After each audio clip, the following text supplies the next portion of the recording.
Hello everyone, how you doing? Happy Tuesday. Nice to be back with you all again. Hope you're all well. Of course, now I've just changed scenes, I've realised I haven't done my usual trick of telling you where we're going, even though it says it in the stream title. There it is. It's all done. How are we all doing? Christian's in Twitch, Nemi's in Twitch. Who have we got on YouTube? We've got Grumpy. We've got Philip. Philip, how you doing? Chelsea, thanks for becoming a member, mate. Airbus Flyer. 10 months Chelsea's been a member. Nearly a year indeed, Chelsea. Appreciate it, mate. Thank you. Thank you, thank you, thank you. Airbus Flyer's in. Spooked and Philip. And Jay is in as well. Nice. Oh, man. I've not been looking forward to this stream, to be honest with you. No offense to anyone. Like, it's not that I don't want to stream. It's just this is a really long route, and I don't really like flying this long. So I could, yeah. I've not been looking forward to this one. I blame Grumpy for all of it. Grumpy's now on final warning. Bang out of order. So we're doing a 4-hour flight, near enough, from Estonia here in Tallinn, and we're going down to Larnaca in Cyprus, so it's a good 4 hours in the air today. But it's alright, we're going to do Wordle, we're going to do Quordle, we're going to do Plane Spottle, I'm going to have a coffee, we'll have some lunch, and hopefully it will fly by. Pun intended, of course. Christian says, how is that A320 over there? How's the air not livery? That's because that is Grumpy, and he's flying on VATSIM using the call sign X-Ray November Oscar, and he's got my livery installed with the and we're using the VMR files in vPilot. So if vPilot detects a plane that has a call sign beginning X-Ray November Oscar, and you have the livery, the air not livery installed for the aircraft type that is being flown by the other pilot, it will swap in the livery, which is really cool. Bertie, no, not a green screen. In fact, it's just NVIDIA Broadcast using AI to cut me out, which is pretty damn clever, to be honest. I'm quite impressed with it. I mean, it's not perfect. If I sort of do this, you can sort of find the limits of it, but given that most of the time I'm just sat here like this, it's pretty damn good, to be honest with you. Morning, Linus. How you doing, mate? Flight Sim 1001. It's in vertical as well. Morning to you. Right, let's not waste any time, because we've got a long way to go and a short time to get there. If you know, you know. Right. No smoking lights to on. Crew supply. That'll do. Good. Plane's coming to life. And so is my FCU cube.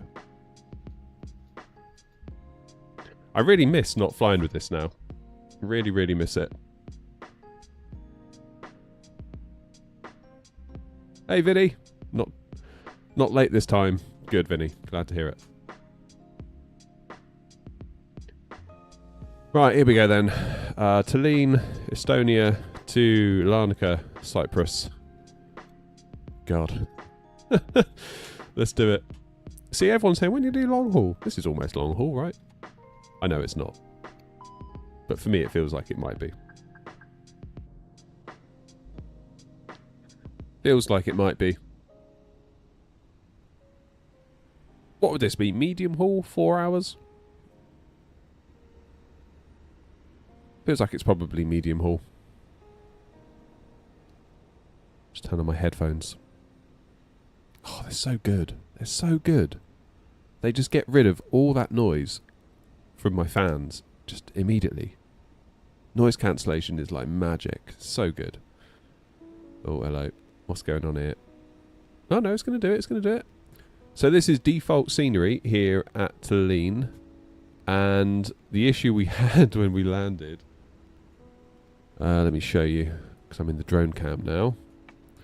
Issue we had when we landed was we landed here on 08 and I missed this turn off that's all the way up here, but I thought, oh, it doesn't matter because there's another one. But given that this is default scenery, the runway just ended. So I sort of had to do an unapproved backtrack on this runway, because really, if you look at the charts, the runway goes on to kind of where those trees start, and then there's another turn off that will bring you back onto this taxiway. So, lesson learned, I guess, with default scenery. Lesson learned. It's nice to see it in the daylight, because when we landed, it was completely dark, and I need to get much better at landing at night. I always seem to go high.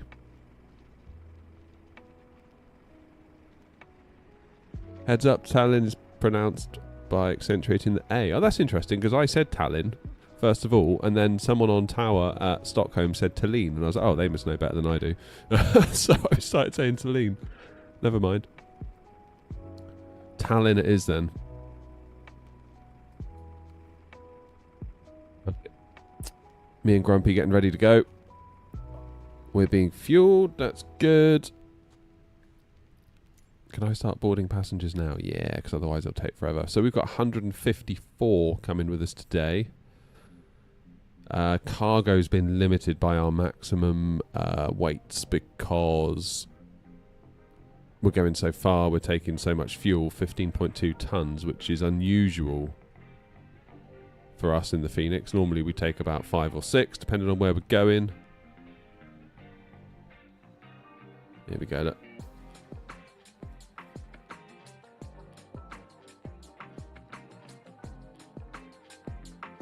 Yeah, it's nice to see it in the daylight. But yeah, default scenery. Just goes to show, doesn't it? What have I got for Larnaca? I don't think I've got anything. Is it a big airport? Oh, no, it's not a big airport. Let's have a look. Hopefully the default stuff will do. That should be alright, hopefully. Right, what does it want us on? Runway 22. ILS X-ray. I'll take the big one. Yeah, so unless the winds change, pretty much vacate at Gulf. Charlie Lima Bravo. Take myself to a stand. Hopefully. Hopefully.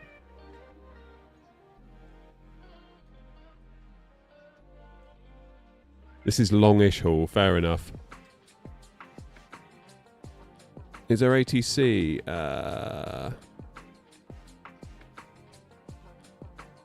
Yeah, Tower. No way, Tower. Has Tower been on this whole time?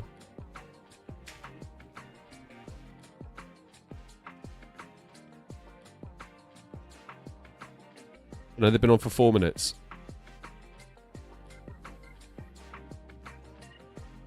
I got the Any builds for around €10. Nice. Yeah, I mean, if it's your local airport, I can totally see it. I can totally see why. Macabell, how are you? How do you do it so you have passengers in your flight? GSX. When will I use the PMDG 737? Well, I thought about maybe doing it today. But I just wanted to fly the BFU again, to be honest with you. Maybe next stream we'll go back to 2020. Maybe next stream we will. I've just got this feeling it's not going to be that long until we get the 7.3 from PMDG. In 24. And when we do, god damn, that's going to be a good day. That's going to be a good day. Good day, good day. Right, what am I doing? Runway 26. Allegedly. On the INSO. 1 Tango. Then into Larnaca. 2-2. On the Bonnet.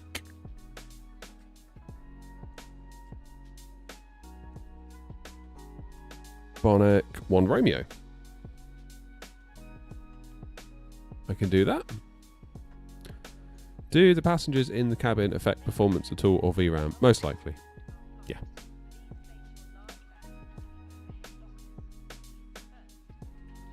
Could you make a tutorial on how to set up GSX? Just download it, really. And it works. Well, when it fancies it, it works anyway. My local airport, I'm not really near any airport, to be honest, but usually in real life I'll fly out of Bristol. I mean, I'm not fussy. I'll go anywhere. I don't mind. You'll go to London. I've flown out of Birmingham before. Just depends where the flights are, where the deals are, really. Got yourself a 34-inch 3440 by 1440 monitor. I've been tempted by that a little bit recently. But I tried a 1440p monitor, 32-inch, and I really miss 4K. I think I've just turned into a 4K snob. So basically, if you've never tried 4K in the sim, don't do it. Don't do it.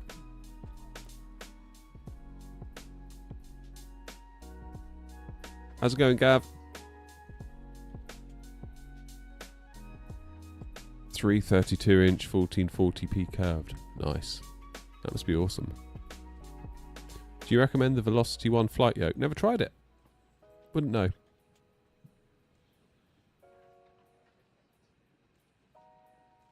Wouldn't know. Oh. Is that only 10% of the fuel done? Oh no. Half. That's alright, we're getting there. Alright, I better do some setup, hadn't I? Never mind, sat here yapping to you. Though it is nice talking to you all. No stream tomorrow, by the way. Airnot Junior's birthday. So, I'm going to spend the day giving him a whooping on Mario Kart, I think. It builds character.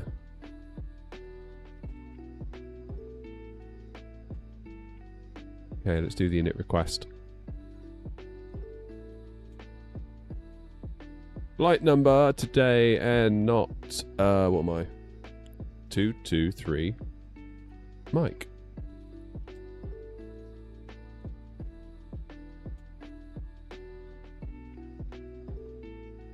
Cost index 60.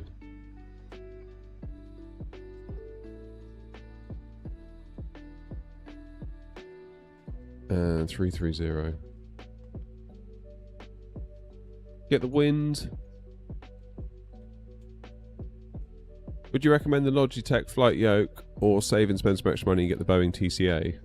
Are the Logitech pedals any good? Never tried the Logitech flight yoke, but I sidestepped it when I was looking at yokes because I really wanted the Boeing one because it kind of has that pendular effect. Don't know if you can see as I'm moving it now. So it's actually pivoting from here where my hand is.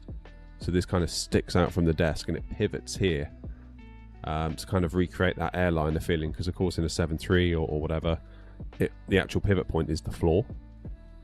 So it's quite a cool way of recreating that. The Logitech one to me seemed a bit more like a GA kind of thing, which is just not what I was going for. So that's kind of why I ended up where I ended up. The Logitech pedals are okay for the money. I'm feeling much happier with them actually now that I have the BFU update. It feels like my issue was the old Fenix in 24 rather than the Logitech pedals as such. Now, are there better models out there? Of course. Would I like them? Of course. Am I going to get some? Of course. Someday. To sit here and be like, oh no, I'm not going to upgrade. I know myself better than that now, thankfully. Morning, Lee. How are you? AK, there is an Air Not Discord. It's a members perk. That's why it's not publicly viewable. How does it feel, the PMDG? Awesome. Awesome. I was thinking one evening this week I might kind of pop up live and we'll just do some landing practices in the dark because I need to get better at that. Because I was sucking the other day flying in at night.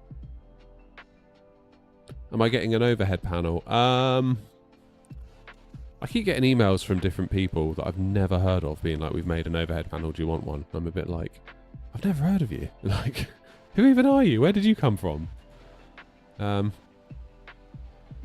one of them, on the no smoking sign, it said on smoking rather than no smoking. So I was a bit like, like, what's going on here? And it all looks like it's 3D printed. I don't know, just something struck me as a bit odd about it. So I've sidestepped it. PU Air Korea sent me their mini overhead panel, which is like a generic kind of row of switches. So it's not trying to be Airbus, it's not trying to be Boeing, but it gives you like taxi, landing lights, turn off lights, blah, blah, blah, blah, blah, blah, blah, blah, blah. And their software kind of acts as the bridge so that when you flick, I don't know, logo lights, it flicks the appropriate switches in the cockpit for the Boeing 737 if it differs from, say, the A320. So their software is quite a nice little middle layer, which is cool. Am I getting any Winwing things? I'm going to get their tiller, I think, when that comes out. As in, I'll pay for it. Like, I'm not. I don't even think Winwing know who I am. I've never dealt with them. Never had any contact with them. But yeah, definitely, I'll get myself a tiller. I think when that comes out, that looks awesome. What's the tower frequency? 135905.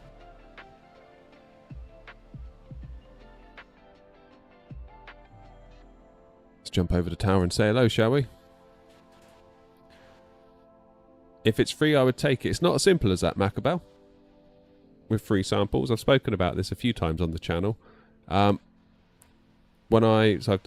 started working with an accountant, because obviously the channel is making some money. I'm dealing with brands, doing some like different brand deals, all this sort of stuff. And it's like, I just sort of felt like I could use a bit of help just to make sure everything's being done properly. I mean, I could probably wing it and do it myself when it comes to doing tax returns. But A, I would rather just not. I'd rather be making content rather than stressing over a tax return. And B, I'd like to know it's being done properly. Anyway, long story short, first call with the accountant, sort of like a discovery call to kind of see where I'm up to, see if we're a good fit for each other. First thing he said was, how much free stuff have you taken from brands? And I was like, well, not a huge amount, not really, not in terms of monetary value. And he was like, okay, good, be careful, because you will owe tax on the value of it. I was like, oh, okay. He gave me an example, one creator that he works with, because he specializes in creators. And he said this creator got given like a £4,000 gaming laptop, and the creator was like, sweet, I've won the lottery. Got a £4,000 laptop for free. And the accountant was like, yeah, you actually owe the tax on that. So the income tax bracket he was in was like 20%. So he was like, you actually owe £800 on your tax bill for that laptop. The creator was like, what? I thought it was free. It's like, well, it is free. They've given it to you for free. But the RRP value on it, you have to pay the tax on. So I could just sit here and like all the brands be like, yeah, just send it. And I end up with like a pile full of stuff. Could end up with like £5,000 worth of stuff. And then I owe the tax on all of it. And am I going to use all of it all the time? Of course I'm not. Half of it's going to sit there doing nothing. So I have to be really careful. Really careful of what I accept. So if I'm going to accept something for review, I kind of want to be able to use it and actually want it rather than just Yeah, send it, I'll review it, and I'll just put it in the cupboard or whatever afterwards. So you got to be careful. I don't think hardly anyone knows about this either, because I've spoken to brands about it, because I've said, how much is it worth? And they tell me, and they're like, why do you want to know that? And I'm like, well, because I'm going to owe the tax on it. And they're like, what? I'm like, yeah, for real. They're like, we didn't know that. I was like, well, smarten up, bubba.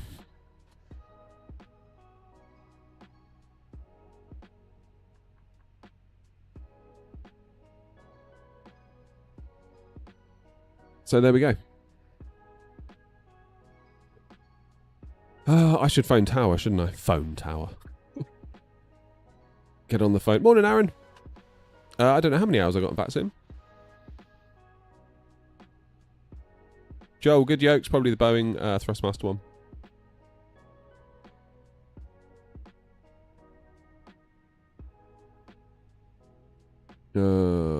Right. What's going on with ATIS? There's a few of us here. Who have we got? Oh, brilliant. Pug, I'm sort of making a part-time wage, really. I mean, which is fine because I'm working on it part-time, so it's all kind of... It's fine.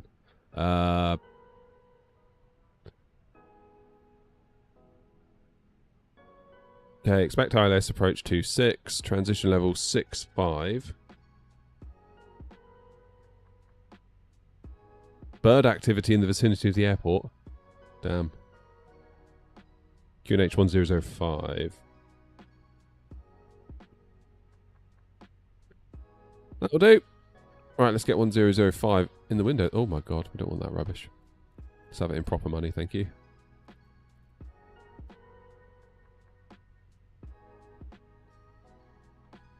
I guess the other thing to do with like review gear then is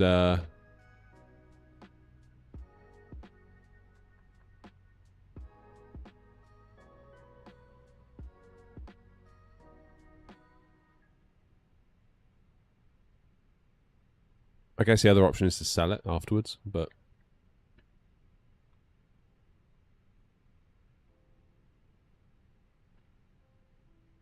Scandinavian 641, request push and start gate mic 12. Scandinavian 641, QNH 1005, push and start approved. QNH 1005, push and start approved, Scandinavian 641.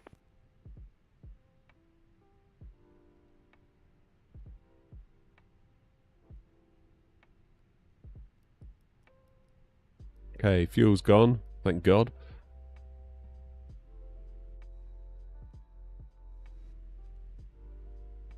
Are we loaded? Not quite. Let's get the APU fired anyway.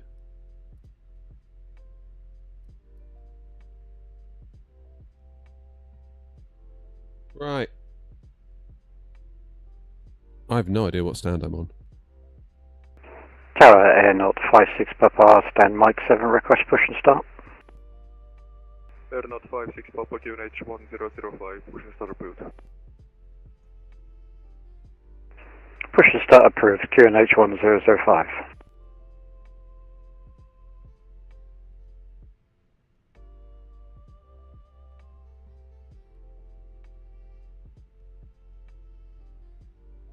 Tower, good afternoon. Air Not 223 Mike, stand Mike 15 information. India on board type A320 with clearance to Larnaca, please.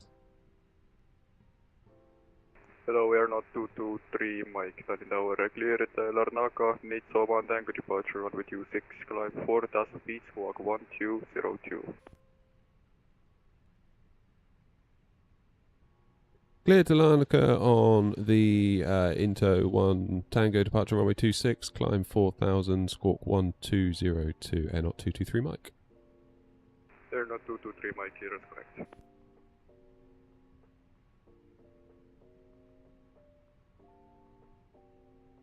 I said the squawk. I said the SID wrong actually.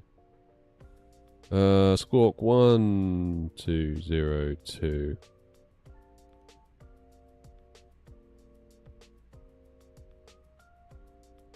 Ken Horn. I don't know who that is, Gav.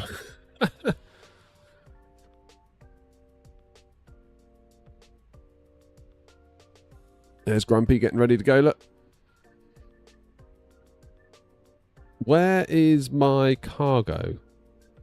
Why has that not loaded? Oh, here they go, look. Is that Linus? That's got to be Linus in the 350.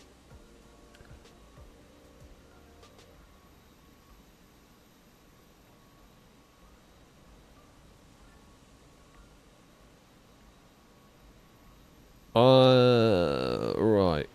Given that I'm on default scenery, and given that... God. I'm tempted to do a toga, you know, out of here, just because the runway isn't as long as Navigraph thinks it is, and I don't know where this is pulling its data from, whether it's pulling it from default scenery or whether it's pulling it from what it should be. Toga or bust, I think. OG, how's it going, mate?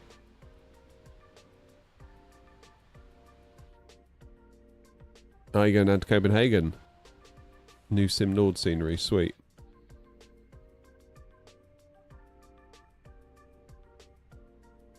I don't think I've ever been into Copenhagen, you know. God, that livery's looking bloody good over there. Look at that. I mean, come on. Come on.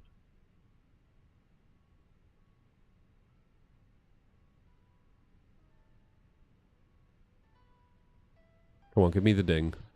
We've got a few empty seats today, look.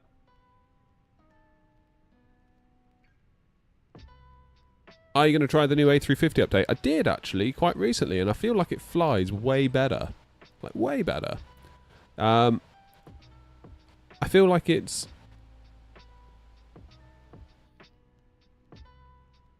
It's like 90 to 95% better, I would say.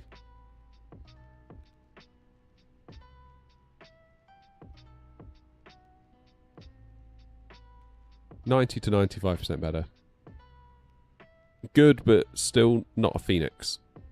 Is probably my feeling on it. How's the airport? I mean, this is default scenery, so yeah. Macabell, I want to fly the 777. Actually, I was thinking of doing it today. I thought because it's a longish flight, maybe we could try the 300 ER down there.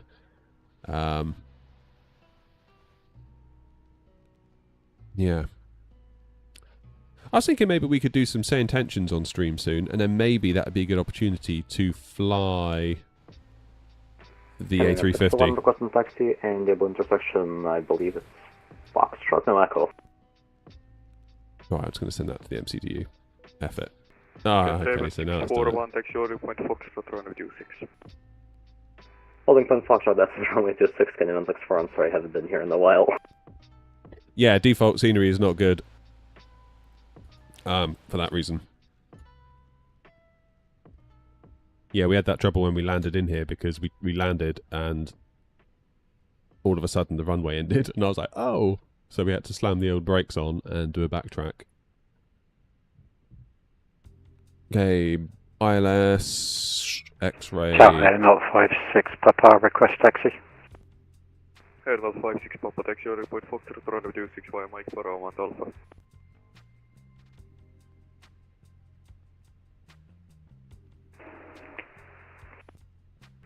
Tower, just repeat taxi instructions again, please. Air 056, Papa, taxi holding point Foxtrot, runway 26 via Mike Bravo and Alpha.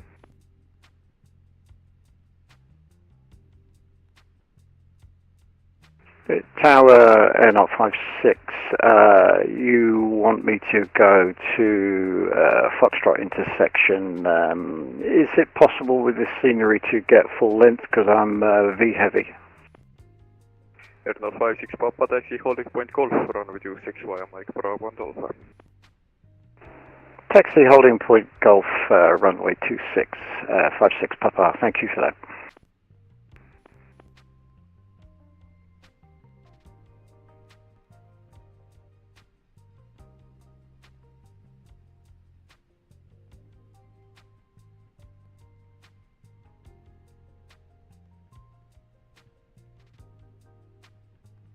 Canyon 1641, ready upon reaching. That's looking good. Skyder Raymond. Cheers, Mark!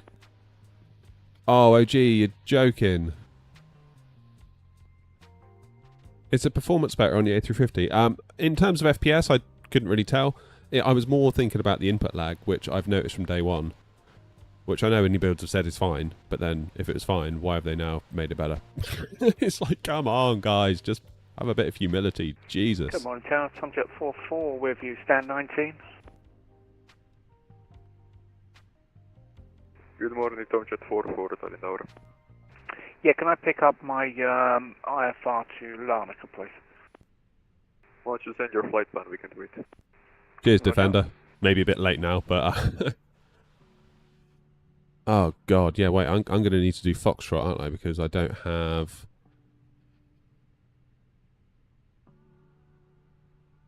Oof. Yeah, I'm going to have to toga it out of here from Foxtrot.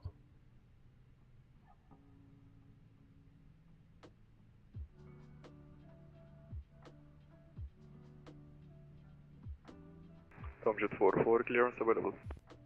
So if I do an intersection from Foxtrot...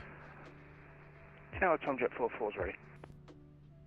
Tomjet 44, cleared Larnaca, Nitsoban Tango departure, runway 26, climb 4,000 feet, squawk 1231. Venezia 1 Tango departure, runway 26, climb to 4,000, squawk 1261, was that for Tomjet 44? Squawk 1231. Squawk 1231, Tomjet 444. Correct. Right, let's get him strapped in. 641, wind 320 degrees 9 knots, runway 26, clear for takeoff, have a nice flight, bye bye. Let's take off runway 26, Canadian 641, have fairway at cool. Sulega. Hey, Dutch. Hello, Captain. We are ready for pushback. There goes Grumpy. Tui over there.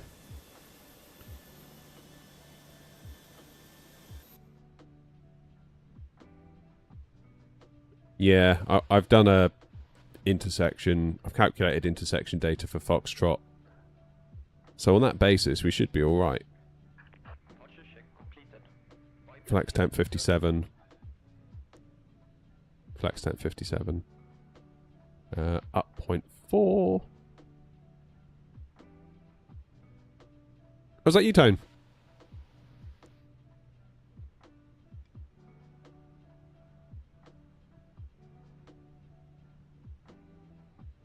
That's better. Move the stick out a bit.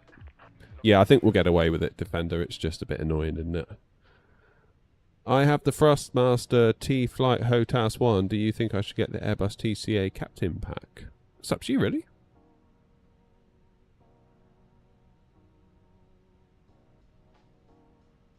I mean, the throttles on the Airbus ones are lovely.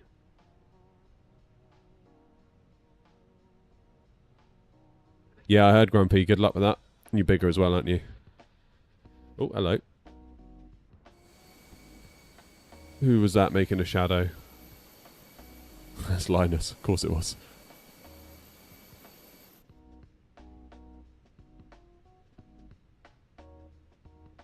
Tower, Air 223, mic stand, mic 15, ready for push and start. Air 223, Mike, QNH 1005, push start approved. Push and start approved, QNH 1005, Air 223, mic, thanks. Nose left. Tail right. How you doing, Avgeek? What causes my Flight Sim 24 crashes? Avgeek, how long have you got, mate? It could be anything.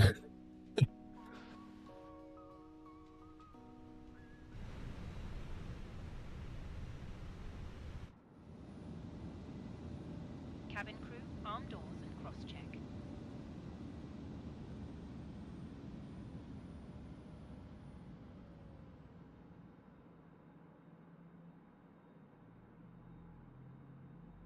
Right, hopefully New Sky's going to ding to say time to go. Ladies and gentlemen, please observe the cabin crew member closest to you as we are about to demonstrate the safety features of our Airbus Thank you, New Sky. A320 aircraft. Thank you. Not sure what the issue is. Grey screens and the system restarts. I'm not sure if it's memory overheating. I've increased the fan speed. Watched about 10 minutes. Oh. Have you tried undervolting it? Welcome aboard our Airbus A320. Please pay attention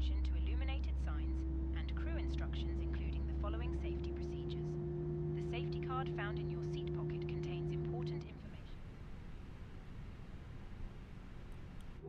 Not engine And the 2. brace position, which you must adopt if you hear brace, brace. There are 8 Flaps emergency 1. exits on this aircraft. The cabin crew are now pointing out the exits nearest to you. Please be aware that your nearest usable exit may be behind you.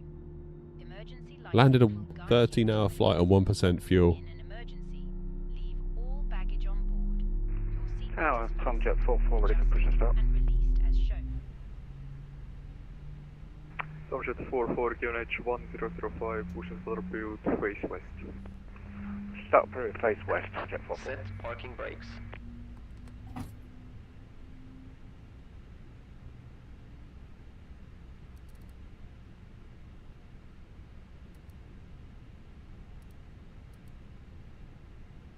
Okay, engine 2's available. Is Grumpy gone yet?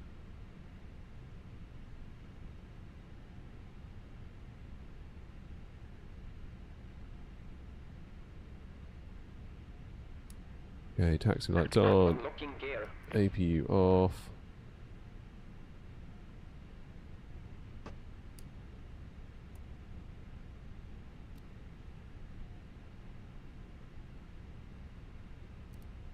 Start first officer's side.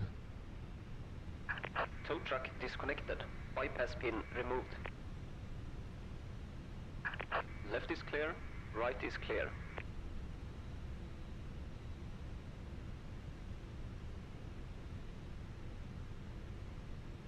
Tower Air, not 223 Mike, ready for taxi. Air note 223, Mike, taxi Yellow Point Foxtrot, run with you 6 via Mike Bravo and Alpha.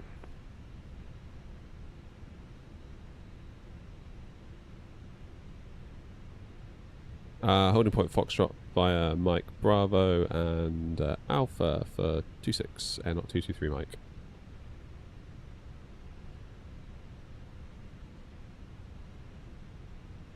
Right, Colin, let's get out of the way because Tower Airnaut 56 Papa. My scenery for this simulator doesn't give me any more taxiway to Golf. Can I enter runway at Foxtrot and backtrack to full length runway? Airnaut 56 Papa via Foxtrot, line up a backtrack, run with you 6.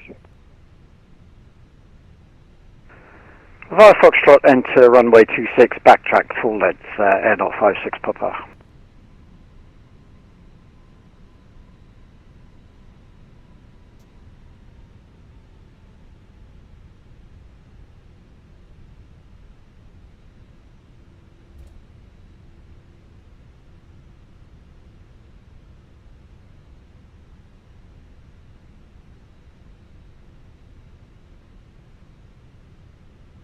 Alright.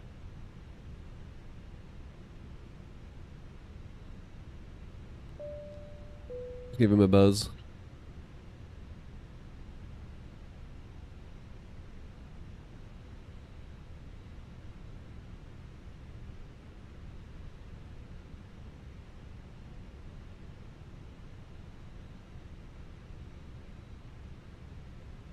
And Alpha is down here.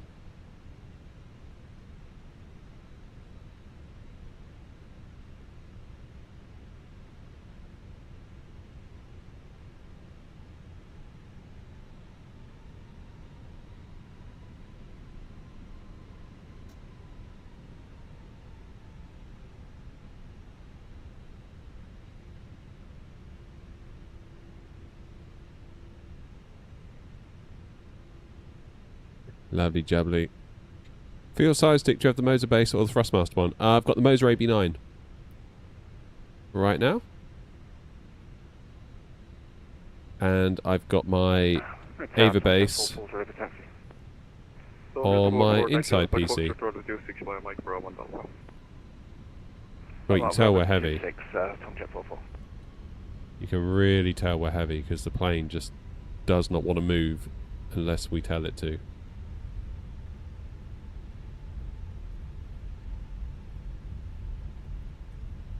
Airnaut 56 Papa, wind 320 degrees 9 knots, runway 26, clear for takeoff from last flight, bye.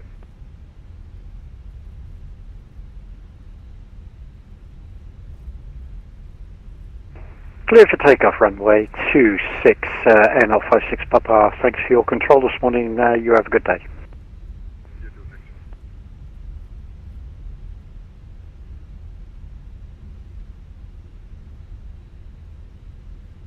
So we should see Grumpy come whizzing past us in a minute.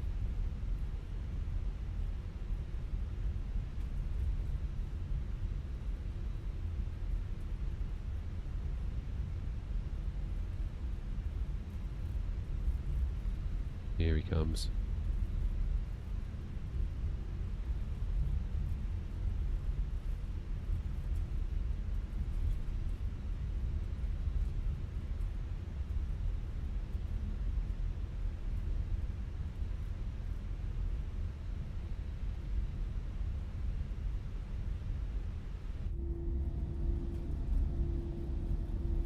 See you down there, Grumpy.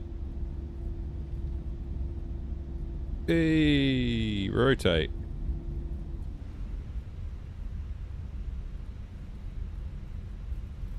What rudder pedals? Just the Logitech ones. They're not that great, to be honest. I mean, they're okay for the money. They're okay for the money. But having been to Infinity Sim Wings up at Gatwick in their A320 sim, they had some Thrustmaster TPRs. Oh my god, they were good. They were good.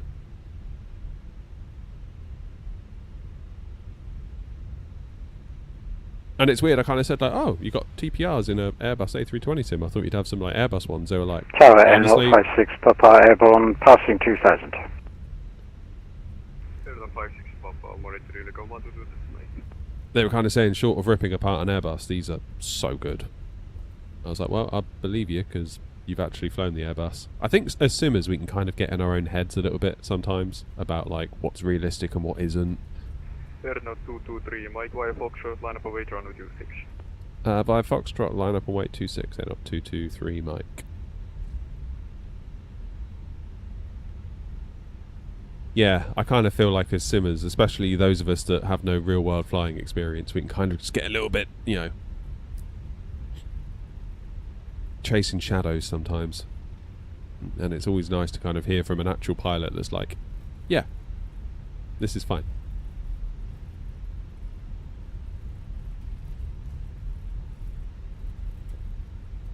Alright, here we go, 26. Oh, it's nice we had a bit of control out of here, that was really cool. Very grateful for that.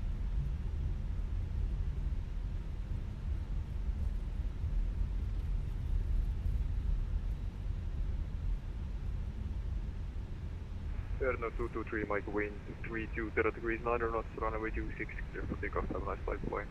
Clear takeoff on runway 26, not 223, Mike.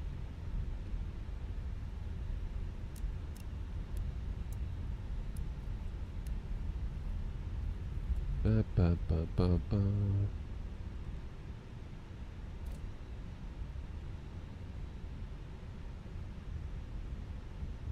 Alright, I'm going to take as much as I can here.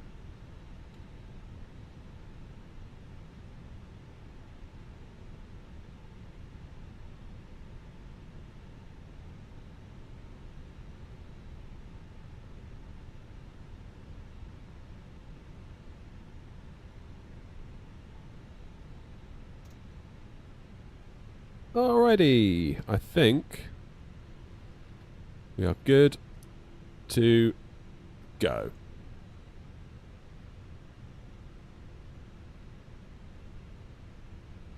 Everyone ready? Tray tables up. Let's go. Let's go to Larnaca.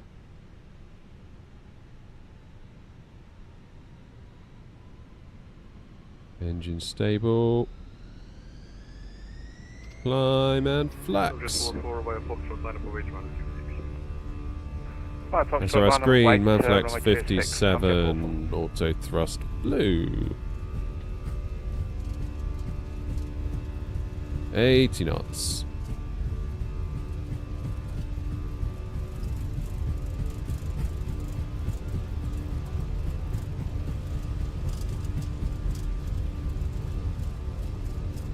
Holy shit, we're gonna have enough runway.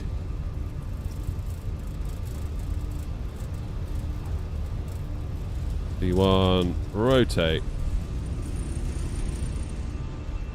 Just enough runway.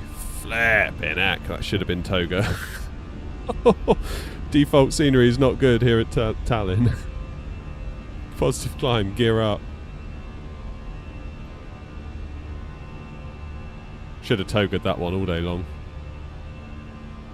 So maybe it ends a bit shorter on the other end of the runway too.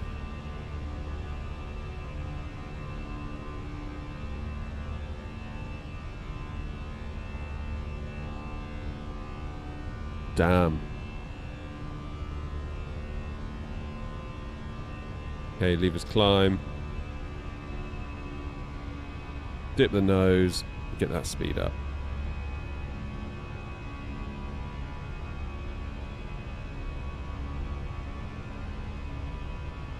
Option 44, wind 320 degrees 9 and lots around with you 6 clear for takeoff. Have a nice flight, bye.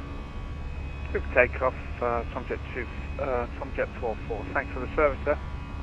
Yeah, I mean, Jerry, we were given Foxtrot and we calculated our flex speed based on a Foxtrot intersection. So I think it's possibly an issue with default scenery.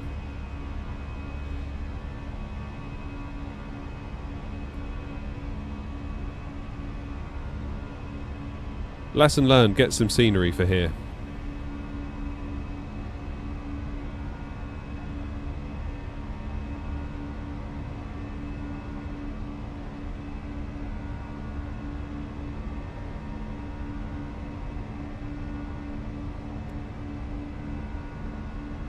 Happy days. Yeah, it's a bit bloody close, that.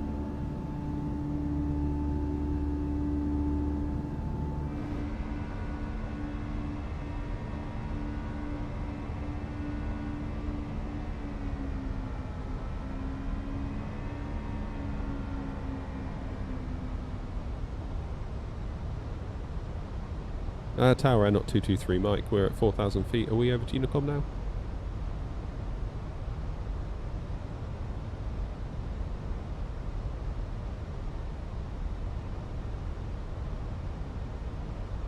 Ah, they've gone offline.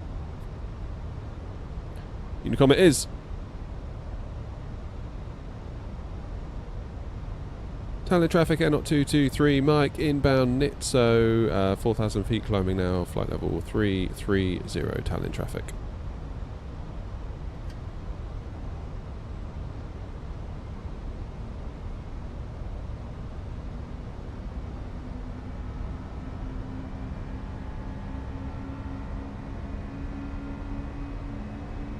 Good.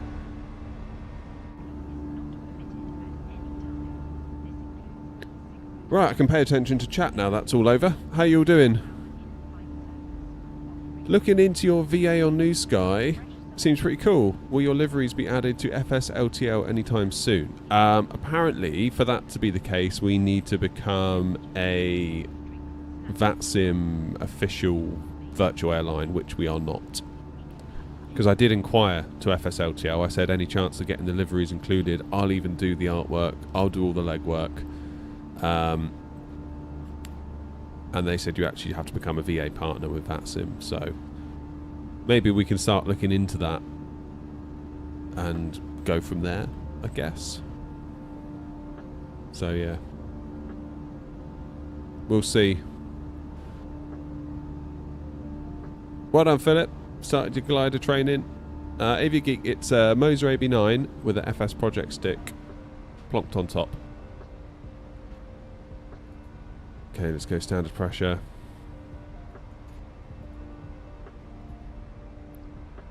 Disable the spoilers.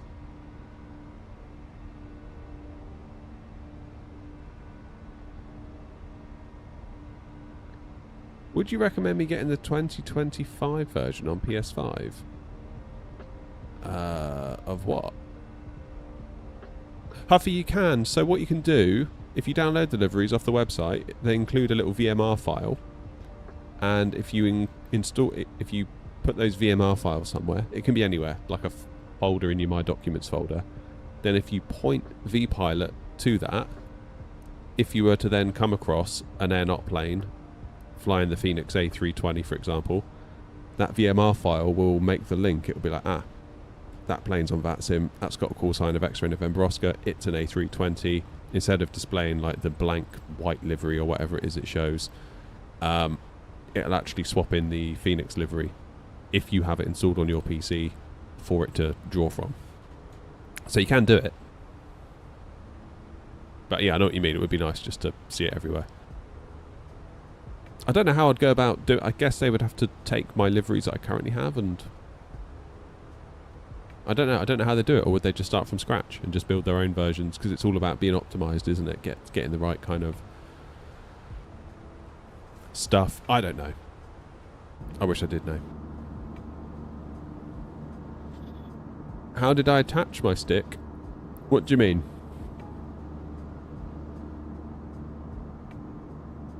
So this is like a little pedestal that I built, if that's what you're talking about. There's a video on the channel where I showed you how I build it. Like a little DIY vlog.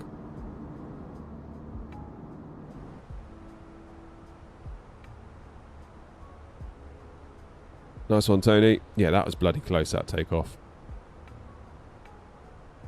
Right, what's going on then? There's Grandpa Lump up front. So we're going to go over Latvia, Lithuania, Poland, Slovakia, Hungary, Romania, Bulgaria. Then we sort of come over Greece. And then clip the side of Turkey. Hey, we're going to go over Rhodes near enough. Nice. And then finally we'll end up in Cyprus. Coming in to land on runway 22. Hopefully my sanity will still be intact by the time we get there. It's weird because I'll stream for like 5-6 hours sometimes. But the thought of doing 4 hours in one slog. God. Still, 9 minutes down, only 3 hours and 51 minutes to go.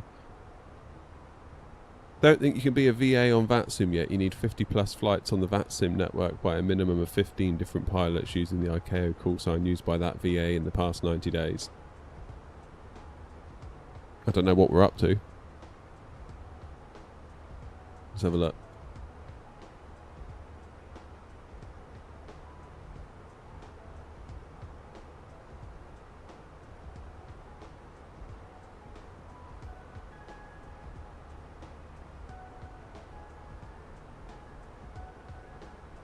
I don't know. We might be alright. We've got quite a lot of... Do you recommend me buying this yoke? I want it, but it's too expensive.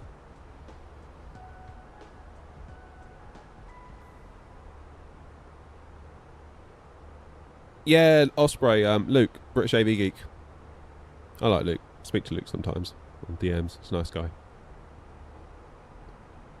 How many flights have we done in the last 90 days?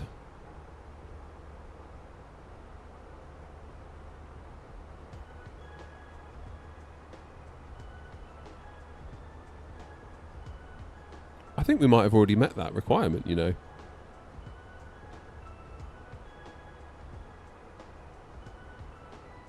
I mean, I'm just looking, if we take the last 7 days from the if we take 7 days beginning the 21st of July through to the 27th,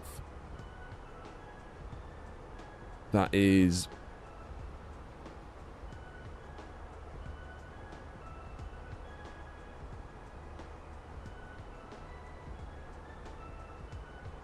$118 flights in 7 days. But not all were on VATSIM. 1, 2, 3, 4, 5. 1, 2, 3, 4, 5, 6, 7, 8, 9, 10, 11, 12, 13, 14, 15, 16, 17, 18, 19. Hang on. 20, 21, 22, 23, 24, 25, 26, 27, 28, 29, 30, 31, 32, 33, 34, 35, 36, 37, 8, 9, 40, 1, 2, 3, 4, 5, 6, 7, 8. It's 48, 49, 50, 51, 52, 53, 54. So in 7 days we did 54 flights on VATSIM by a minimum of how many pilots? 15. It's 1, 2, 3,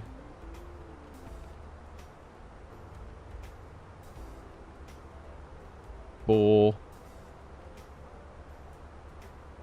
5, 6, 7, 8, 9, 10, 11,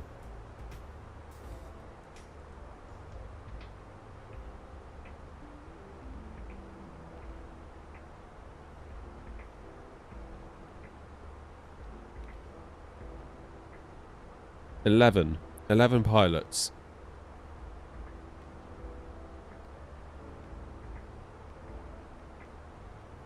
That's in 7 days, not 90. 50 odd flights by 11 different pilots in 7 days. So I wonder whether we'd be alright to apply for it then. Because surely over 90 days we'll get 4 more pilots. Does the Fenix and Flyby work now with Flight Sim 24, or do you need to get the new one? And is it the same for GSX? Fenix is supported with the BFU update. Fly-by-wire is not officially supported. I mean, some people will try their luck.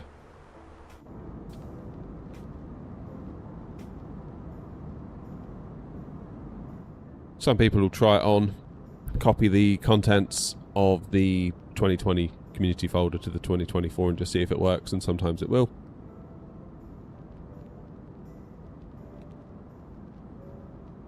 Compared to you in the bus, this Max is climbing like a shed. Toxic, nice one.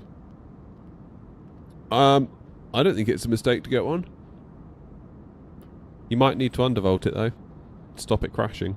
That's the only thing. I had to do that with mine. So today I'm running the 4080 Super because I still haven't swapped it over from when I was testing, but actually I want to do more testing with it tonight for a Sim Update 3 VRAM analysis video.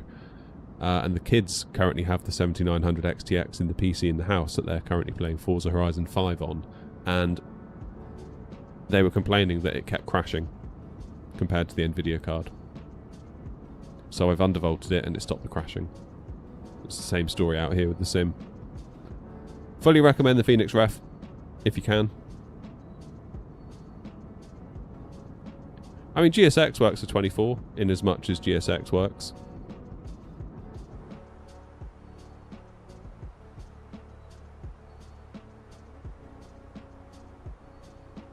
If you know what I mean. Favourite plane to use on VATSIM? Probably this one right now. AMD GPU suck. What makes you say that, David? And don't just say Nvidia's better. Give us a reason. Can I share my Fenix with you? Hell no.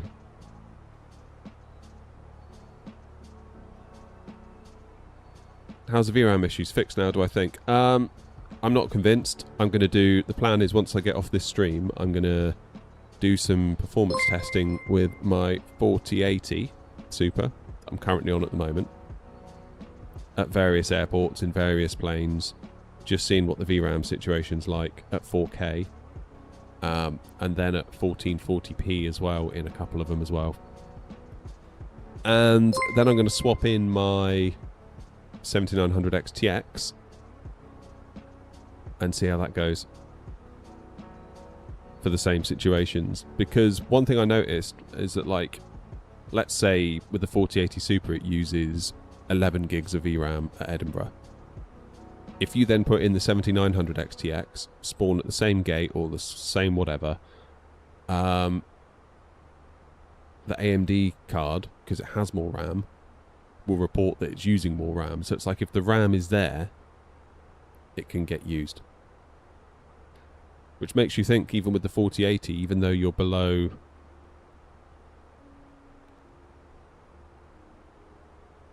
Sorry, I'm just throwing words around. Never had an AMD GPU. What the fuck?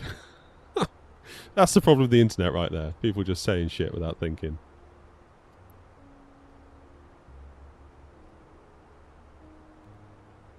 Dear oh dear.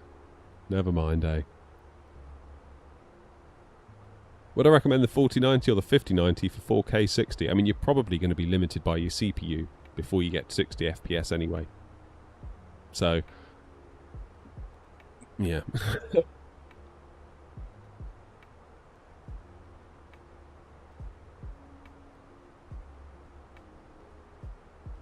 Yeah, don't go buying anything for Flight Sim thinking, oh, this will get me 60 FPS all the time, because it won't.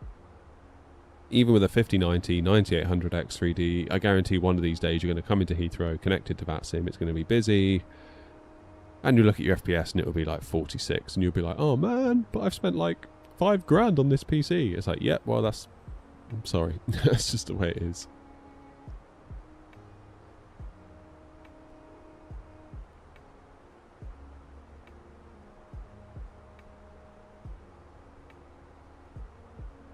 I'm an instigator.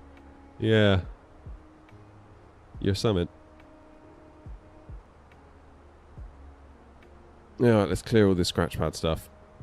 Top of climb, 51 miles.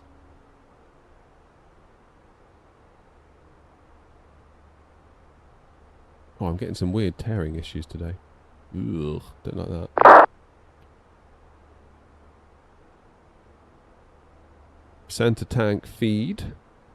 Oh yeah, I suppose we've got yeah, because we've got so much fuel on. That would make sense.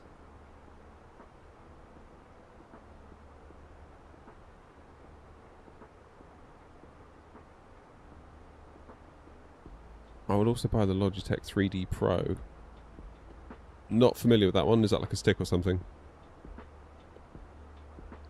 Only disadvantage of a 7900 XTX is lack of FSR4. True. That is true. Although I wouldn't use DLSS or FSR in either case because of the whole blurry cockpit screen things. So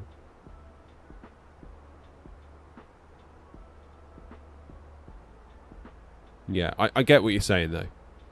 I would love it if AMD could backport it.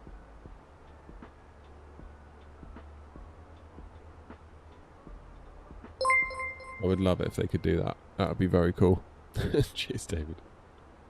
Marco, thanks, mate.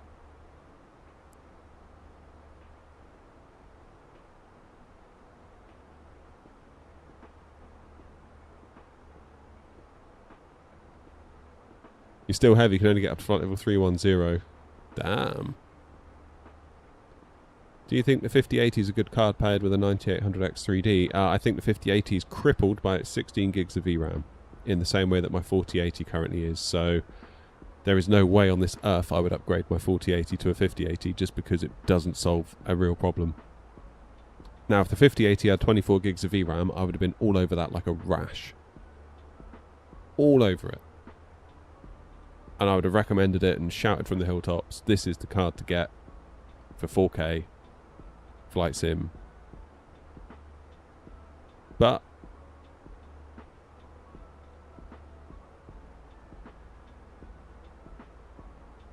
no, don't do it, David. AMD suck.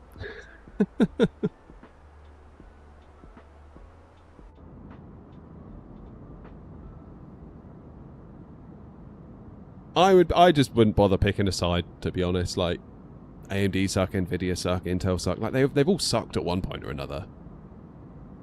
Like, just go with what's best at the time. Don't be picking a side and getting all like, I'm team green. It's like, don't be team anything. Be team you. Be team wallet. Be team looking out for yourself. Like, I didn't particularly want an AMD card, to be honest. Like, I wasn't like, oh, I'd love one of those. Truth be told, I would rather I had an Nvidia card in my system right now. But I got the 7900 XTX, albeit on a great deal from Grumpy.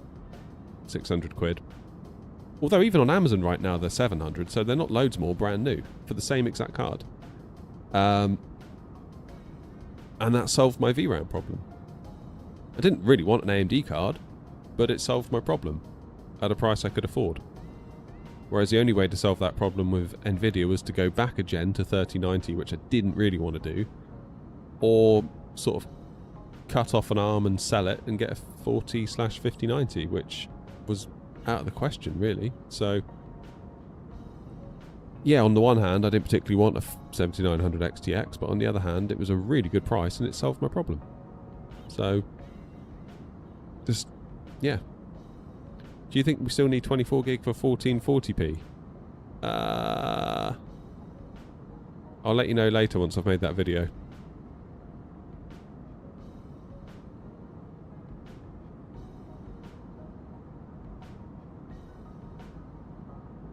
Yeah, Intel are in a bit of trouble, I think, aren't they, at the minute? On PC, are the liveries for the PMDG 737 free because they're not on Xbox? Yeah, the problem is with Xbox, the only way for you to get anything on it in the terms of add-ons is through the Xbox Marketplace or Flight Sim Marketplace. And the reason why PMDG had to charge was because the store would not allow them to put it up for free. There is no free product here. It had to be a chargeable item, I think. So that's what they had to do. That's the trouble. When you're on someone else's store, they set the rules, and there are just things that happen like that. I used to write iPhone apps, iPad apps, and you had to go through the Apple App Store. And yeah, it was a pain in the backside because Apple would set a rule and you just had to go along with it. That was it. Like, what could I do? What am I going to do? Get on the phone and be like, Apple, I think this is a terrible idea. Change it. Of course they're not going to change it. They've made their mind up. They're not even going to pick up the phone. Like, it's just like, all right, this is a new constraint that I now have to work around, and it's as simple as that. That's all there is to it. So, yeah, I really feel for PMDG being in the marketplace sometimes, to the point where I'm like, why are you in the marketplace? I mean, it must make them enough money that it's worth all the ball ache, but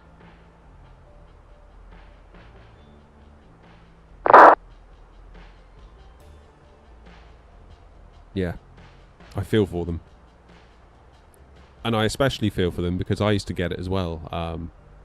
I would get like 1-star reviews because of some way that my app behaved that was only that way because I had to make it behave that way, otherwise Apple wouldn't approve it and let it on the store. So it's like, it's just cost of doing business in that way, unfortunately. Tony, you need an upgrade, I think. You need to get rid of that aging 4090 and that aging 7950X 3D and get yourself a proper PC, Tony. Alright? That's the end of it. Is the 1700 for 40 or 1800 for 50? Eh? What? I'm confused, Brett. What are you talking about? My options are 4090 7950X 3D or 5090 9700X. My concern, Brett, would be that a 9700X would bottleneck that 5090, whereas an X3D chip might give you a bit more wiggle room. Airbus Flyer, I used to in both cases, but not today. I need to reconfigure auto FPS to work with some update 3 and I haven't got around to it, and loss to scaling. We could give loss to scaling a try now, actually, couldn't we, while live? Should we do that? At the risk of a crash to desktop.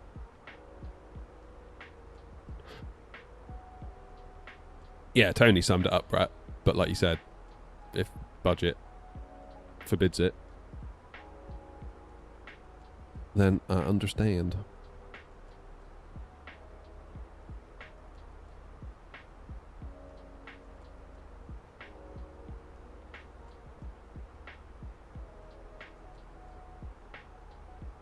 Hey, look at that. We are at cruise. Let's let them out, shall we? They're probably back there busting for the toilet. Lost to scaling was really... The last time I tried it... So I'm on a 60 Hz TV.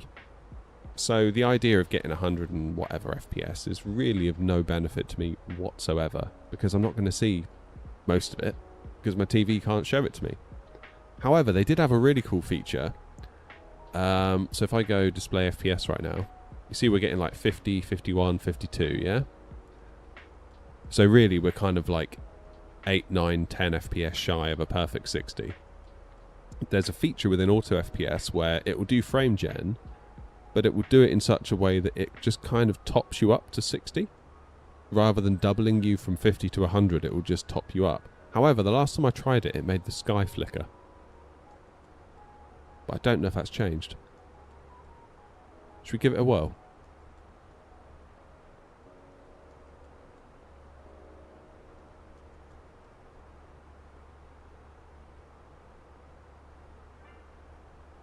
God, I hope this doesn't crash the sim. Here we go. Let's bring this over. So, lossless scaling, 3.1, mode, adaptive, target 60.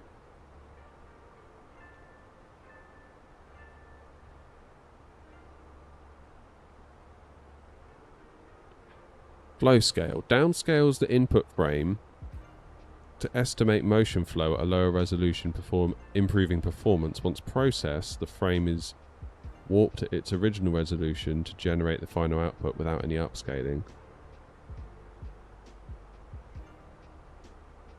For optimal smoothness, it's recommended to target a scaled resolution of 1080p. For example, set the scale to 75 for a 1440p gamma resolution of 50 at 4K.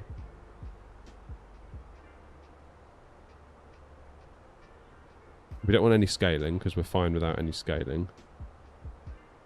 Is there anything else I need to be aware of? Should we give it a go? Please don't crash my sim.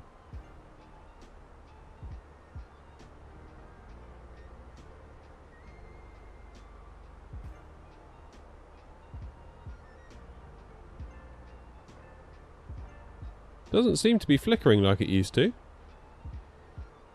So you can see there, top left. 43, 44 is kind of the input FPS. And it's topping us up to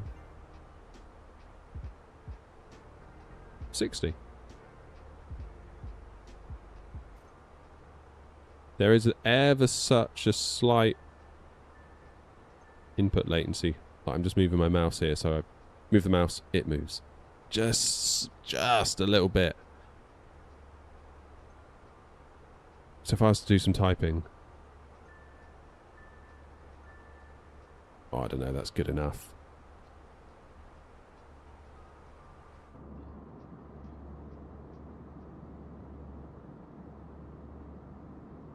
Pretty good. What do you think?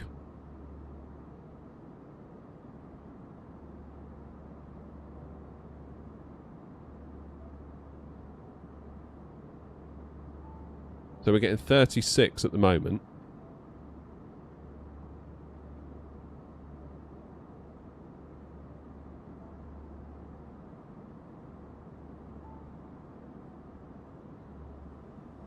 So what if I unscale it? What do we get then? 40, 41. And if I scale it, so we go from 40, 41, it enables, it drops to 35, 36. So we lose 5 real frames to generate us 20 odd fake ones.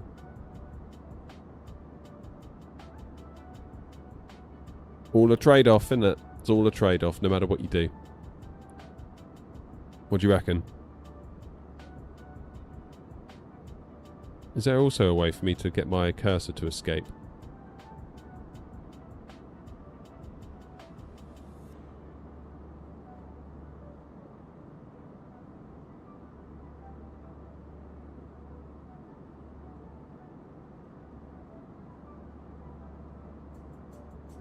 U target.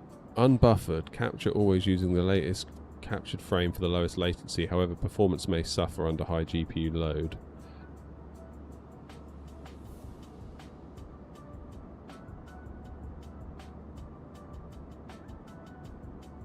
I mean, that's fine, Tony. I guess if you've got a high refresh, variable refresh rate monitor.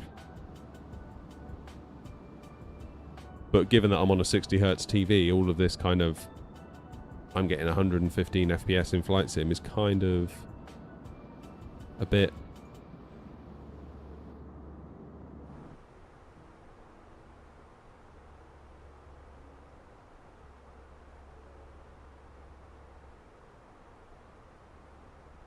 All things considered, I'd say it's pretty good.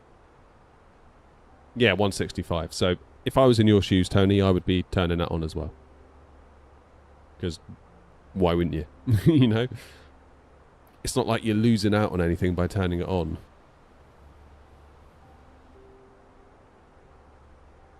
What's better, auto FPS or loss to scaling? They're two entirely different technologies. Achieving two entirely different things. Completely different. Oh man, I've got a headache. What's good for a headache? Coffee is good for a headache. And ibuprofen. What's my estimated fuel on board? 4.7. 1,537 bloody miles to go. Grumpy, what were you thinking? Why would you do this to me?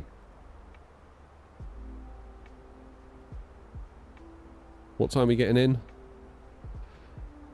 25 to 4 UK time. 3 hours, near enough. 3 and a bit hours.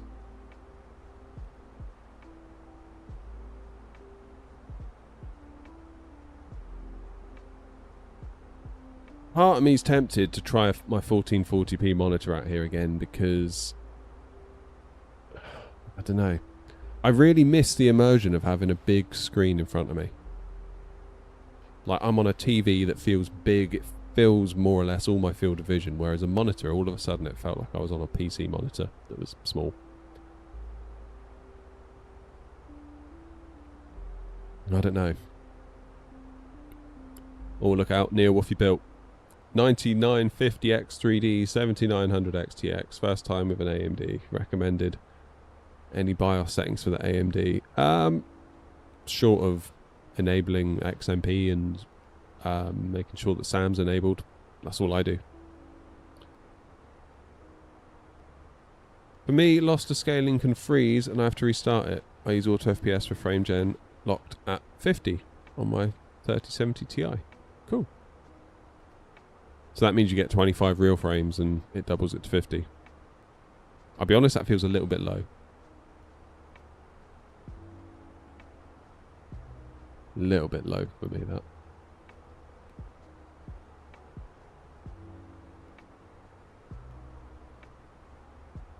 Pretty smooth though, isn't it?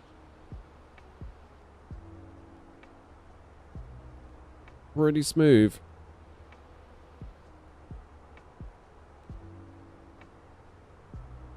Oh yeah, of course, Huff. Fair enough. Fair enough, mate.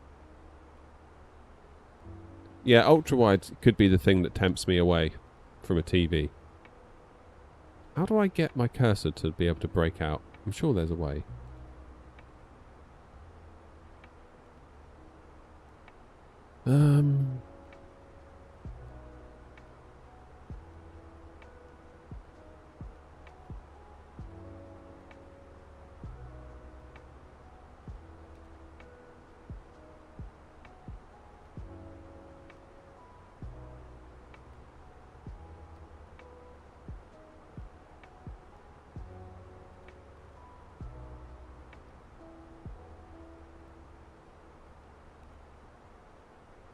Sure there's a way.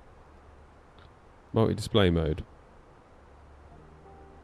Disables... Oh, okay. So I'll probably have to Alt-Tab out of stuff then.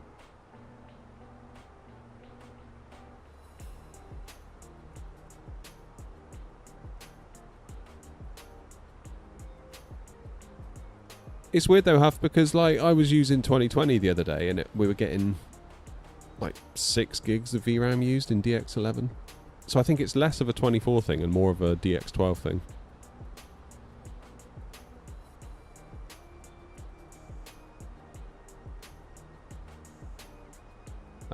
No, CG, I haven't seen that one before. It's a bit weird though. Right, where am I? Over Lithuania already, making great progress. So we've got Romania control on. Bucharest radar. And we've got Sofia control. And then we're on our own down to Greece.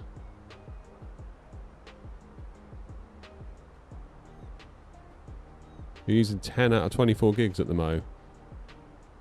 I'm using 9. It's not doing so bad, is it?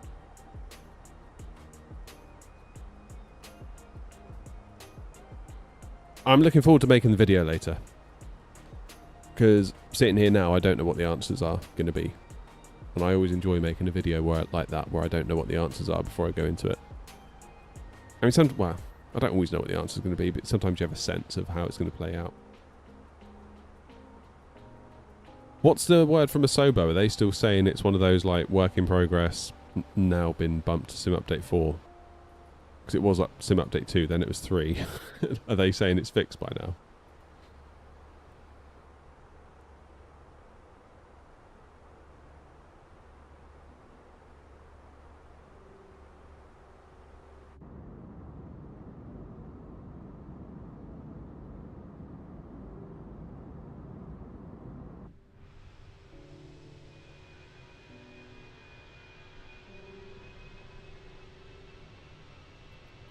Can we use Smart Cam?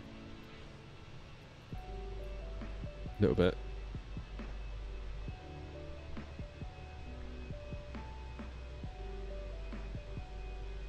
"22 milliseconds. Yeah, mine was... you probably can't see it. Mine's at about 22, 23. But I wonder if that's because of the GPU driver overhead, because the other day when I was testing, I don't know if you saw my latest video, Tony, where I did NVIDIA image scaling. My main thread was at like 22 milliseconds at 4K, just with TAA. Then I enabled DLSS, and that main thread dropped to like 17. And I was like, what? I thought I was CPU limited. Why am I now less CPU limited? And of course, because DLSS is rendering at a lower internal render resolution. And therefore, the overhead from like all the driver calls that the CPU has to make to render a frame is less. Therefore, you become less CPU limited, which I thought was interesting. Which again is another argument to go 1440p, isn't it? Hey, Manny.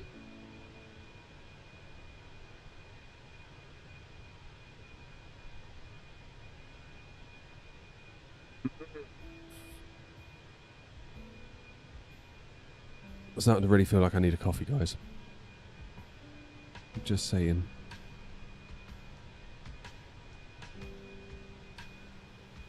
We've got a nice little gap here before we get some ATC, so I think I'm going to use that and grab myself a cup of APU, because it's 12:30 and I've only had one cup of coffee today. I'll be back in a minute, guys. Enjoy the views. I won't be long. See you in a mo.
I've got coffee.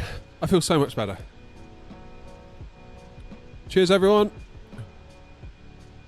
And cheers, Rajado Coffee, for sending me some of their APU coffee. You should check it out. Honestly, it's really good. I'm not just saying that because they've like sent me free coffee, so I can get my own coffee. If I didn't like it, I would just say no and I'd buy my own coffee. Very nice coffee. Coffee nerds that are also flight simmers. Love it.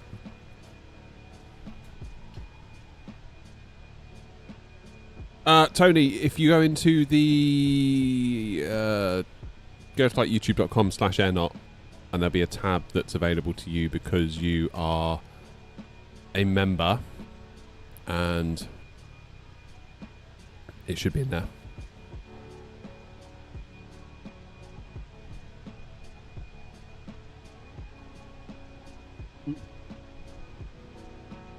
How you doing, Top?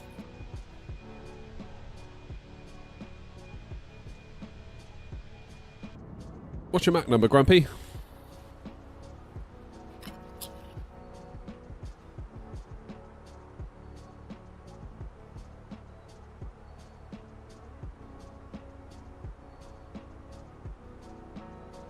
Eight two.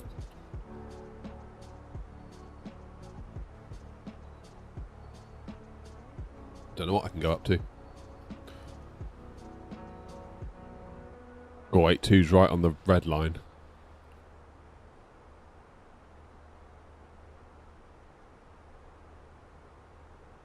Am I going to get an overspeed warning?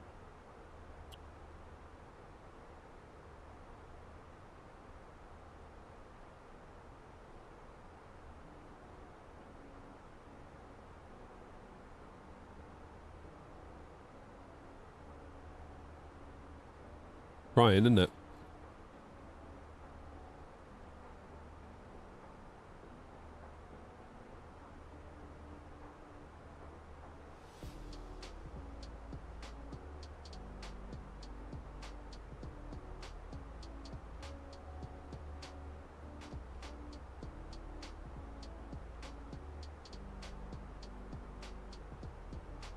Yeah, it might not be a bad call.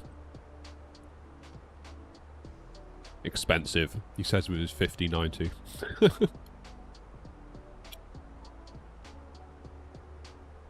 I know what you're saying though. Like premium coffees, I don't mind paying for premium coffees and like treating myself to one, if you know what I mean.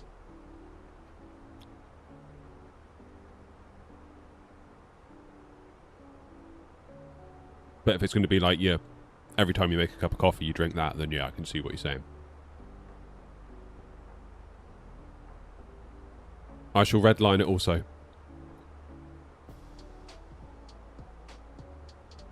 How have I thought about the iFly Max? Prior to the BFU, yeah. And then I forgot all about it.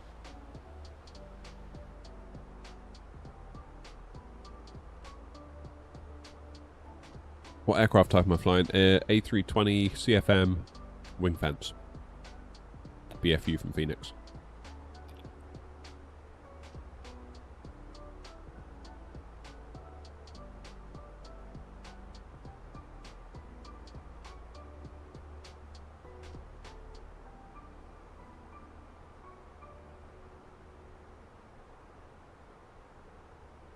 I should maybe give it a go, shouldn't I? The Max.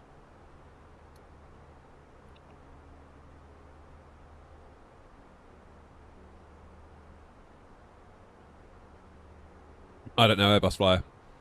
Just, at the moment, the BFUs from Phoenix.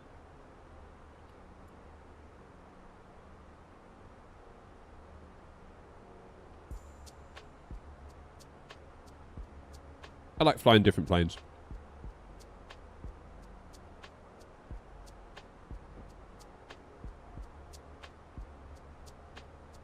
Like, I'm loving this at the moment.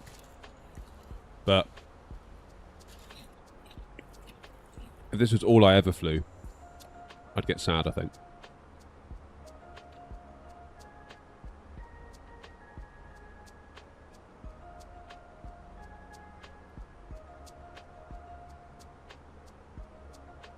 I don't know, Grumpy. I still think I'll fly the CEOs. I would just probably 50-50 it, I think, Neo CO.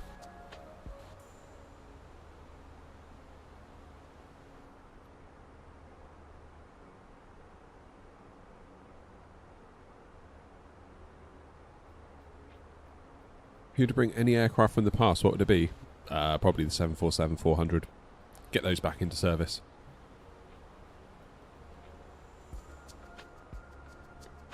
What makes you say that, Grumpy? Why wouldn't you fly the CEOs once the Neos are out?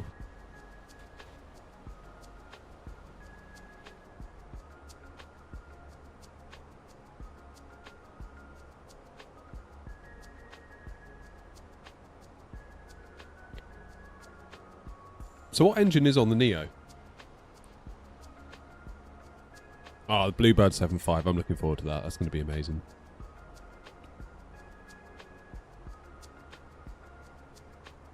Have you seen the MS Scenery aircraft for Flight Sim? No. I love 737s. I'm watching this on a bus.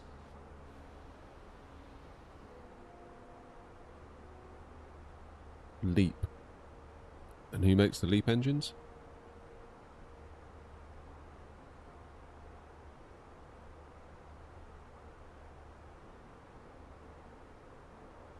Yeah, Concorde's cool, but I can see why it no longer exists. It does feel like a bit of a shame, but I think it makes me more sad that there isn't 747s in the sky.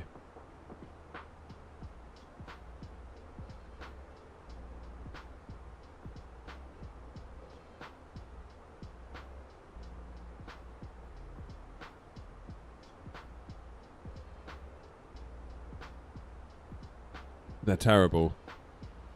Yeah, probably. Base probably is why. Is that the sort of stuff you see in the store?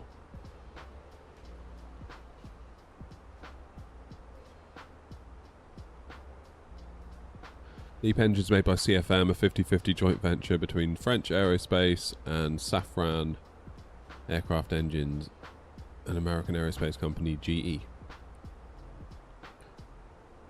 How you doing, Nick? Are they just basically skins? Is that what they are?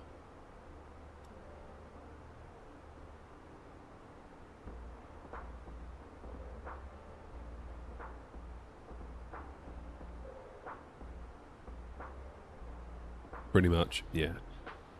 I mean, it's not for us, is it? That's for like the general gaming community. It's almost like when my kids play Forza Horizon 5 and they want to buy an expansion pack that's got some extra cars in it. Like if there's a Ferrari whatever in that expansion pack, they're not asking the question, does it actually fly like a Ferrari? Is it a study level Ferrari? You know, does it handle realistically? They don't care, it looks like a Ferrari. End of story. I think that's the same thing going on with the sim, really. Just people that don't really, yeah, they're not bothered whether it's study level or ready for VAT sim, this, that or the other. It's just they want to feel like they're flying that plane and they can, and there you go. Different priorities for different markets.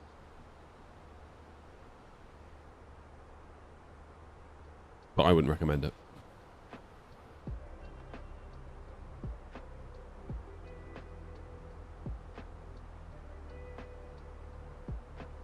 I replaced my power supply from a 600 to an 850 watt, so now I can upgrade my GPU. Any $600 to $700 recommendations? Well, here in the UK you can pick up a 7900 XTX for 700.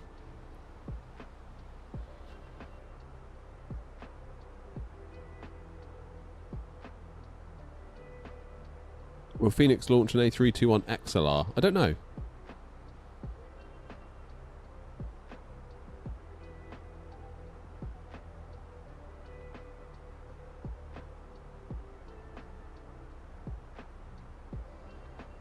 I would still, I still think I'll rotate the CEOs in with the Neos, Grumpy. I feel like it's just another variant to add into the rotation, which is nice, keeps it interesting. I don't have the FS Labs, no.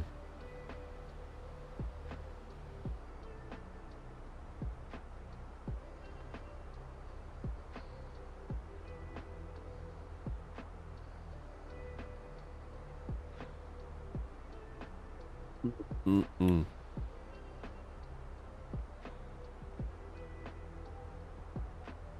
Our time to get there hasn't really changed by much, has it, despite speeding up?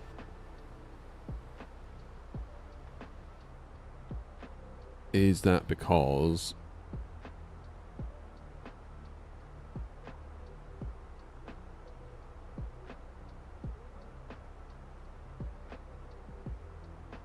we go 0.82 managed. Can't do that, can we?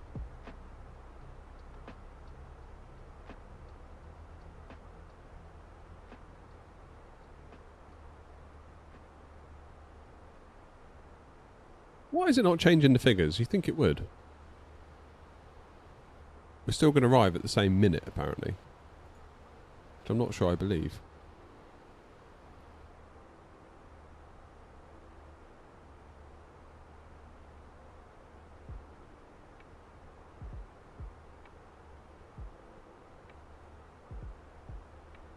Yeah, Grumpy, I don't know what you were thinking.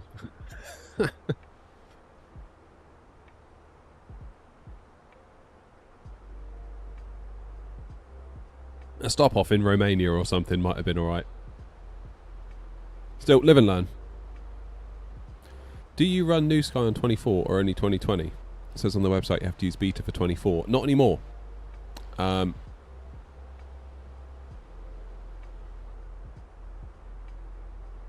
The regular version will run in 24.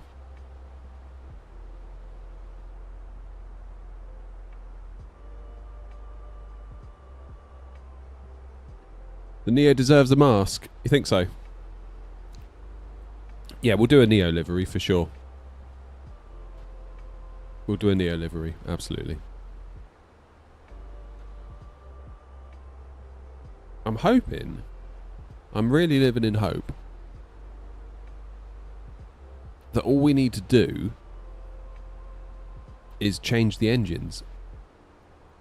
Because there's no differences there in fuselage. 7900 XT good in Flight Sim 24. I mean, Nick, the only reason I got the XTX was for the 24 gigs of VRAM. And it has helped a lot. XT, obviously, you lose 4 gigs of VRAM, which isn't the best, but I found the 16 gig of the 4080 Super that I had not enough.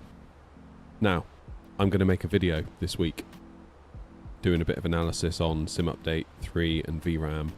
I'm going to do some tests with the 4080 Super. I'm going to do some tests with the 7900 XTX, and we'll just see what happens. We'll do 1440p, 4K. That's the plan, is to do a little bit of that. Can you do a flight from Manchester to New York? No. It's too far. Not doing that, bloody hell. This is bad enough. 4 hours down to Larnaca.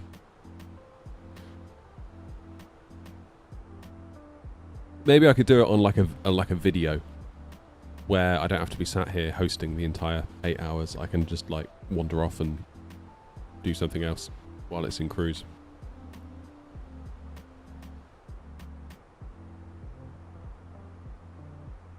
Maybe that would be the play. Then we can use some bigger aircraft. Get to fly them a bit more. No worries, Tony. Do you like the Winwing Airbus side stick? Never tried it. Never tried it.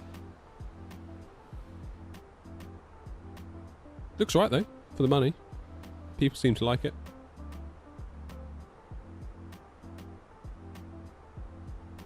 Selling my 7600 right now, yeah. That makes sense.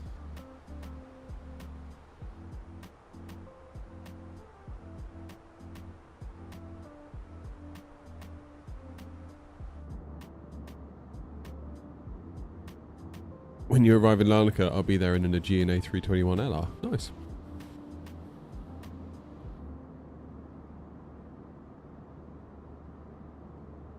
Still got 2.5 hours to go. Bloody hell. Right, so the plan is it's 1:45. I will do lunch at between 1:30 and 2. This is me trying to break it all up. All right, Toby. FS Projects, Airbus Flyer. Although, someone said the other day about some other company. What were they called? CN... Oh, what were they called now? But they're doing loads of Airbus stuff. Including a stick that will go on the Moser AB9 that looks very similar to the FS Projects one. And they'll deliver it in 2 weeks.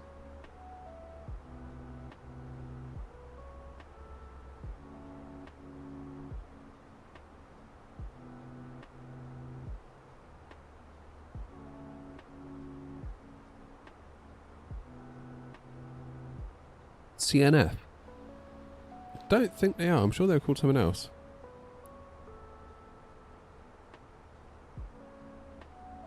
Have a look.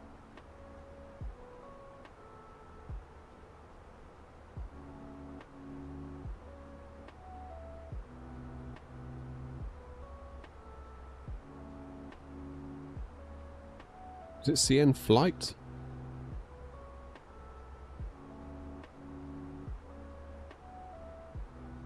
CN Tech.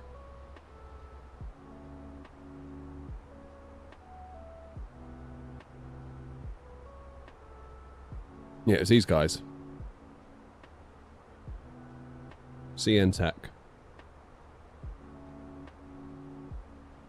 And they do a tiller as well, which looks like a fair old unit. Look at that.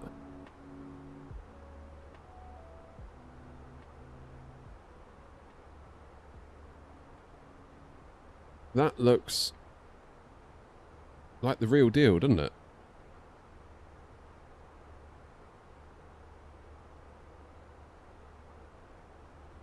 So, manufactured from steel materials with a professional surface coating. Handle is manufactured using 3D printing technology based on scanned data of the real parts. The control force is very close to the original.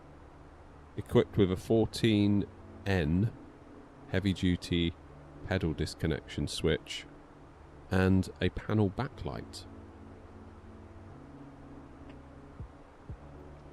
Compatible with IFSIM, Tolis. Why doesn't it say Fenix in that list? Shipment within 14 days. See, that's the thing, isn't it? That's the thing. FS Projects, you've got to wait so long. Oh, Romania's gone offline. Sofia Control and Ankara are online.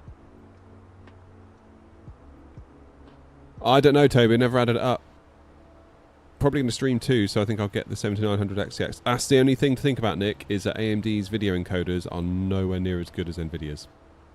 NVENC on NVIDIA is very good. AMD, not so much. Nick, if you haven't already, check out a content creator called Epos Vox, EPOSVOX.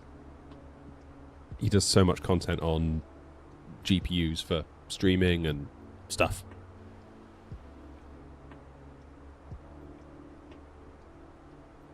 That looks pretty good. So how much is it? £181. Capped inside with shell.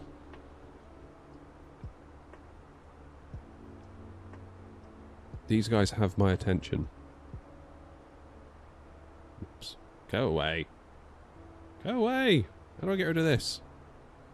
God, fuck you, Windows. Why are you so shit? That's better.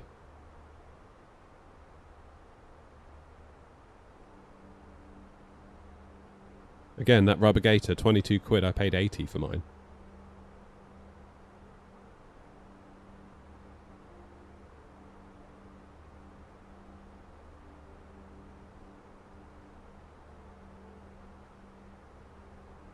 Oh, hello.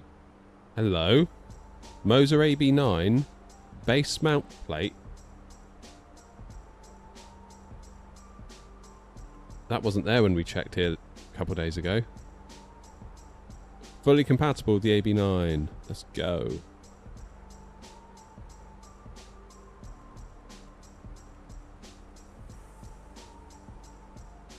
What's that, Grumpy? The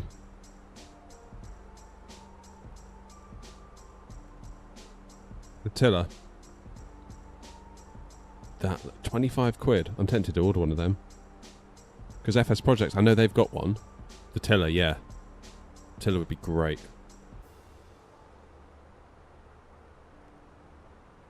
I'm probably going to have to redo the top bit of this.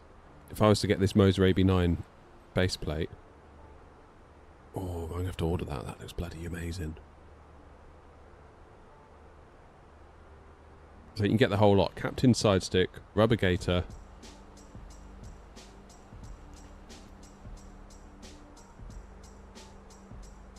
Captain side stick, rubber gaiter, Moser AB9 base plate, 184 quid. Go on, Grumpy, hit the order button. You get one and let me know what it's like. How you doing, Ed? How much did I pay for my Airbus side stick? By the time shipping and all of that was included, I think it was €230, and then that got converted into pounds for whatever that is at the time.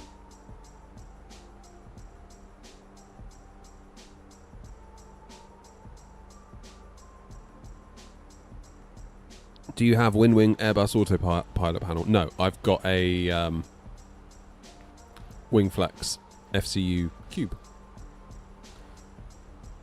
Oh, got it, Grumpy. You want me to order it, and then I'll let you know. All right, fine.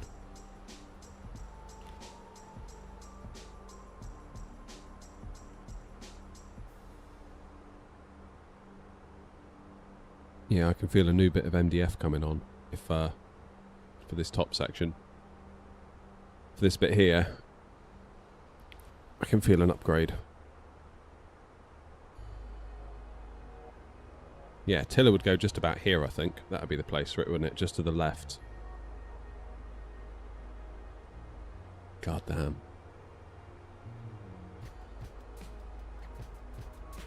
Head of development. Head of something.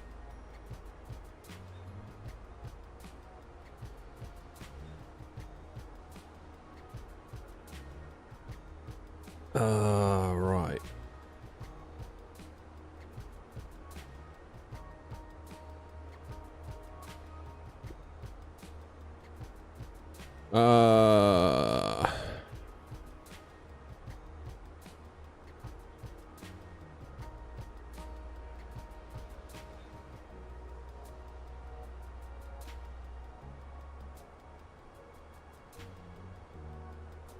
So at least we'll get control down through Greece.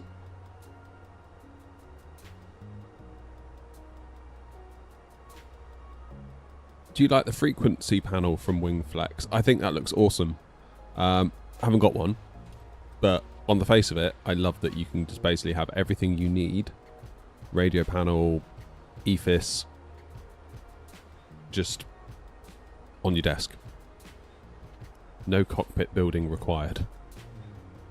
And then you've pretty much got your... It's pretty much taped then, isn't it?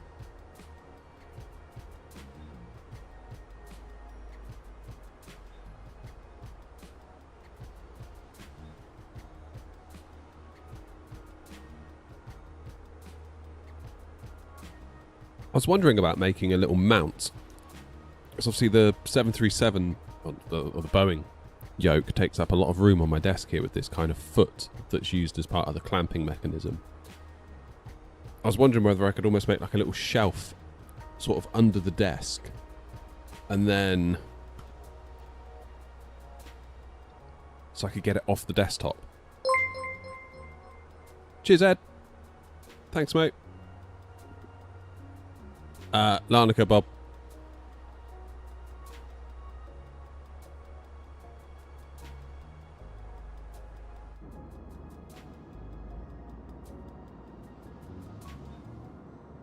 Alright, so what have have they come out of anything yet?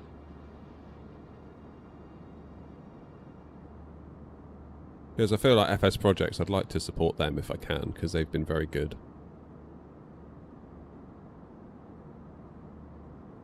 Rubber gaiter adapter. Still no Moser AB9.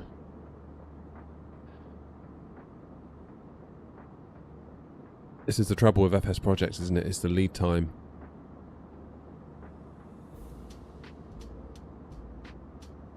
We remind all of our customers that we do not have side sticks in stock ready to be shipped, as we build each side stick only on order. Your order is valid even if your PayPal authorization has expired, usually after 29 days. Orders will be processed based on the number of orders received and the necessary production time for each product. We inform customers that orders placed from July 25th will be processed in January 2026. Bloody hell. That is,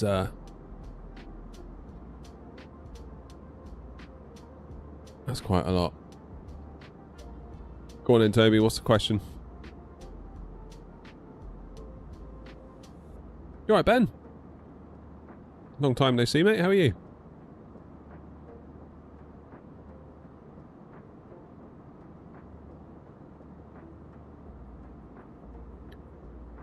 I have a question about this WinWing Airbus panel. Even if you don't have it, maybe you'll know, will it work with Boeing? Not at the moment. So WinWing are working with SPAD.next, I think, to get support in that. And then obviously you can use it whatever you want once SPAD supports it.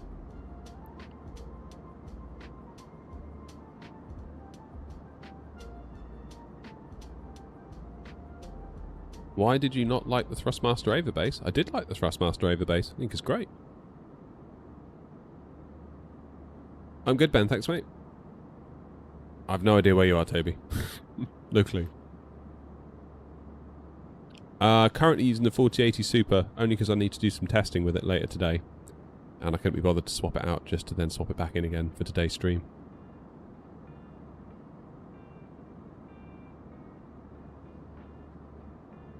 So I'm going to do a video on VRAM in Sim Update 3 with the 4080 Super and 7900 XTX to try and figure out if we still need the 24 gigs. My gut feeling is we probably do, but we'll find out.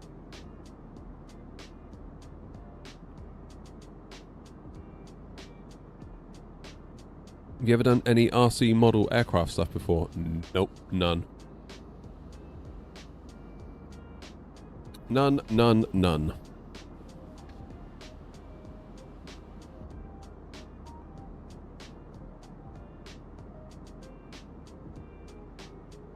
Ain't done nothing or nothing. God, these guys. I really want to see what this stuff's like from CN Tech.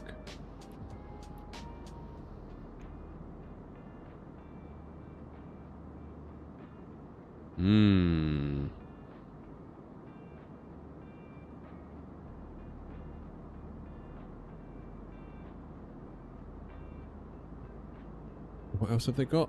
They've got an MCDU as well. And a chrono unit. They've got a whole trainer here, look at that. For 10 grand. Grumpy, get one of those. Let me know what it's like.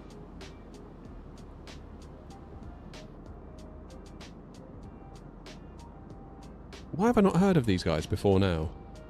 Hey, they've got the side stick box for 530. Look at that. Oh, I should just buy that, shouldn't I?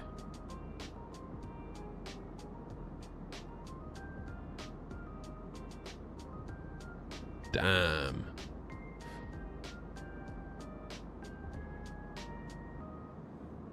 That looks pretty cool.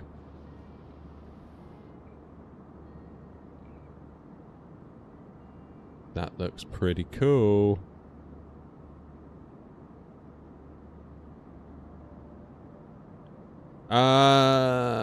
Nice one, I'd probably say 7900 XTX because it gets you 24 gigs of VRAM. And my 4080 Super was not enough.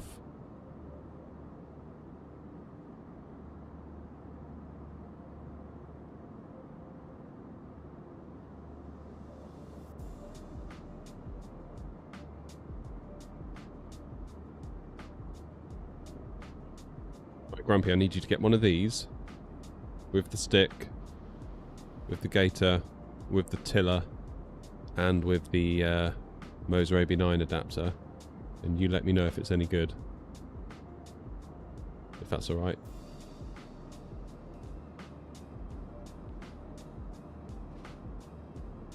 Oh, that looks so good.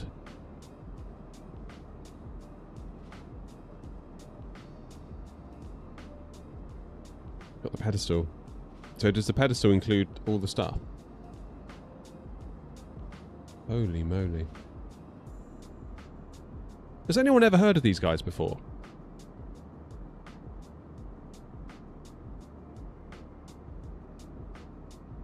Look at it all, man.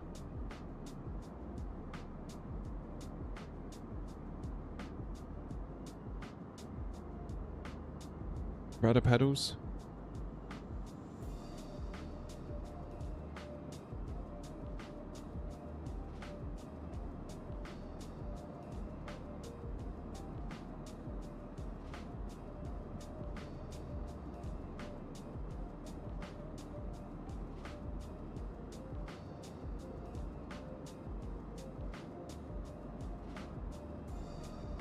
That is a beefy set of pedals right there.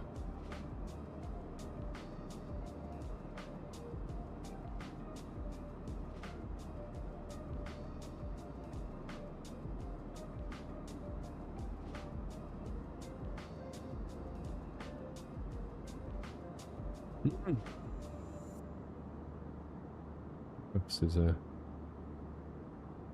floor box. What's a floor box? Oh, is that the bit that goes on the side of the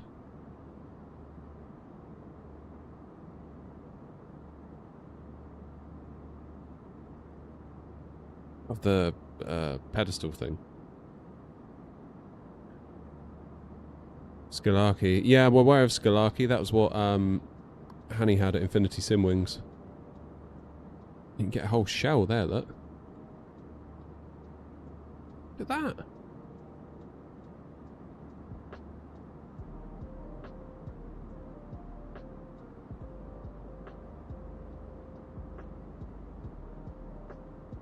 Good grief.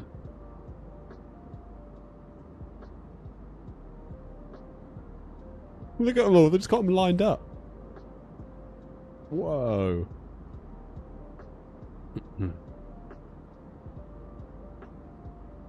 I guess so, Grumpy, yeah. This is what Grumpy's going to have in his garage, I think, soon. Sooner or later.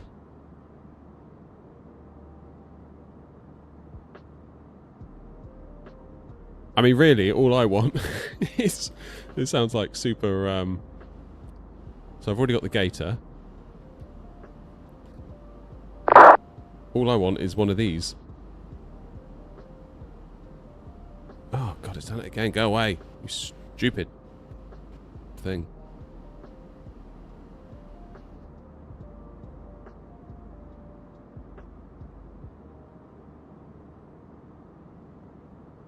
Within 14 days. I'm going to have to place the order, I think. Moser AB9 base adapter. Your setup looks fire. Thanks, man.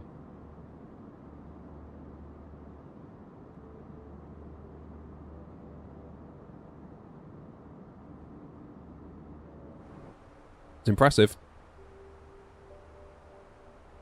So, I mean, if I can get the base plate adapter for the Moser AB9, hopefully I can continue to use my FS Project stick and gator with that.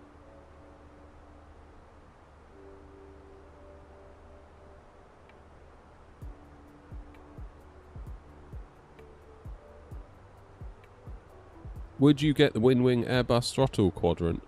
No idea, Jay. I've not tried it. Love to, but haven't yet.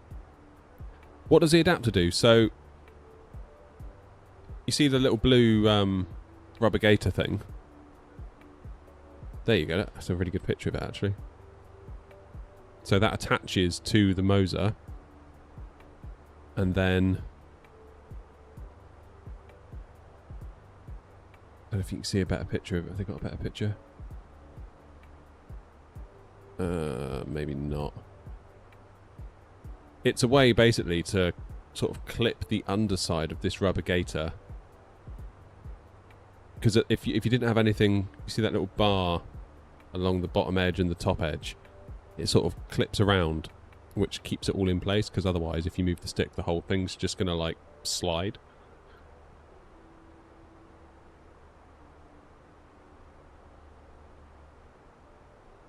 I mean, that just basically looks exactly the same as what FS Projects have done.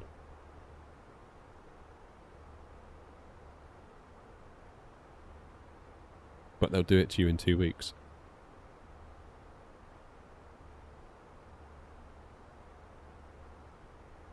Whereas with mine, I had to make this weird adapter, which I've never really been in love with, to be honest with you.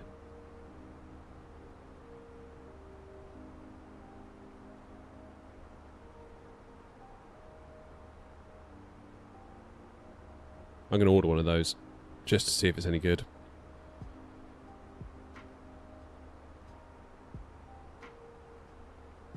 Only one way to find out, isn't there? Right, what's happening with that sim? We're getting there. We are getting there, aren't we? Where are we now? We're over Slovakia. About to go to Hungary, then Romania, over Bulgaria, and then we should see some coastline. And we'll track that down all the way to Cyprus. Grumpy, where are we going after this? Not today. What USB hub do I use? God, what is it? It's a Anchor, I think. I think it's an Anchor. What have we got on back home? Manny, ground and tower. Newcastle's got ground on. That's the way. And there's people there as well. That's cool. I like Newcastle. Hopefully that's getting a bit of love because of the new scenery.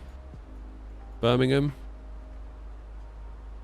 This is what I feared after the scenery release. Everyone freaks out. Everyone goes there. Then this happens. Do you know what I mean? Hi, Martin.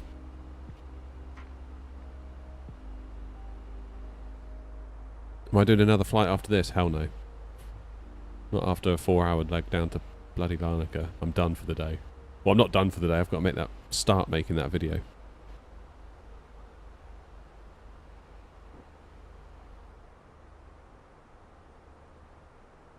Larnaca's fairly busy, given that there's absolutely no ATC on.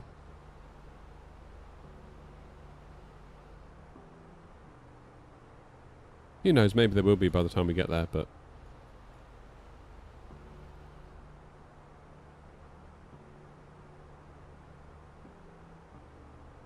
Bet Munich's busy, innit? Yeah, even this time of day, that Munich's fairly busy. How's my day going? Good, thank you. Haven't we been to Bucharest already? It was here, right?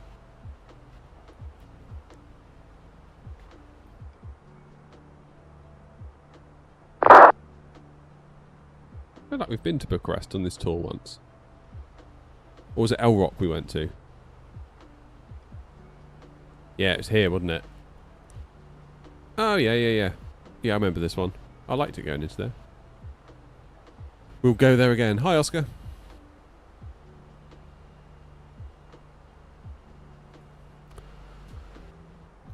I'm in the Fenix, Martin.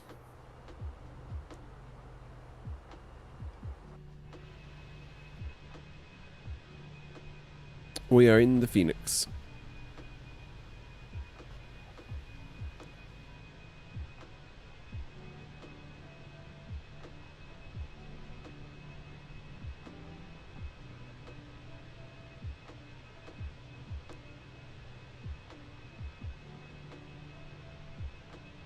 And it's awesome. I'm really pleased with how the new livery turned out as well. Really pleased. Not a huge change, but just a little tweak.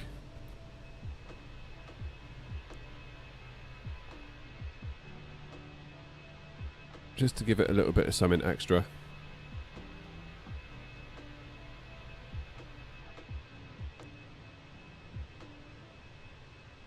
And crucially, I really wanted this underneath as well. On the belly. Welcome back, Isaac.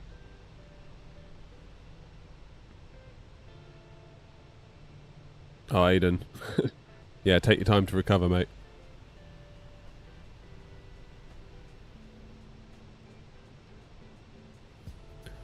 Would I recommend the Logitech G Pro? G Pro what? Is that the stick? Don't really use Logitech gear except for the radio panels and my rudder pedals, and I'm not particularly happy with either, to be honest.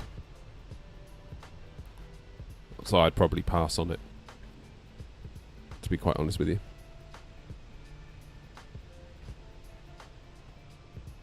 If you want to know the truth.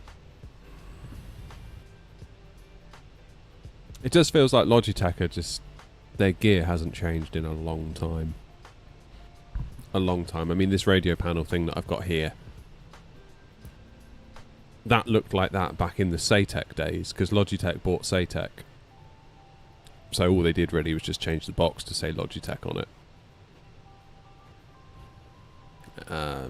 Yeah, it's definitely feeling its age. I mean, it doesn't have... it's only got 1, 2, 3, 4, 5 digits on it. Whereas if you look inside here, on our radio panel, we've got 1, 2, 3, 4, 5, 6 digits because of the 8.33 kilohertz requirement. But of course, the Logitech panels are so old that 8.33 kilohertz requirement did not exist when Saytech originally manufactured it. So you have to use something like spad.next to drop the first digit. So you see in the plane it says 122.8. On my radio panels it says 22.8. So it drops the 1, which is fine because it always starts with a 1, so we don't need to know the one's there. But at the same time, it's a bit like, that's a bit of a hack. And we're just working around how old and clunky it is, really.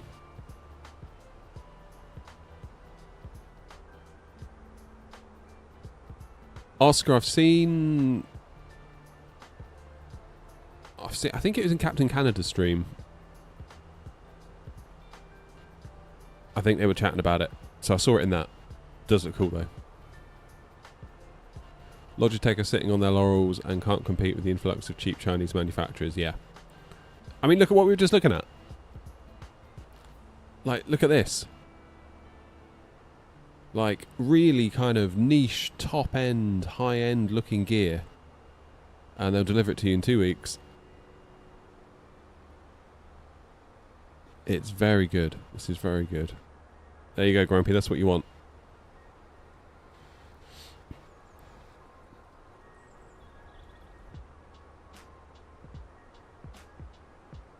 Another Isaac.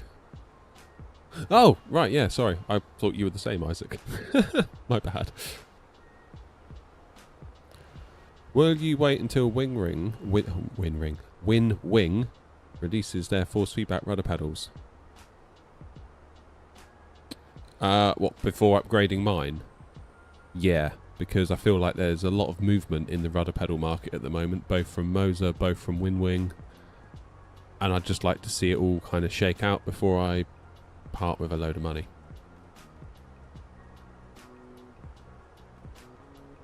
The only thing that makes me think maybe the Wing ones is because if I ever end up with that Wing yoke, it looks like that Wing yoke is designed for those Wing pedals.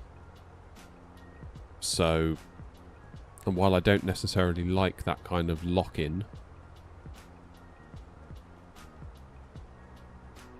don't know. Yeah, I mean, it feels like Wing could really disrupt the hardware market, doesn't it? Like, really disrupt it.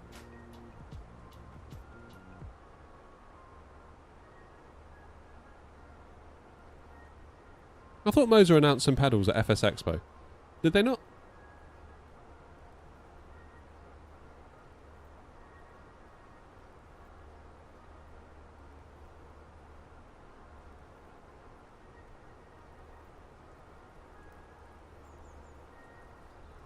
Very good if they deliver as promised. Yeah, that's the thing, Grumpy.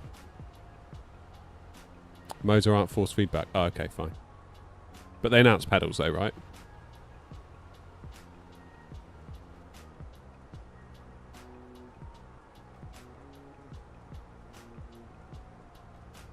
So yeah, I'll just wait for it all to shake out. Again, I don't really want the force feedbackness, because am I right in thinking that in like the real Airbus, the rudder pedals aren't force feedback, they're just fly-by-wire. In the same way the stick is fly-by-wire, so the plane will just do what you tell it. It won't necessarily give you feedback other than what you get through the resistance of the springs. Best flight store for scenery? I don't know where best fly, really. I use Orbex, I use a bit of Anybuilds, I use a bit of Contrail, just wherever I can find the thing I want. Equal time point coming up, look at that. Only another same again. Grumpy.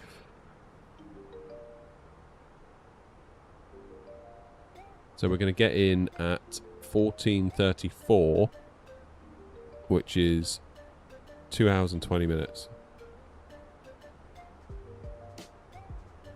Oh, Sim Market. I forgot Sim Market, didn't I? Fair play.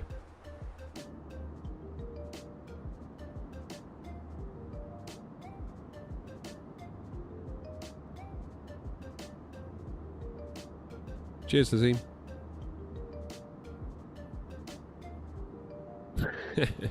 Speaking of hardware, I just got the VKB Gladiator stick. And at the very least it beats a controller. Oh, anything beats a controller. Gladiator is supposed to be a good stick though, isn't it? Manchester, I've got what they called Mako Sim, is it?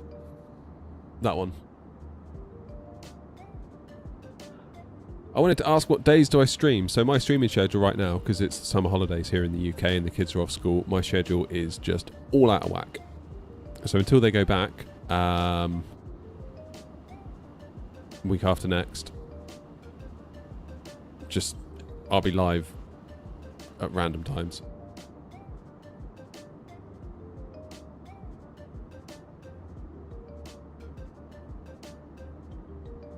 Because yeah, I think I'm not live tomorrow, so the next 2 weeks are a bit weird. I'm not live tomorrow because it's my kid's birthday. Figured I'd just hang out with him for the day. Then the kids aren't back to school until sometime late next week.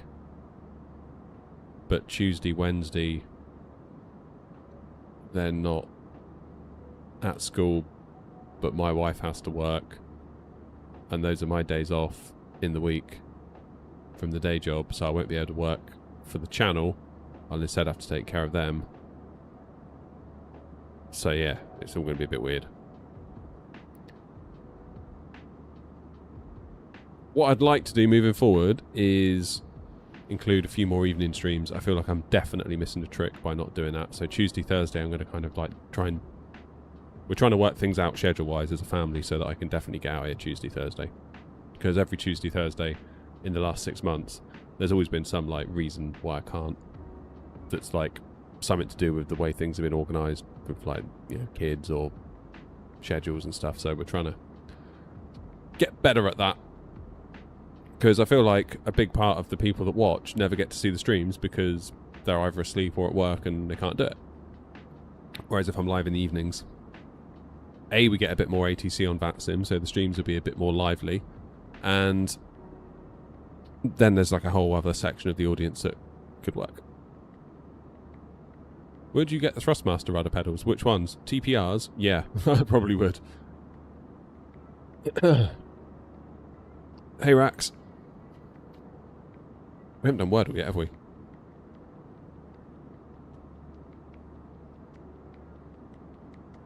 Let's knock out Wordle.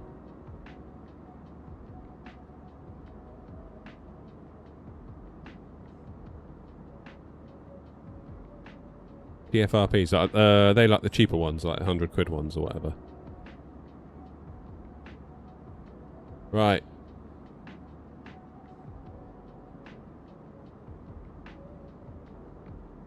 Can you please buy me a joystick? No? Can you buy me one?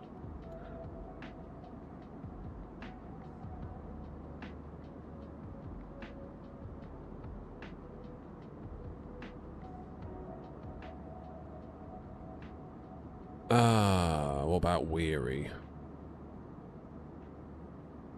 Let's just get some work letters in. Okay, there's an A. Do I like say intentions? Yeah. It's very, very impressive.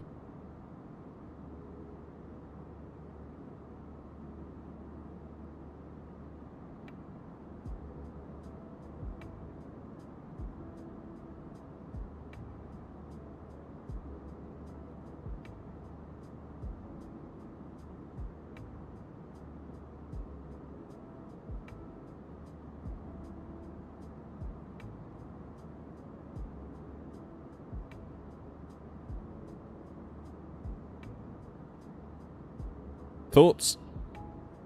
Providing you don't know the answer. Can't be ropes, the R's gone.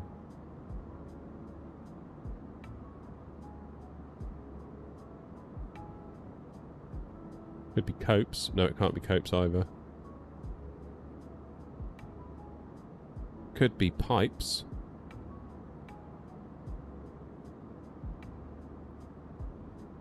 Can't be pipes because of the A. Idiot, you just burnt a go. Ah!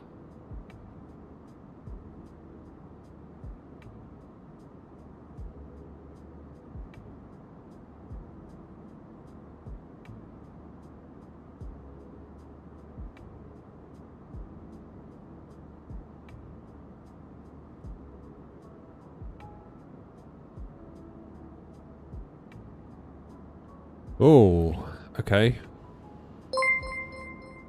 Thanks, Rax.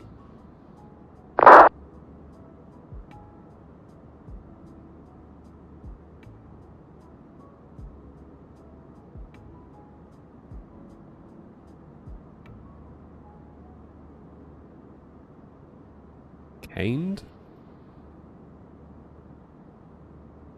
Oh, okay.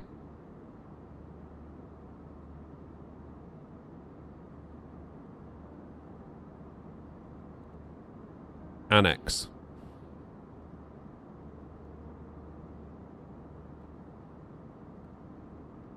Got it. All day long. Too easy. No, Rax, I don't have it.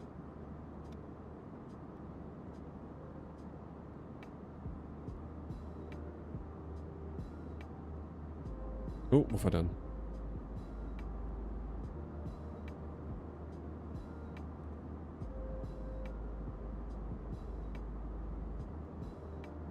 Okay, I'm going to order a CN Tech thing. For sure. Okay, we're still redlining. Equal time point coming up.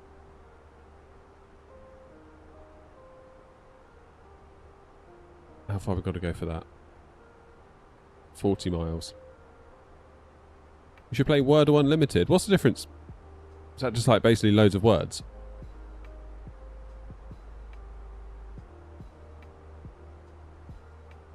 Because we were playing Quordle.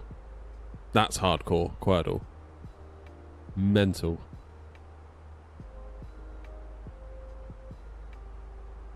We get infinite goes.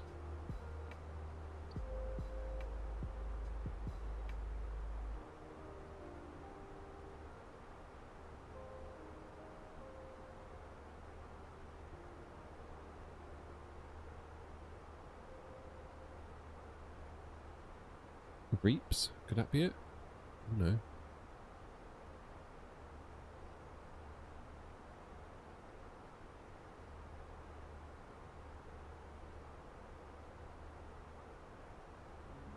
Herd?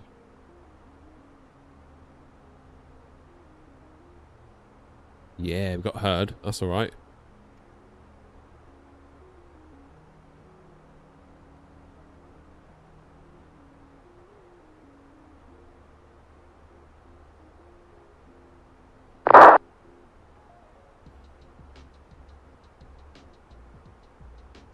When you say you get infinite goes, does that mean infinite goes on one turn, or you get loads of words, so you don't have to stop after one go? Quordle's just crazy though. So there's an A in the middle, not a H there, so there's to be a H probably here. So C, H, A...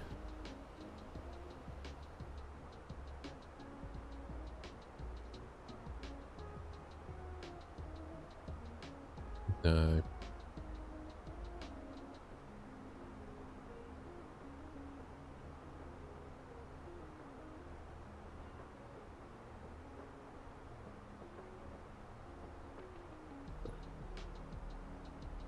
Do shout out if you know anything.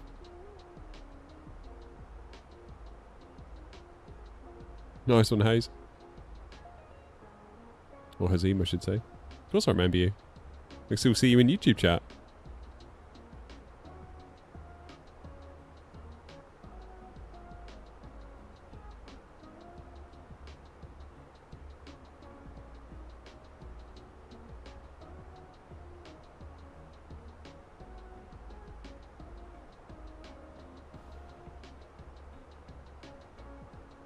I was going to say like heels. Can't be that either.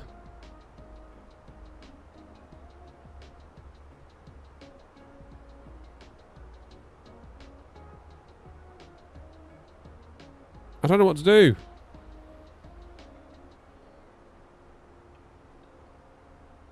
T-H-A...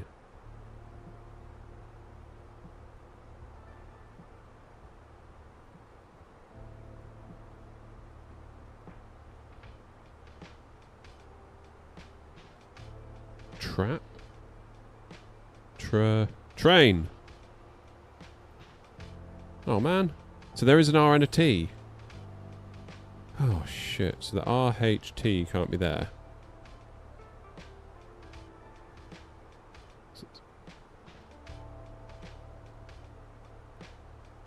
This is hard, man.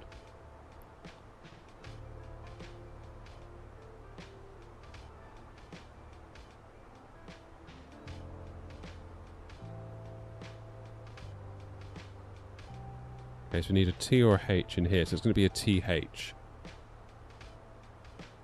Something RATH.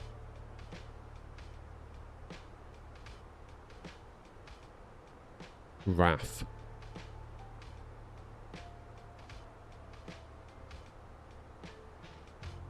There it is. That's 2 out of 4. So for this one...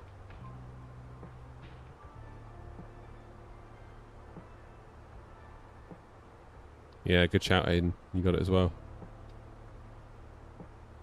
Something ND. No, I was going to say ND.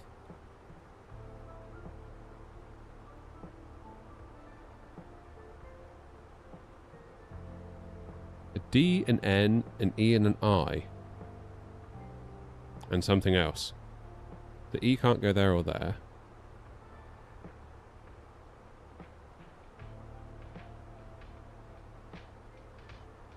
Diner?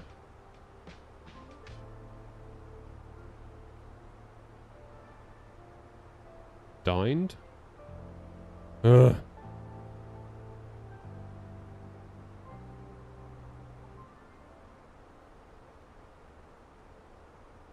Where's Estonia? North of... kind of to the right of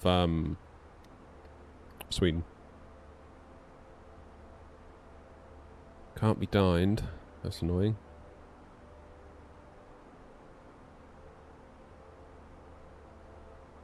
D's not there either. Maybe a double. Can't be an E there or an E there.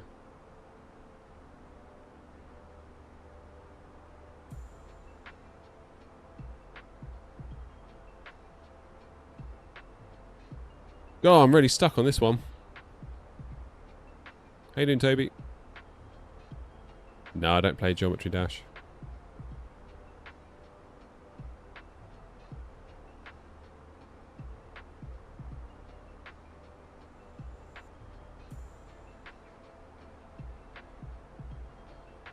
Well, I like the Any builds A320. I don't really fly it, to be honest. Mostly fly the Fenix.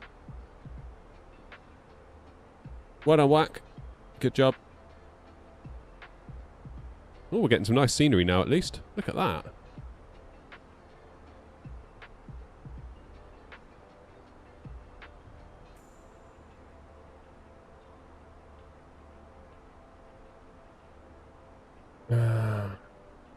Azim, you can try and figure out this.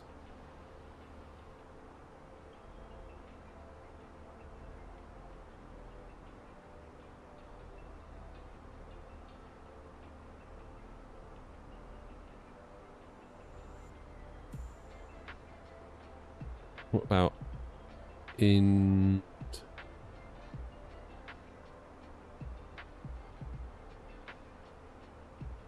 ideas? D. Oh no, it can't be that. Index. Could it be index? INDEX. Hell yeah. Alright, last one. Do you land with auto throttle? Yeah, mostly. Too slow, Philip. I already got it. You need to up your game, buddy. Too much time in the sim and not enough time on Quordle. You need to get your priorities straight. Oh man, so we've got an E and a T. That's all we've got for this one.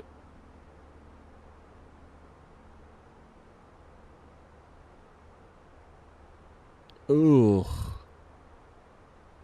Well, the T's probably got to go in the middle or at the end, doesn't it?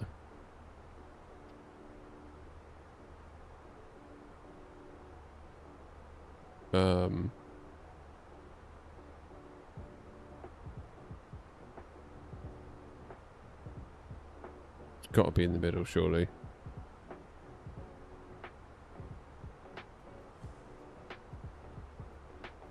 I'll go 8-0, Grumpy. Is that all right with you?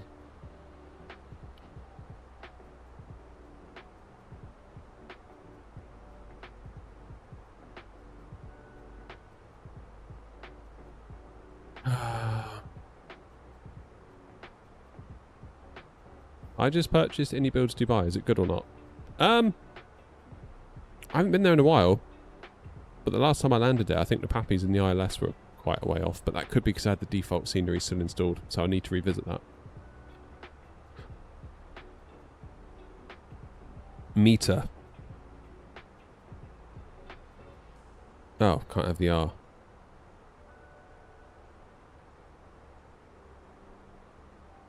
Nothing else it can be, is there?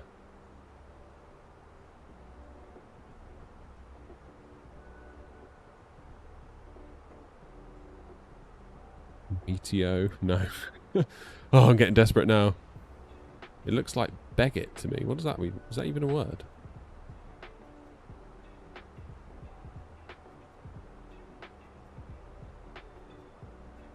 Bloody hell, yes it was. What does that word even mean? Never heard that word in my life.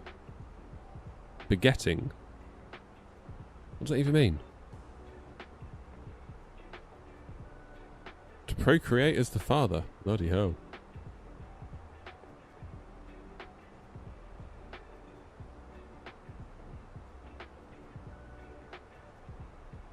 Oh no, they both gone offline. Of course they have. It's because they know we're coming. They're like, oh no, that bloody Air Knot's on his way. Log off. Log off. Quickly. Get gone.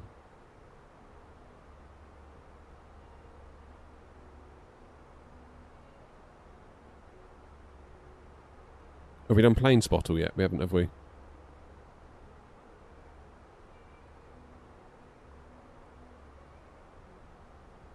Let's do Wordle Unlimited then. Is this it? WordleUnlimited.org.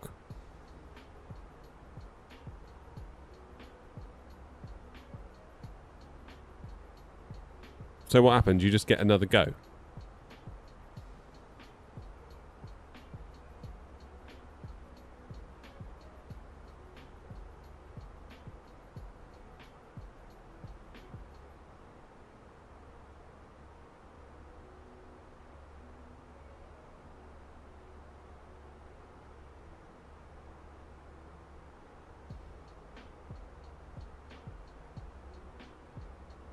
You can just go forever. Okay, that's cool.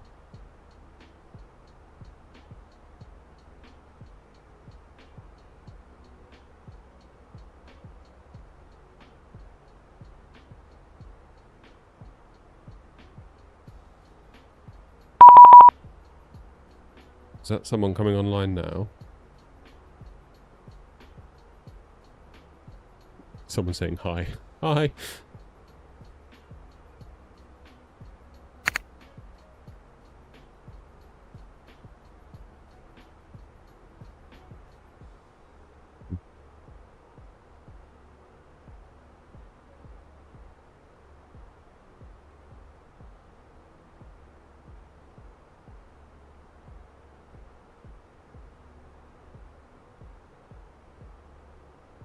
Running out of options here, aren't we?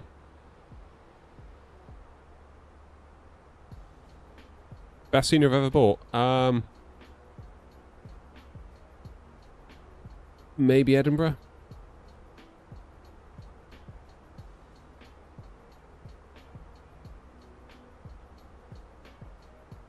Say what about party, but can't have that, can we?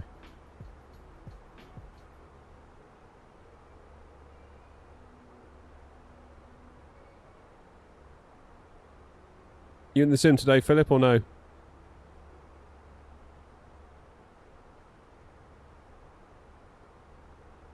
You alright, Bisha? Oh my word.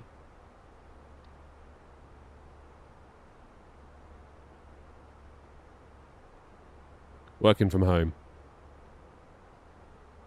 That must feel like a rare treat for you at the moment.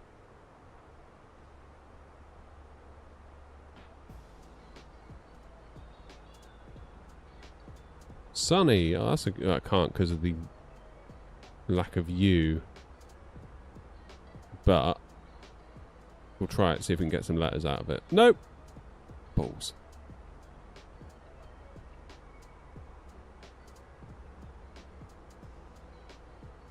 Oh, spice it. No, no S, Philip. We've just used the S.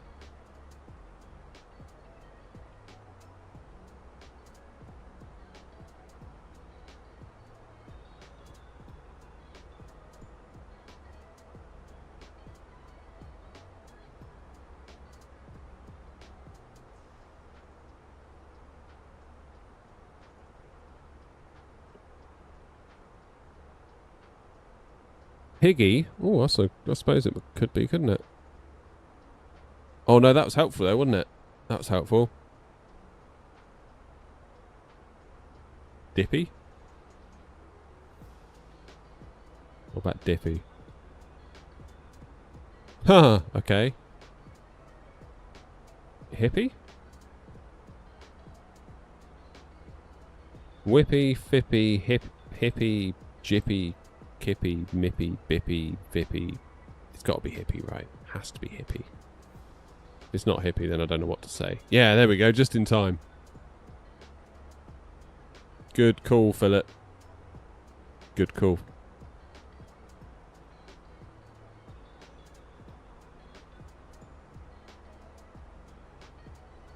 Very good call indeed.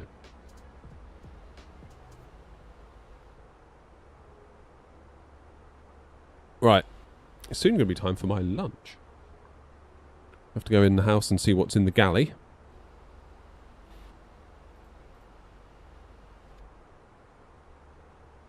I'm still very intrigued by this lot. I'm still very intrigued by all this. I hope they're as good as it looks, because like, I get that it's using top-end equipment. Or rather, top-end prices.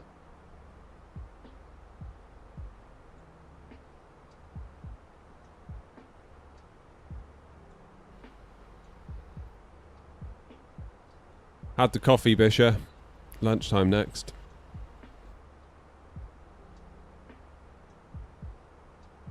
How long have these guys been around? That's what I want to know. Have they just like appeared out of nowhere?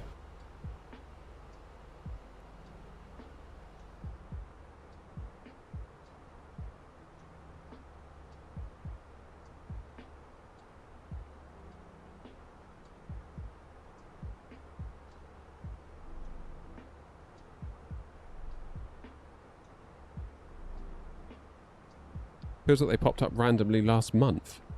But then, how do you pop up randomly with a load of software ready to go with all this kit? Like, you can't just pop up randomly with all of this. Surely. And it looks amazing. So do I want the one with the case or not? Probably not if I'm going to mount it.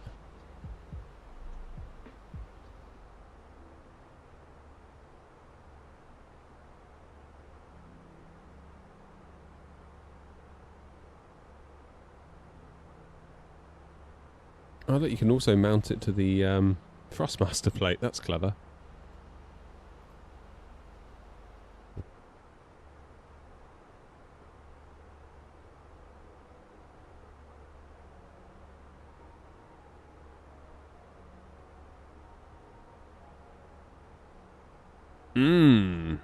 Well. Become the YouTube tester of these products. I might have to.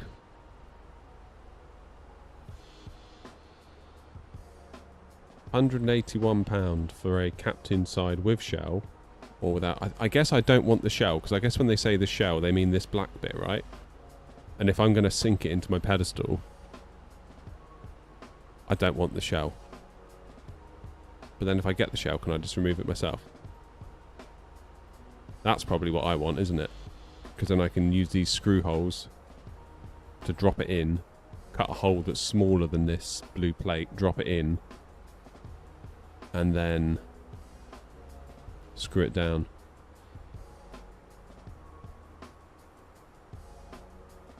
They were established in 2007, according to their website. Established in 2007, is the operator of the online shop en.cntech.com and is responsible for the technical services, blah, blah, blah, blah, blah, blah, blah. Come on, get to it.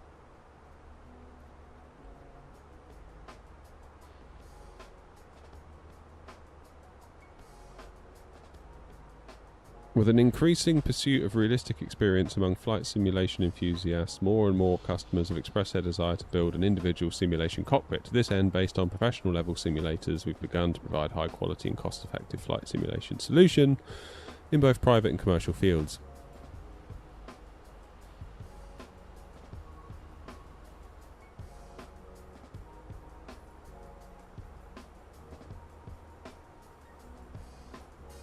Got a Gmail address. I love that.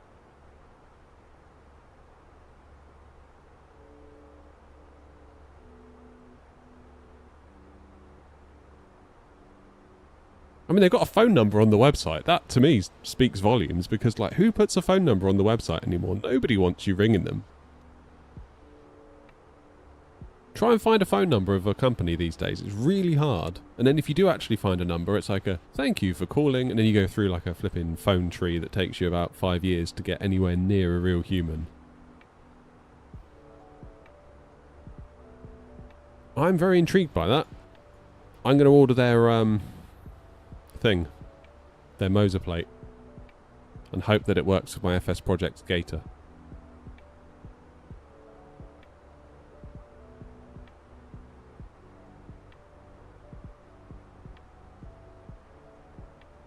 I mean, if the FS Project Sticks ever goes, like, tits up, this would be the way to get one quickly, wouldn't it?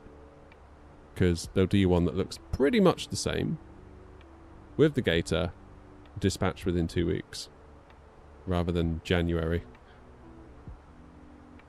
AK, we're looking at a company called CNTech, so they're doing all sorts of Airbus gear, including a tiller that looks fairly hardcore.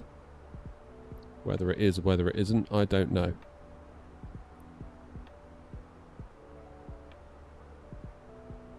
I remember the one at Infinity Simwings, the Skalaki one, that felt really, really... you had to put a lot of effort into turning that. To the point where I was worried the handle might snap. Like, you had to put a lot of pressure on it. A lot of pressure. Have I checked out EFBX? No. Should I?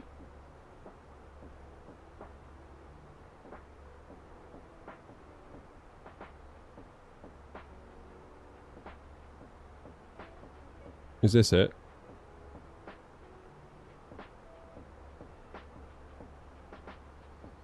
Oh, yeah. I have, actually.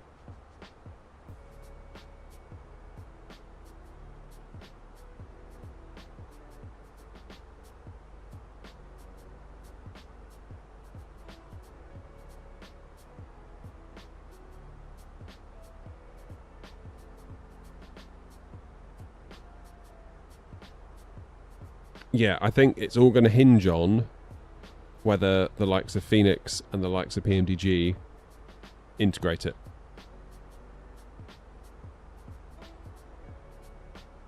Because if they don't, probably A non-starter, I'd have said. Why don't you get a 3D printer and start making your own parts? I do have a 3D printer. And I have made some of my own parts, just...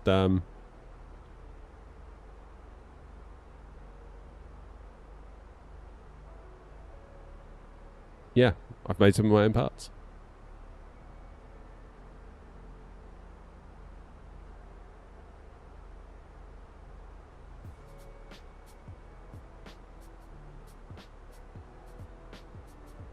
I don't know whether 3D printing like a full-on cockpit would be a good idea or not.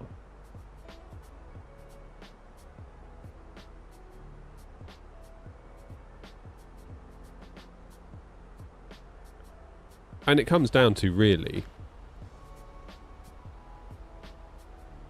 make a tiller. Oh, man. I don't think I could get it as good as they could get it, though.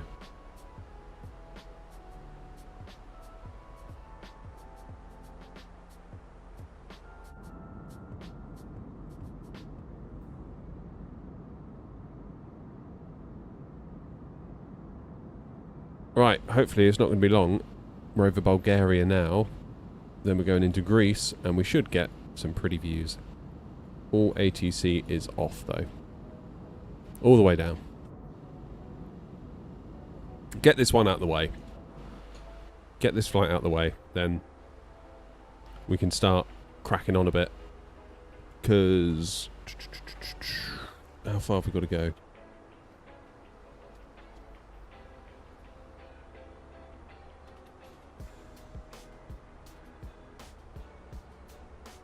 Have a little look. Because we're getting towards the end of the tour now. It's been a minute, but we are getting there. So once we've done this one, which is a big 1,500 miles, then we've got Larnaca to Belgrade, Belgrade to Amsterdam, Amsterdam to Stockholm again, because Grumpy likes it. Then we've got Stockholm to Brussels, and then Brussels to Gatwick. Each leg roughly getting shorter. 1, 2, 3, 4, 5 more legs. So I reckon 2 or 3 more streams, and we can have it done. That's what I think.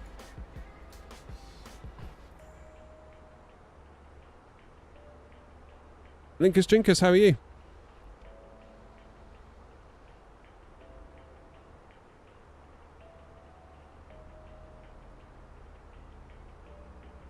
You inspired me to make my own hybrid cockpit. Wonder if we could ever design a realistic hybrid cockpit. Yeah.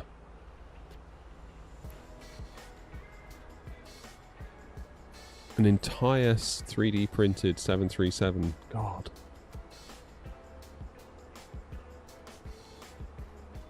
It is remarkable what you can do with a 3D printer. Am I going to do Larnaca to Belgrade after this flight? No, probably not. I need to start work on a video. Try and figure out if Sim Update 3 has solved the VRAM issue at 4K and at 1440p.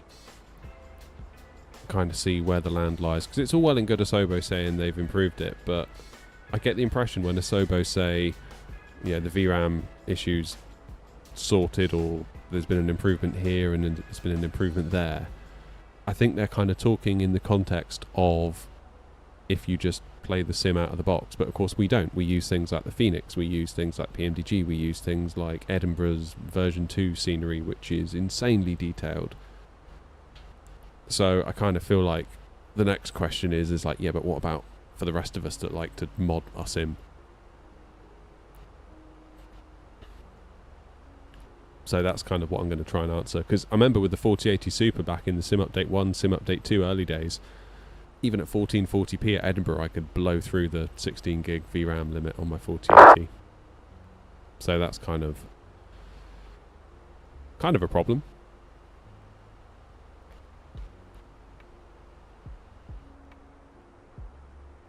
So we'll see.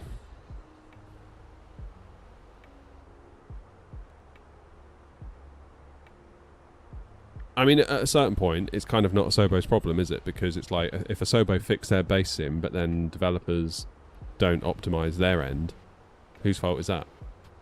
So it's not like I'm having a go at Asobo. It's just, in general, if you want to use the sim, if you want to use things like Edinburgh V2, if you want to use the Fenix, if you want to use GSX, if you know, what's the situation?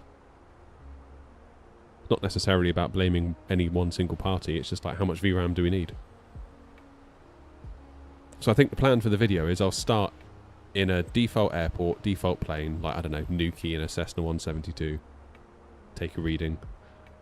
Then I'll go to Heathrow, default Heathrow, in the 737 MAX, so a default jet, take a reading.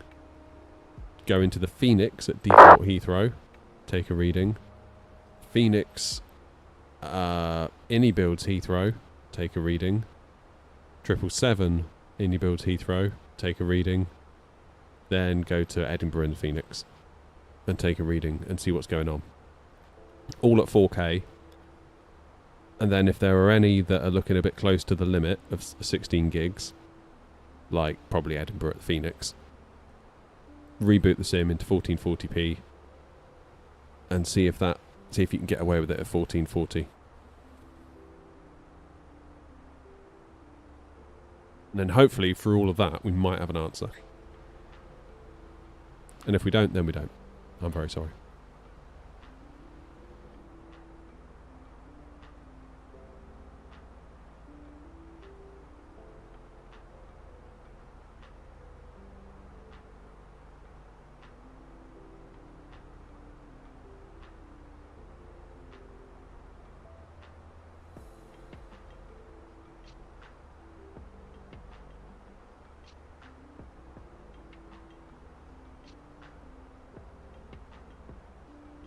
What are my two favourite airports to fly into on that sim?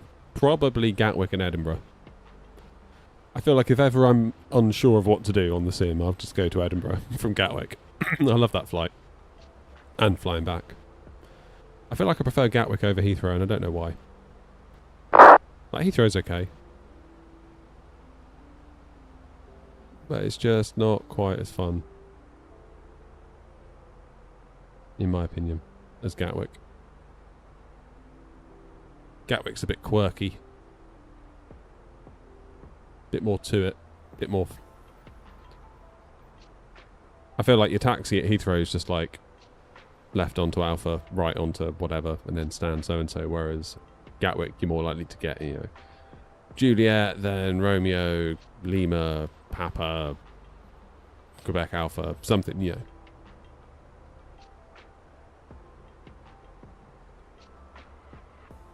And there's a really nice free scenery for it as well.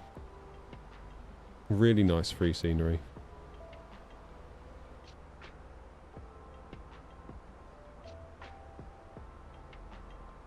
Just going to go back to managed speed.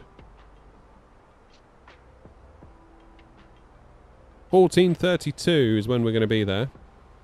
So we're about an hour and a half out.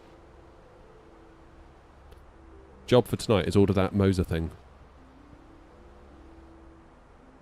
Which will mean, sadly, I need another sheet of MDF. Grr. Milk Run Monday. Trouble is I can't really sim on Mondays. I'm at work during the day and my wife's out in the evening, so I'm on kid duty. So I just can't touch it. Sadly. Last time you landed into Heathrow, it was dark and there wasn't any lights. Oof.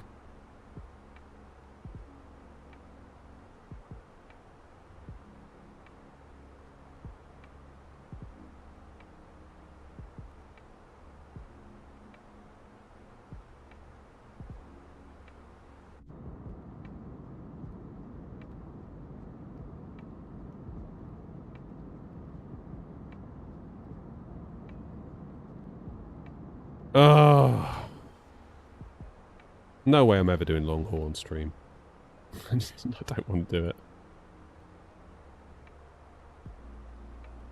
Ain't happening.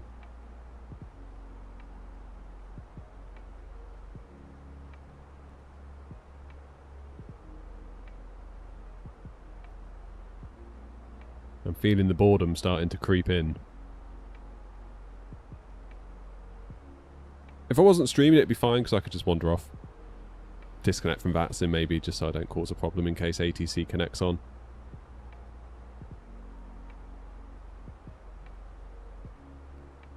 It all depends, Marcus. All depends on your hardware, on so many things. Hey, Derek.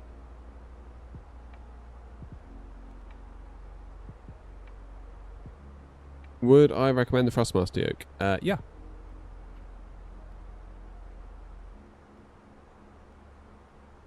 That's cool, Theo. Yeah, I do use Say Intentions and Beyond ATC. I've not used FS HUDs.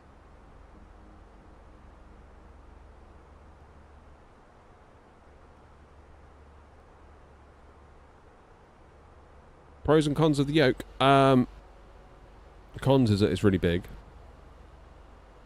And it takes up a lot of room. The cons is that it's really nice in that it's got that kind of pendulum motion to it. So it's not like a GA yoke where it's on like a pole that goes in and out. It kind of pivots backwards and forwards, almost like it's, you know, mounted to the floor of the aircraft, which is what you'd get in a 73, 777, 787, so on and so forth.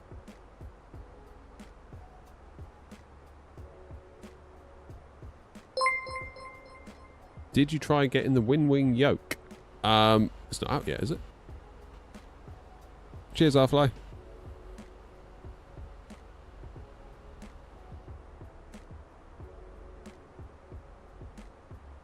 Yeah, as far as I can tell, that WinWing yoke isn't available. Unless I've missed something. I don't think they've even announced a price, have they?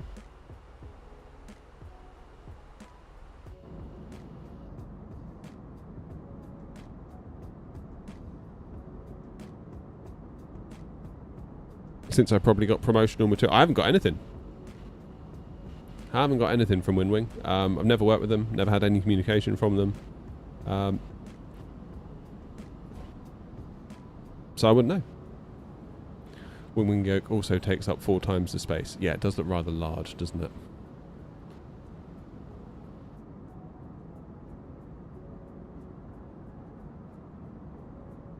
It does look rather large. And my concern would be with it that you have to use their rudder pedals, which are like another $1,000, aren't they? So it's not going to be cheap. Oh yeah, the Ava's great, Theo. Even though I'm using the AB9 now, I still like the Ava. I think some people thought like I've turned my back on the Ava because I got the AB9. It's like, well, no, like the Ava's under half the price. And what you get for that is really amazing. You wish the middle of the Thrustmaster yoke had a clip. Oh, right. Yeah, like for little paper. I mean, the plastic bit almost looks like it could be a clip, but you almost like ping it back with your thumb, but...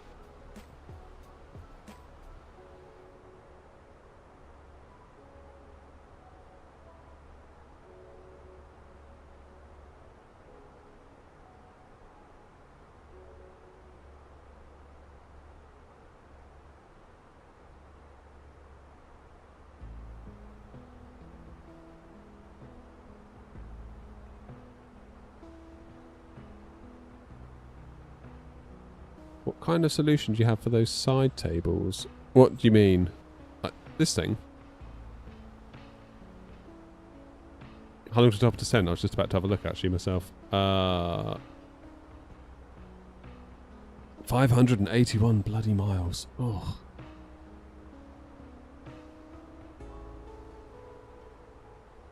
An hour and a quarter.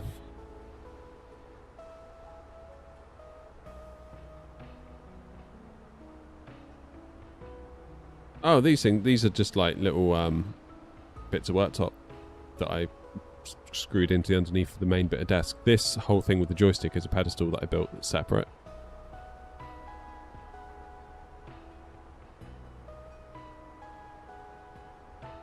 Yeah, Alan, I've seen about that. It's a bit scary, isn't it? Yeah, Marcus, it's all home built.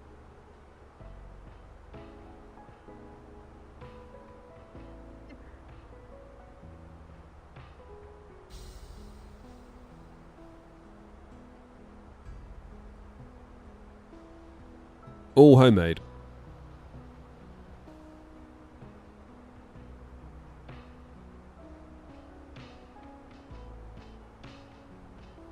I mean, you can tell. Just don't look too closely. You won't see the blemishes.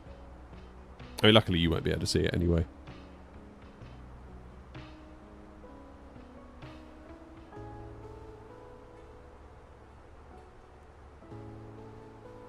Right, guys, it's 2 o'clock. I make that lunchtime. So, one last quick check.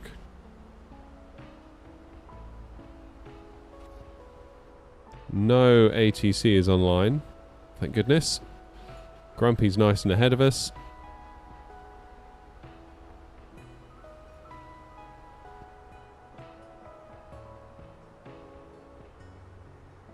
And we should, once this haze clears up, we should then get some nice views of some coastline as we head down to Larnaca. What would I recommend for a beginner? As in, what sort of stuff would you want recommended? I'm not quite sure what you mean. Not tried the shared cockpit. Apparently it can be a bit laggy with that add-on that does it.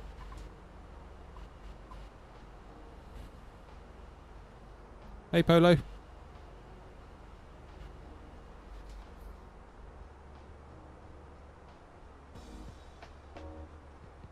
There we go. Right. Well, hopefully we'll get some nice views if this haze gets out of the way. JB Pilot, thank you. Appreciate you. Does the Fenix work fine in 24? Yeah, I mean, the sim's still the sim, really. Like, it is going to stutter. So don't be thinking it's not going to do that ever, because it will. Just one of those things, really.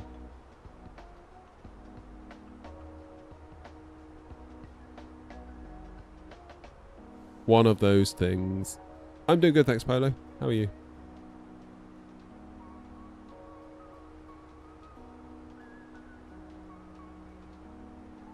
What do I think about SU3 performance-wise? There will be a video on the channel on YouTube. I'm going to start making it after I end this stream, and I'll let you know.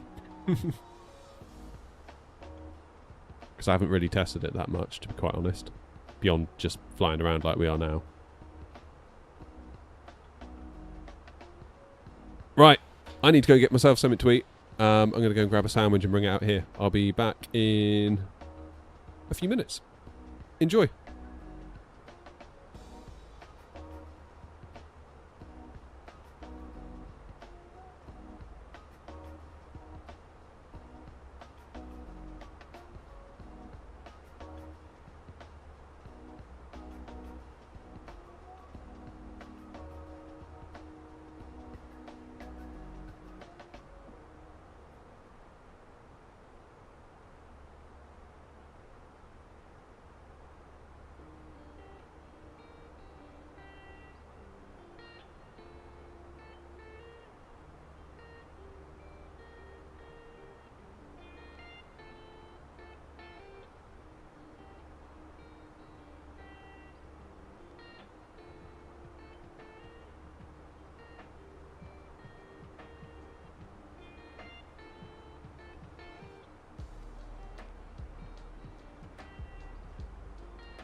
Ah, that's good. I'm back with lunch.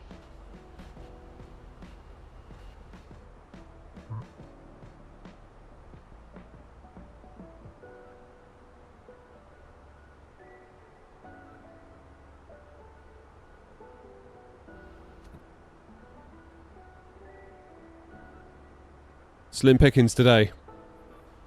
My wife's currently doing the shopping, so I managed to find myself something to make a sandwich. Brian! 6 months you've been a member for. Thank you, buddy.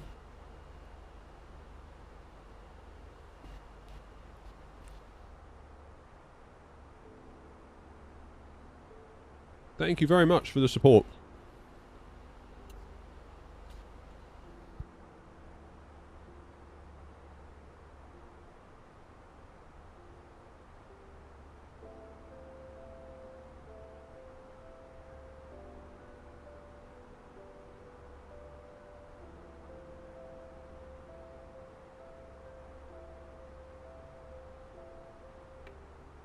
Right, so what's that ahead of us?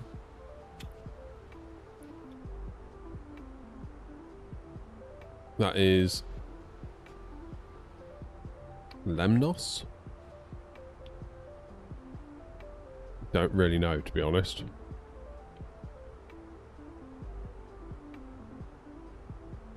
Not really heard of many of these.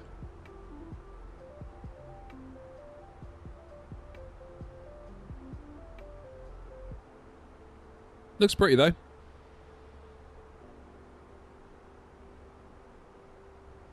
Theo, going back to your question, what would I recommend equipment-wise for a beginner? Just a stick. Maybe like Thrustmaster TCA Airbus. You can pick those up for like 50 quid on sale sometimes. And you could argue that's all you need. Because that's got rudder control. That's got a little throttle slider, albeit not a great one. It's got a load of buttons. Technically, that's all you need. And I remember saying that. Now look at me. But, you know. Noms, I've got a ham sandwich. Not the greatest, but...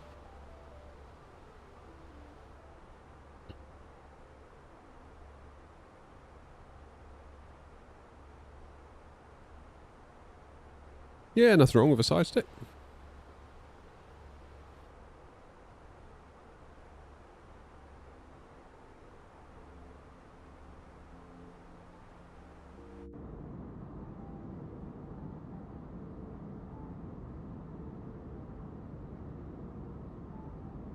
What PC would be best but not too expensive? Oh man, that's a question.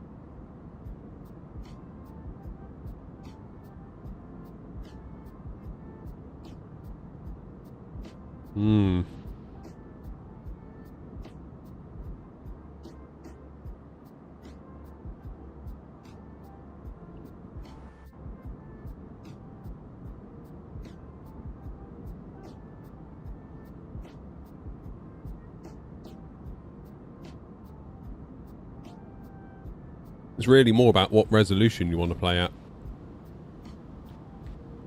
Or rather, what resolution are you willing to accept?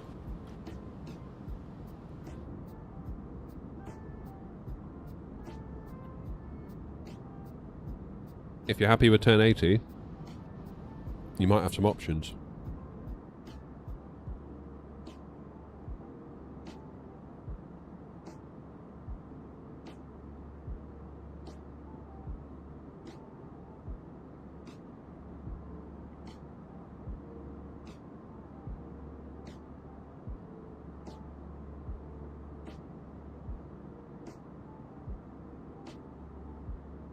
I mean,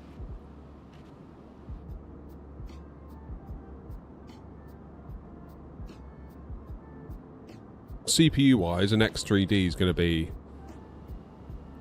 your best bang for buck.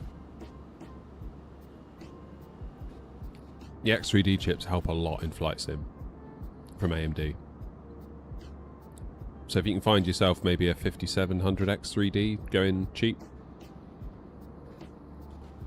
you can get yourself a cheapish AM4 motherboard, some DDR4 RAM. Again, this is all going to be cheaper than the AM5 stuff. GPU wise, I wouldn't recommend you go any less than 12 gig. I mean, ideally, if you can go 16, even better. Just because Flight Sim 24, as we know. As we know.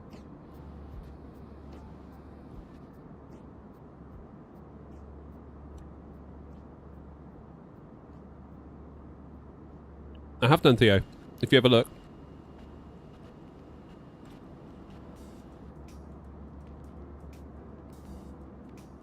If you type in like air not setup tour, you'll find it. How do I join AirNot on New Sky? Get yourself a New Sky account. So newsky.app is the website.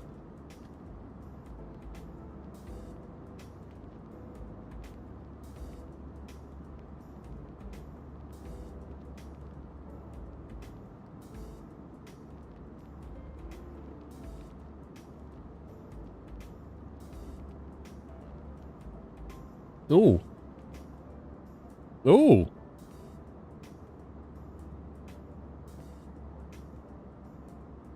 One, 2, 9.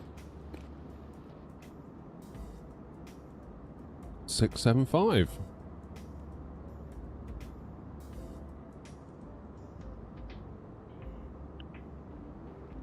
Quite a lot of planes in this region as well.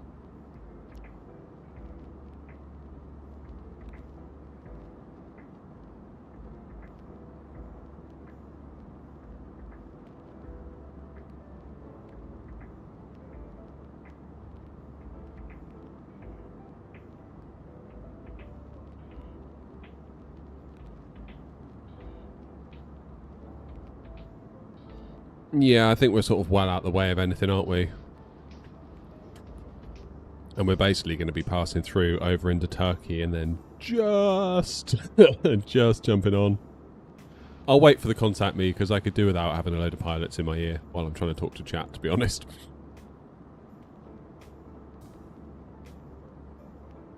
What's happening to Twitch, Bolo?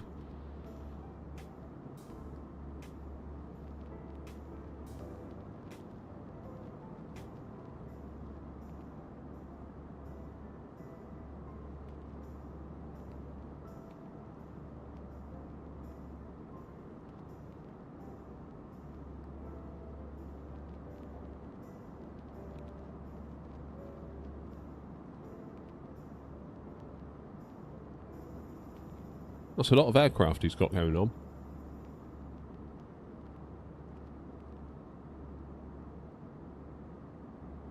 Also doing ground and tower for Elgav.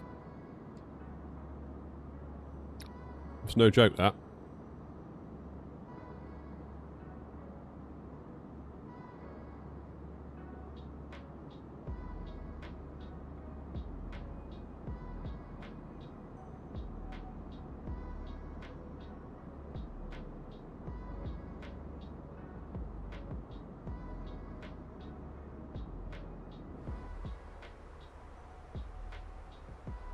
So how far are we from Rhodes? Quite a way.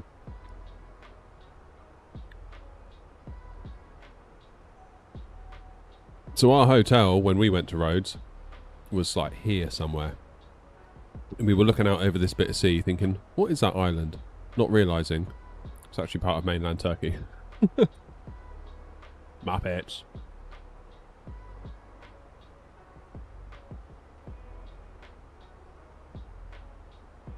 Rhodos Palace. It's got to be the worst food I've had anywhere.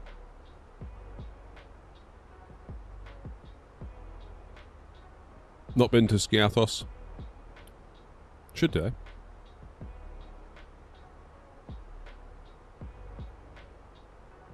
Where is it? Is that it? Yeah.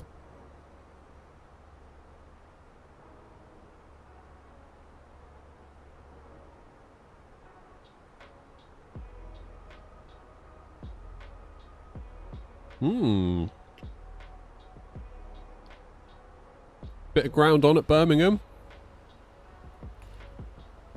One plane on the ground.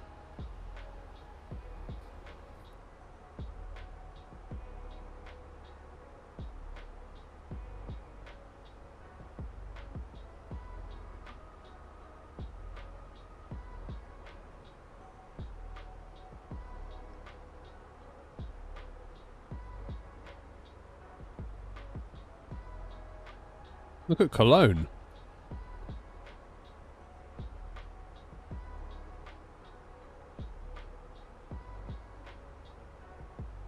Where is this lot going then? They're going to Berlin? No. No. That's cool to see Cologne lit up like that this time of day.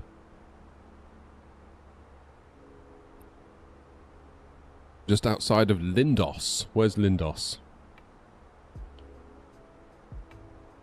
Is that somewhere within Rhodes, Brian?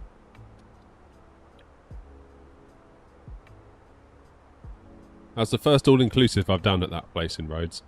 I'm not sure I'd do another one. I don't think it was that great. Maybe I just went to a bad one. Like, the food wasn't very good at all, to be honest with you. The queues to get into the restaurant bit were just ridiculous. It felt like you were queuing up for security at the airport almost to get in. Like, when they sat you down, they were like, oh, do you want a drink? Do you want a drink? Like, it's all free, all inclusive, like beer, wine, whatever you want. And then once they give you that first beer, which was a really tiny beer, by the way, it was like half of what you would normally expect to get for a beer. You were dead to them. You were not getting a second beer. Even if you're like, over here, buddy, like, excuse me. Just, no. You're not getting another beer. You get your one drink and then you sod off to make room for the next person. Because they need to keep turning the tables.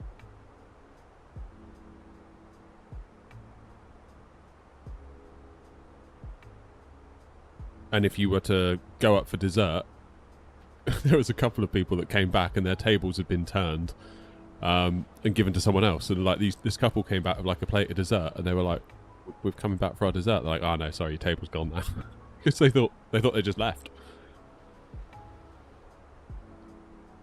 Southeast from Rhodes Town, nice.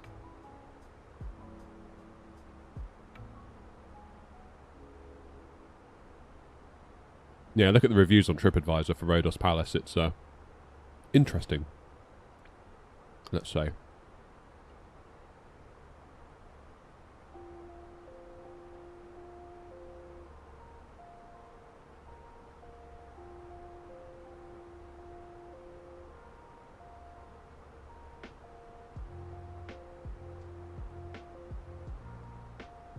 David, I feel exactly the same way. That's why I normally don't do them. Even though people ask me relentlessly to do them. Then they probably wouldn't even turn up anyway.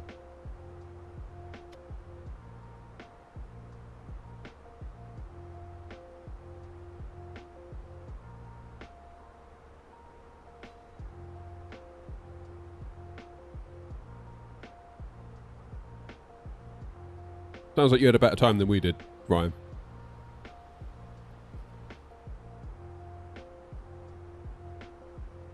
I mean, we had a nice time. And these things are kind of what you make it to a large extent, I think, but on what I experienced there, I would not do an all-inclusive again. Because by like day 3, we were just sick of it. To the point where we were paying to go out for food, because we were just like, we just couldn't eat any more of that hotel food. It was so bad.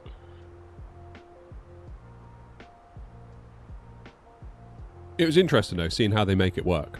Because I went there really curious about like the business model of like an all-inclusive.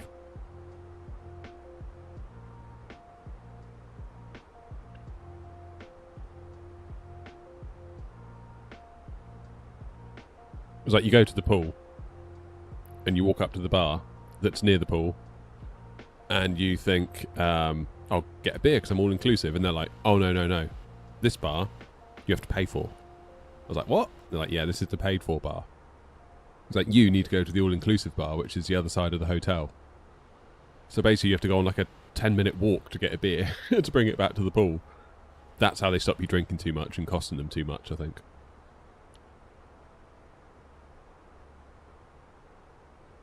Lots of people were complaining too that their beers were being served to them in a paper cup. But I sort of understood that. Because like, if you're going to go out by the swimming pool, and you've had a lot of people that have had maybe one or two beers, they start getting clumsy and start knocking glasses over and they smash and people have got bare feet and they walk through it. That is going to be awful. And the amount of paper cups that got kicked over was insane. So if they were glass, they would have just smashed everywhere. So I kind of get it. some people really kicked off.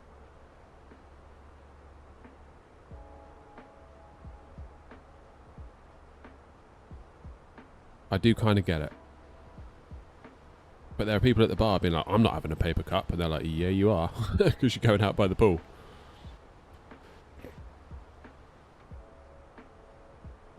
Ever been to all-inclusive that has a paid-for bar? Yeah, so really, I naively thought, going all-inclusive, that you're buying like the top package almost. Like you're paying for everything up front, so you'll get treated quite well. I was a bit naive in that, I think.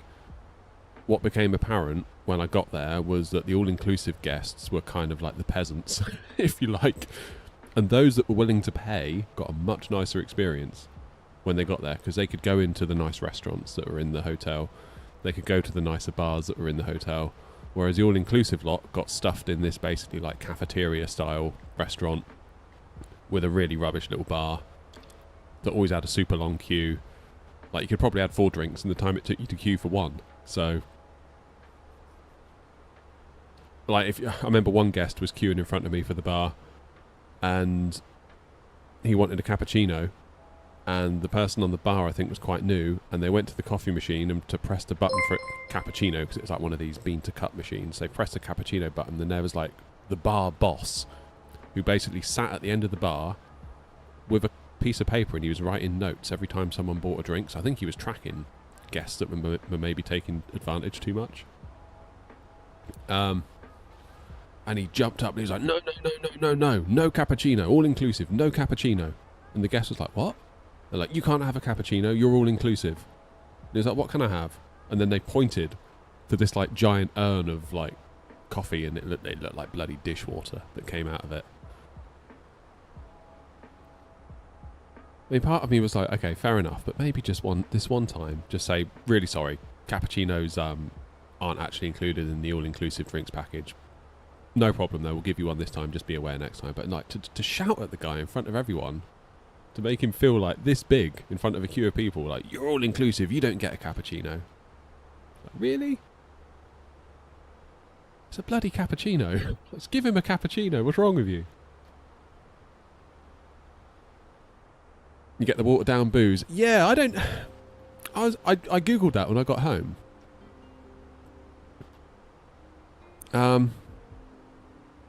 And there were some people saying, well, actually, they have to give you proper booze because they're licensed and it would be against the terms of their license. But then there was one night where I thought I had rather too much to drink, to be honest. Like, my wife went up to the bar. She got like a cocktail for us both. I drank it. Tasted alright to me. Tasted just like fruit juice, really. And then she got another one. And then they had this stuff called... is it ouzo? Or ozo? What's it called? And then it was like, you can either have a cocktail, a beer, a brandy, or an ouzo, whatever it's called. Those are like your options. That was it. And it was local beer. I remember thinking like, God, I've had a bit too much here. And then it dawned on me, it's like I felt basically sober. And I thought, oh, it probably hasn't hit me yet. It's going to really hurt in the morning when I wake up. And I woke up and I was fine. I was like, it's like I hadn't had anything to drink. So I don't know. I don't know.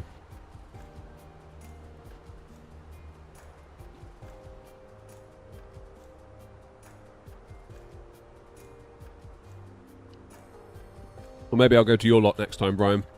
I'll tell them you sent me. Hopefully they'll upgrade me.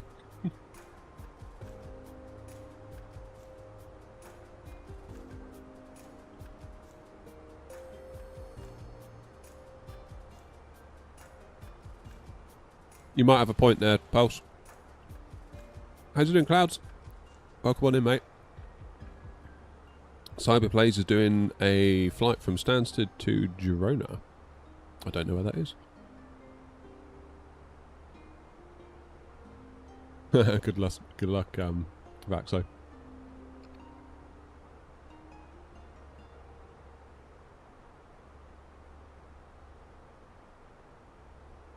So I don't know, maybe we just had a bad experience of an all-inclusive. Maybe there are better ones out there. Because I've heard some people say like, oh my god, this one we went to was amazing, the food, the drink. I feel like the one we went to, maybe not so much.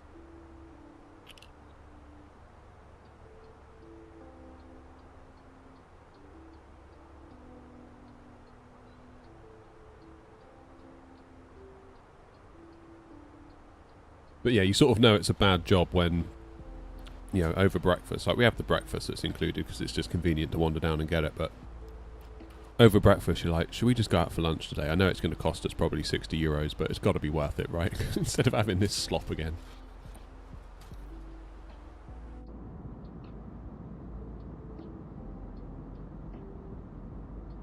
Yeah, it was super repetitive, the food as well. And they were like, oh, you get unlimited snacks in the cafe all day long. And the unlimited snacks were literally leftovers from breakfast.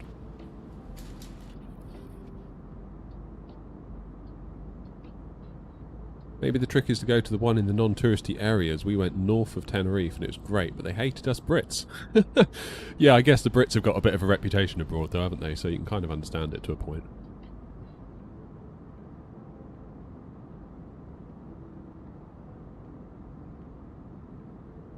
What I found weird though, Martin, was we went out for lunch one day, and when we got to the hotel, they were like, oh, the all-inclusive beer is a local beer.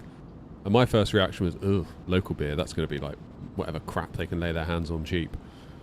Then we went out for lunch, and the waiter said to my wife, oh, what would you like to drink? And she goes, oh, I don't know. And he goes, oh, we've got this local beer. And she's like, oh, local beer, that sounds really nice. Almost like she's been really cultured and getting into the spirit and all that. And it's like, the exact same brand of beer came out, and I was like, that just goes to show, doesn't it, like perception. When you're in an all-inclusive hotel, you presume you're being served the cheapest possible rubbish because it's local. You go out to a restaurant, you pay a hell of a lot more for it, they tell you it's local, and then you think it's better quality. Oh, it's local, that's good. So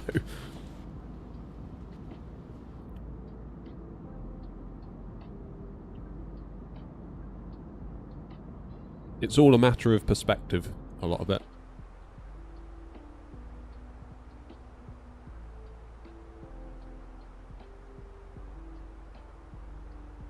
You doing the polar route to Singapore then from New York Airbus?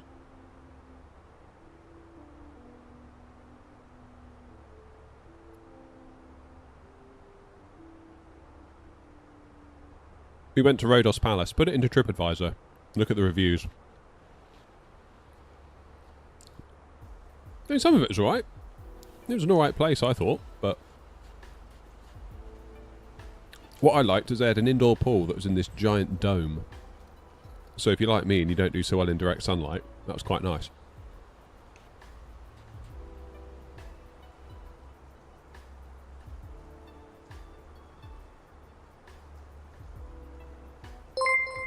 How you doing, Archie? Hope you're well, buddy.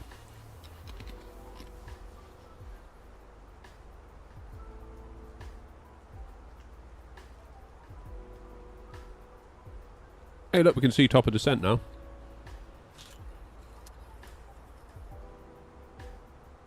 Good, Archie. We're just bitching and moaning about my all-inclusive holiday to Rhodes. I say we, I, bitching and moaning.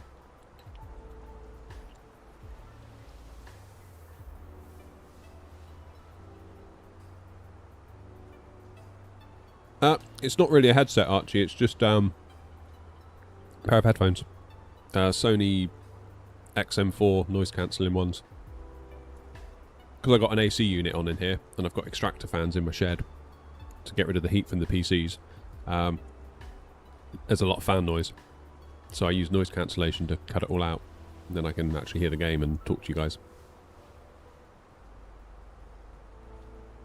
Where'd you go, Archie? Don't tell me you went to Rhodos Palace, Archie. Archie's saying he went to Rhodes last year on an all-inclusive.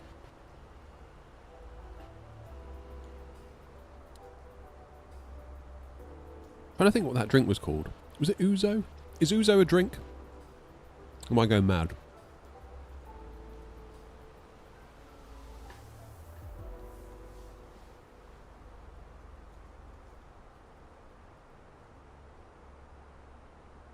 Could be going mad.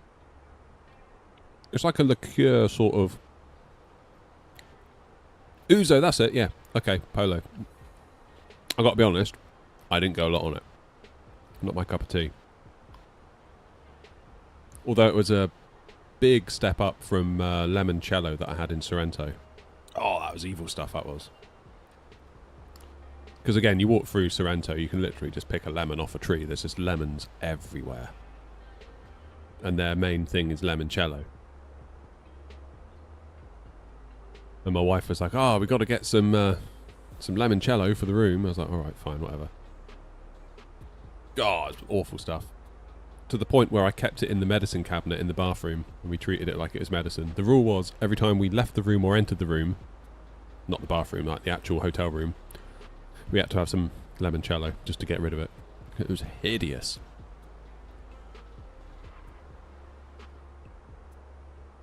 Absolutely hideous. Like proper sends shudders down your spine.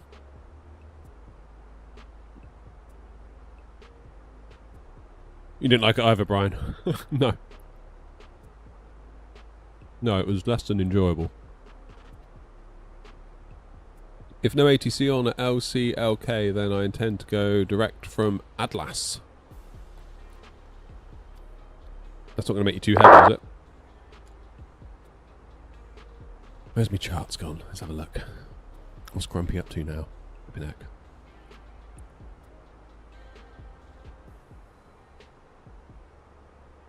Where's Atlas? Oh, okay, fine. Yeah, saves doing that little bit, doesn't it? Makes sense.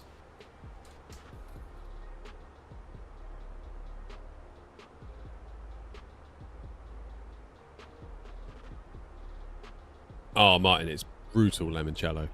There was 2 versions of it as well. It seemed like there was 2 variants of limoncello. There was like the good stuff and the bad stuff, and I think possibly the issue was that we bought the cheap stuff because we're generally quite cheap. We sort of looked at the prices like, why would we spend all that money for that one when that one's so much cheaper? It's like, well, guess what?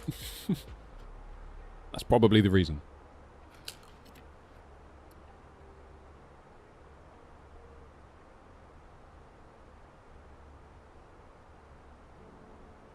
They give you ouzo as a welcome drink. Oh, man. You just, like, pour it in the plant pot on your way to the table. Oh, yeah, thank you. That was lovely.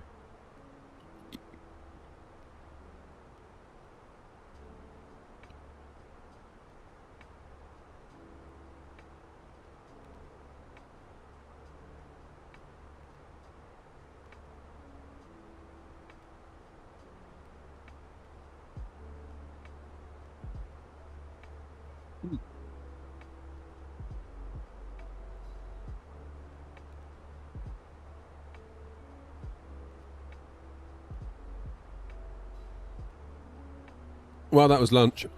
It was something. Keep me going till dinner time. Whatever's for dinner, I don't know. I don't know. So many questions. 208. Oh, I thought I said 207. I was getting excited then till top of descent, but it's 286 miles. Bloody hell. Still no ATC, I take it. It's fair few on the ground by the look of it. Well, okay. 2/3.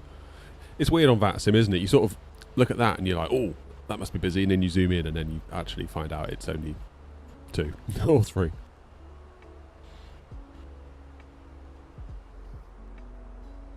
Not yet, Grumpy. I'm going to have a look at that now. Right. Are we still shooting for runway 22? What's the weather doing? 190 at 12, so 22 is still the play by the look of it. Oh, 220 at 18. So it's a perfect headwind. At 18 knots, so that's quite a lot. Alright, fine. What's my landing weight going to be?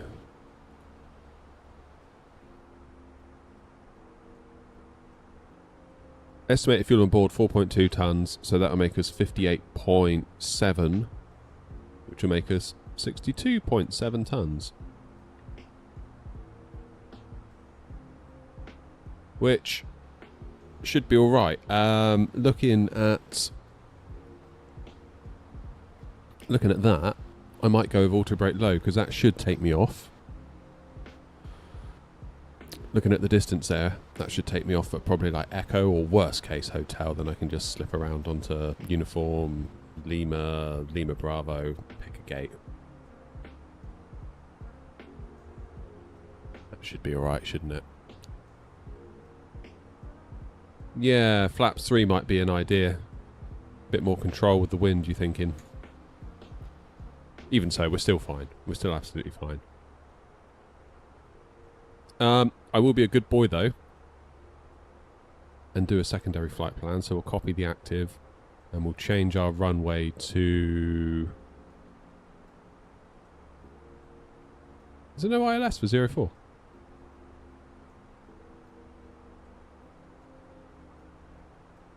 Do the RNAV 04 then as the alternate, shall we?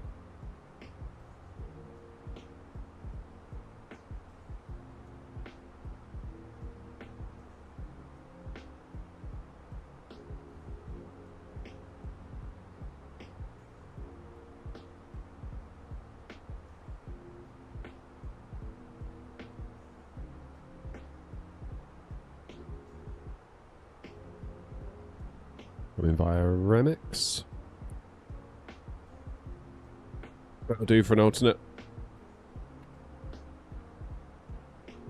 Oh, we got the easy one then. We got the ILS. That's convenient, isn't it?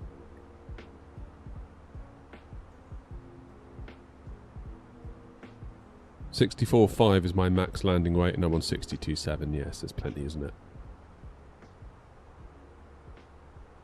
Plenty. Hopefully I just don't bin it, and hopefully it doesn't get pissy at me because we took off quite late on the runway out of Estonia. Because that was a bit close, wasn't it, that? I probably should have just togered it, but I sort of didn't want to. Sort of didn't want to.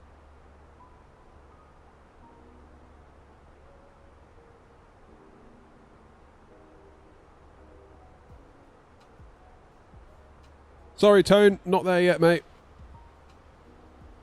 We've got... How far have we got? So we've been in the air for 3 hours. Bloody hell. See, if we were doing Dubai to London, we'd only be halfway there. We'll be there at 14:32 UTC, so that's going to be 15:32. 50 minutes to go, actually. That's not too bad, is it? That's not too bad.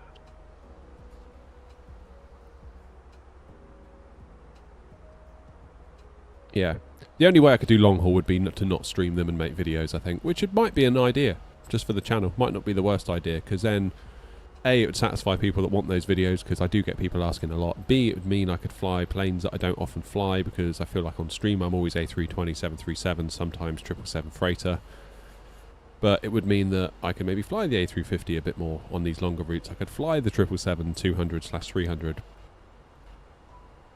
I could fly the 747 when it comes out. You know, all those things. I feel like it might open up a few more doors for me, flight sim-wise, which could never be a bad thing. Could potentially be a perk of being in the Discord as well, and by being a channel member, is that I'll announce when I'm actually going to do the flying. And if you want to fly along, you still can. It just won't be streamed.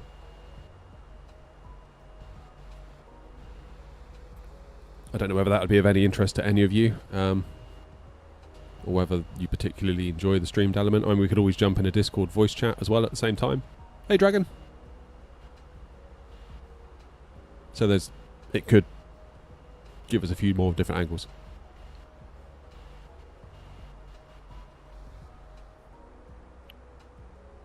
Because I feel like, I think it was Tricky suggested, like when you stream, you should go into we should have like a Discord voice chat, and it's like, yeah, I kind of need to host the stream. That's the trouble. Like, it'd be lovely to just sit and yap with you all for like a couple of hours, but if I'm doing the stream, I need to do the stream. Oh, alright then, Tony. You win.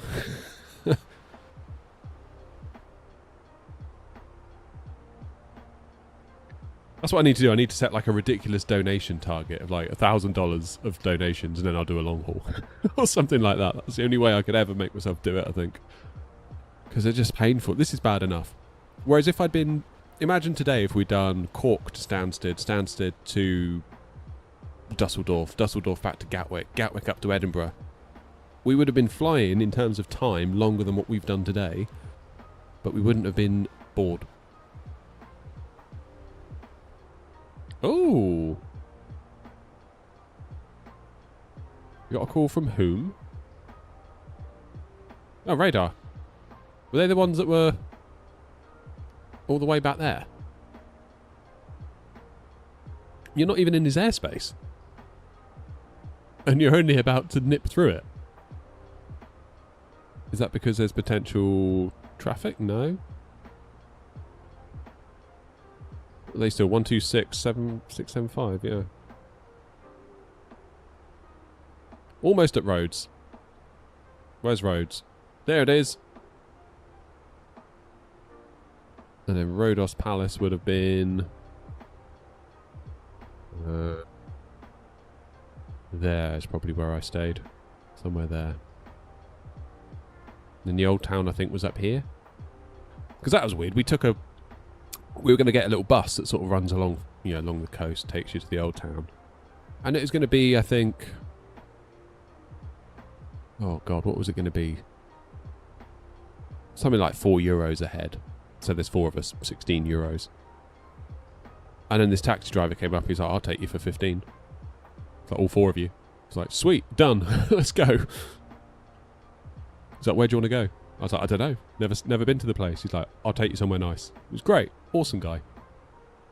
He's like, you've got little kids, I'll start you at the top, and then you can wander down, it'll be easier on their legs. And then you sort of get down to the port, and then there'll be loads of taxis, you can get another taxi back. Brilliant guy, absolute legend.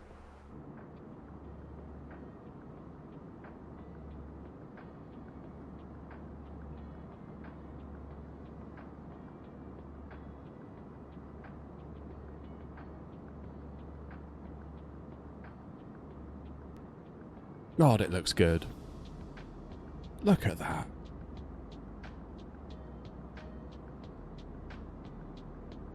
Oh, nice one, Tony. That's cool. Why is the A and the R in your YouTube name lowercase? I just thought it looked better if I sort of capitalised it like that. So my surname in caps and obviously the A because it's the first letter. That was the only reason. I just thought visually, as like a word mark, it looked a bit stronger. Yeah, I'm wrong about a lot of things, so maybe it doesn't look better. But I've committed to it now, and that's that. Yeah, so if Grumpy, give Tony your address and he'll send you one. That's what we need to do. We need to do like a crowdfunding to get a full 737 cockpit for Grumpy at home, and then we just get this like massive lorry outside his house, unloading it onto his driveway. Can you imagine the devastation?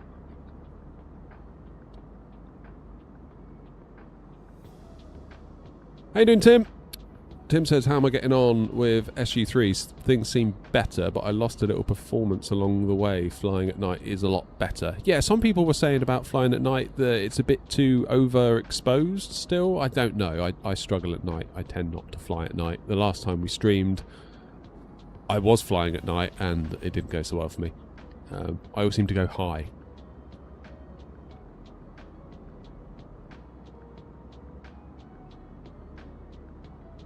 I would be out. Yeah, I bet you would. Hiding under the bed.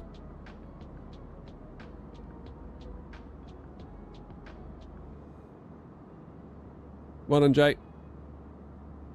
Tim, to answer your question more fully, probably have to wait because I'm going to make a video doing a bit of analysis of SU3, whether it's worth it, particularly focusing on VRAM and FPS numbers.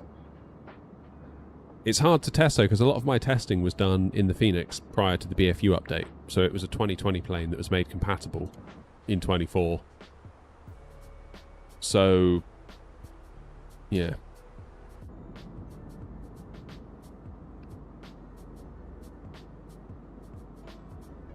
Part of me's like, do I dig out old footage to do side-by-side comparisons of this is what it was like in the SU2 days versus what it is now? But there's been a lot of variables that have changed on the scenery side, on the aircraft side.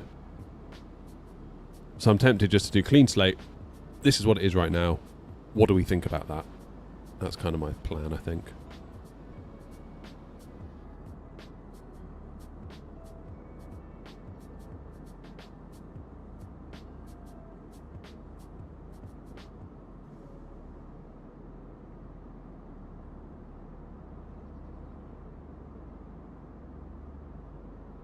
Because we didn't have the PNDGs, at the time, nor did we have the BFU.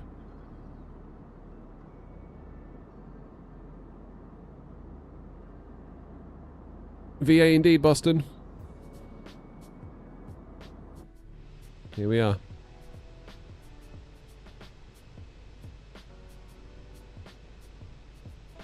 There's Rhodes.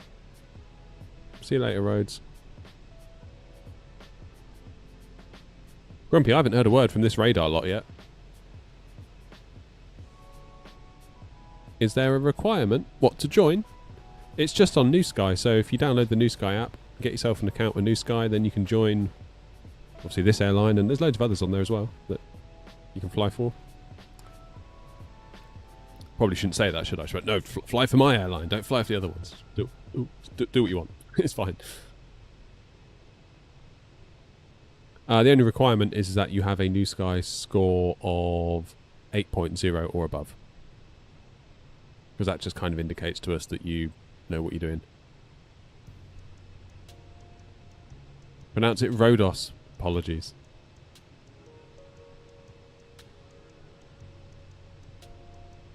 It's not letting me join your airline. Probably because you need to do a flight for the New Sky Academy first. Right, that's... 5 to flight direct Combi. Direct to Combi, Egypt 1752. FS Radar, good day, Austin 855 Lima, SR 370. Russian 855 Lima, Athena ident. Roger, Stock ident, Austin 855 Lima.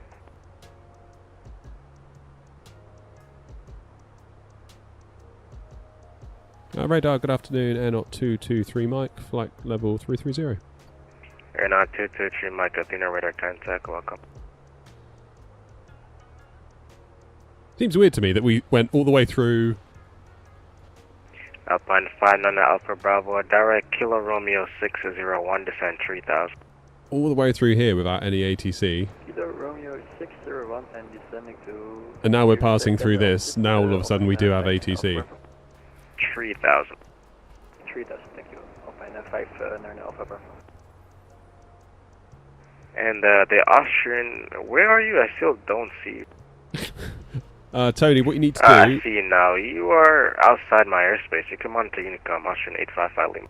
Have the liveries installed, and then point vPilot towards the VMR files that I include. Then it will, if you come across another Air Not plane, it will swap out the white livery for the Air Not livery. But you have to own the plane Wings 471, and have the livery installed. So if you were to say install the 737 livery, but don't actually own the 737, well then it can't draw upon the 3D model to draw it. So own the plane, own the livery, or download the livery. 7261. You'll be alright. 7261. Hopefully that makes sense. 16 Tango Echo, wind 230 at 4 knots, runway 34, cleared land. Clear land runway 34, easy 16 Tango Echo. Alpine 59 Alpha Bravo, cleared RMP runway 34. Cleared RMP runway 34. Right, I'm going to go cost index 6.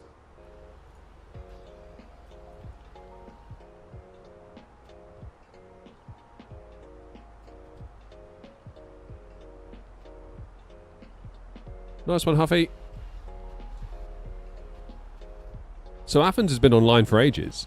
That's the weird thing. So we've flown through Athens radar. Air Not 56 Papa, no further ATC, monitor Unicom, good day. All of this up here, we flew through while they're on. Over to Unicom for Air Not 56 Papa, short and sweet, have a good day.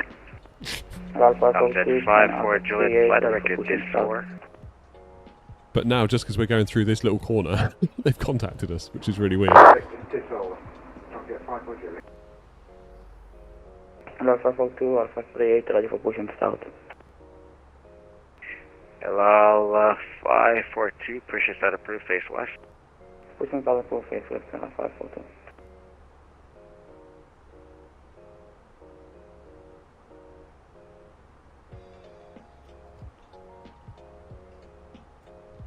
Right, let's get low auto brake sorted out. It's kind of easy on these long flights to think, oh, I've got ages, and then all of a sudden it creeps up on you and you're like, crap, I've got to do stuff. So we're only 130 miles from top of descent now. Tony, maybe a thing to do, when Grumpy and I land in Larnaca, if you sort of spawn in, you might be able to see if it works. The VMR files.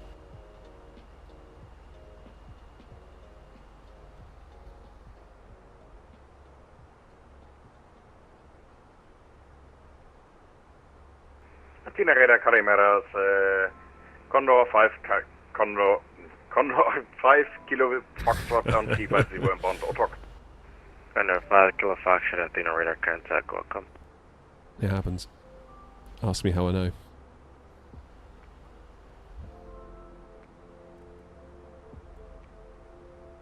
Right, let's just step through the route real quick.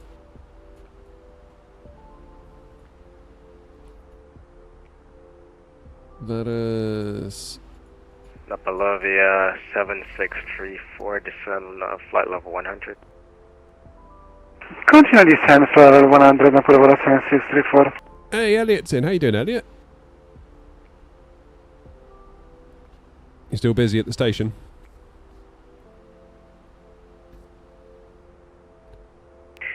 Ewing 7, Whiskey Romeo, flight at Copa, Copa 1, Mike arrival. Look at all this. It's one controller doing all of that. Romeo, direct to Okoro, and we are cleared for the Copa 1 Mike arrival. It's amazing, Elliot, isn't it, how one plane can make all the difference.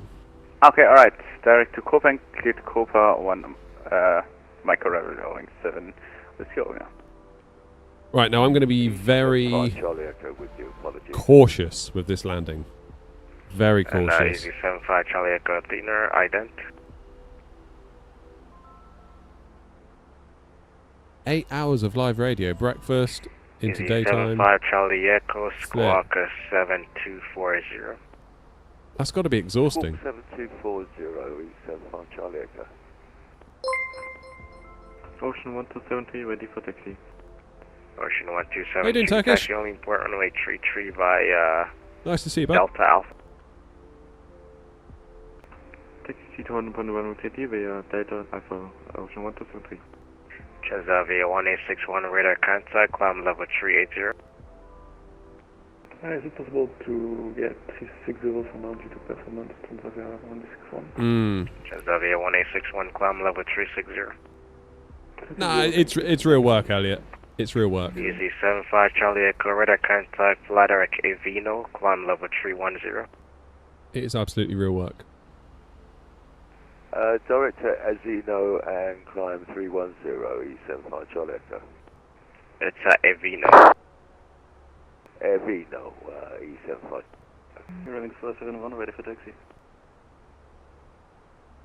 Wings 471, taxi holding point 03 left via Echo India Hotel Bravo. You're going to be following the LL 737 on India.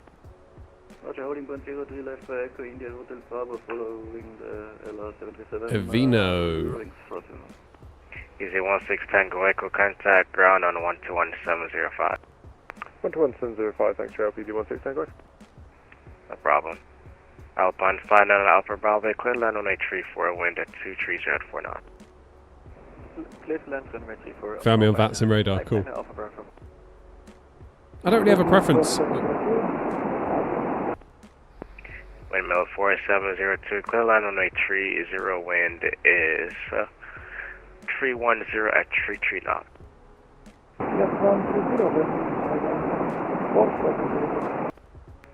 Air Knot 223, Mike, monitor Unicom, see Have Unicom, see ya, thanks. Air Knot 223, Mike. Napalovia 763. That's better. That was weird. I don't know why we got called for that last little bit. Yeah, Jay, I don't really have a preference between 7.3 and A320. I feel like they both scratch a different type of itch. It's a weird way of saying it, but that's kind of how I feel. Not long till descent now. It can only be, what are we at? Let's have a look. 96 miles.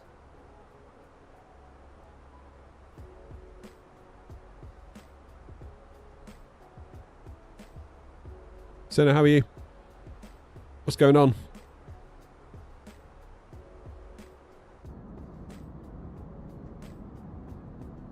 I'm good, thank you. Yeah, Elliot, don't let anyone ever tell you that radio presenting isn't real work. That is absolutely real work, and it absolutely can take it out of you. Definitely. I mean, even after doing these streams, which again, isn't real work, I will feel kind of, not exhausted, but there's definitely a part of me that's like, oh, right, okay. Let's just reset and take a minute, you know? I generally just sit down and have a cup of coffee on my own in complete silence, and then I guess that's the introvert in me. Like, it definitely, I have a certain battery level and it goes down when streaming and when dealing with humans in any capacity. But whereas some people, every time they interact with a human, it recharges them. So there's definitely that. No offense, of course. Like, I love doing this and I love talking to you all, but there comes a point with streaming where it does, you start to feel the fatigue. But I do enjoy it. It's probably my favourite thing out of all the jobs I do for the channel, like making videos, doing the liveries, doing the virtual airline. Streaming is the thing I enjoy the most. And if I could just stream and not do any of the other stuff, and I was guaranteed enough income, I would do it in a heartbeat.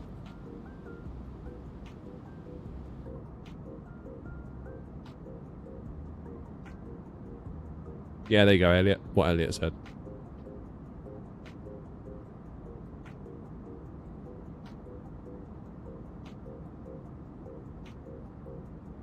Turkish says, 100% agree. I dabbled in streaming in a bit and it's draining. Concentrating on flying a plane while entertaining an audience is very much real and hard work. I agree. I mean, let's be clear. There's much harder jobs I could be doing. Like, I could be labouring on a building site 8 hours a day. That's hard work. That is, I mean, I've done it. That is hard work. And at the end of the day, you are quite within your rights to feel shattered. But it doesn't mean that other things aren't hard too.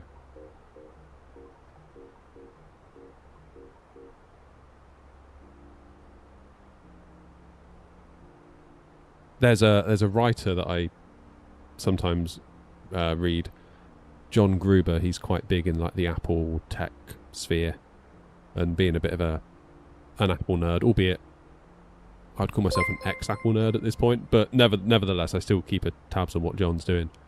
He did a podcast where he says, like, sometimes with all of his writing and all that, he just feels exhausted, burnt out, and then he sort of feels like, what right have I got to feel this way? Because my grandfather used to work down the mines digging coal all day, and he died of black lung.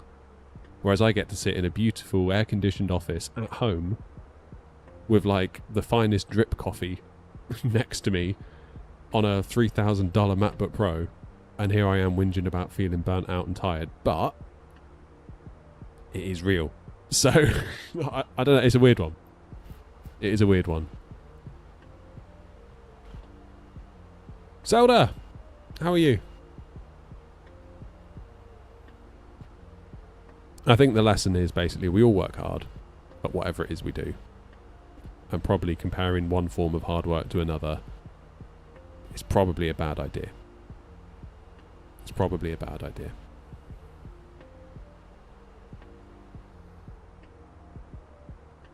Have I got an AMD GPU? Yes, Liam, although I haven't got it in at the minute. I've got the 4080 Super in at the moment because I had it in last week for some testing, and I couldn't be bothered to switch them back over because my kids were playing Forza Horizon 5 on the AMD card on the PC inside, and I couldn't be bothered to turf them off it to take the card out and then swap them back over. And also, I want to do some testing tonight because I want to test out Sim Update 3. So I want to see if the 4080 Super can become an option again. There you go. Liam says, I'm struggling with VRAM on my 7800 XT, over 12k and around 13 to 14 when landing. Yeah, that's the problem I had with my 4080 Super. That's why I had to get a 7900 XTX to give me 24. Not because I wanted to get rid of my Nvidia card. I loved my Nvidia card, but I hated the fact it only had 16 gigs of VRAM. So if a 5080 Super comes out this Christmas or New Year, which I imagine it probably will, with 24 gigs, that could be the one. Have I thought of getting a Honeycomb Bravo and then getting the Flight Sim factory swappables for the A320 and 737? No, I have not. I'll tell you why. A, it's more money that I could do without spending, but B, some people say some people think with the Boeing, obviously you do like manual throttle on landing, that the climb gates are going to get in the way. Actually, 90% plus of the time, by the time you engage auto or manual throttles, so you disable the auto throttle and you take control yourself, the throttle position is below where the climb gate is anyway. So you've got an area of travel where you're not interrupted by the climb gate anyway. And the climb gate is kind of a nice little warning area, because if you start to push the throttles up and you feel the climb gate, you're like, oh, I better not go that high, and you come down a little bit. It's kind of a little bit of a cheat.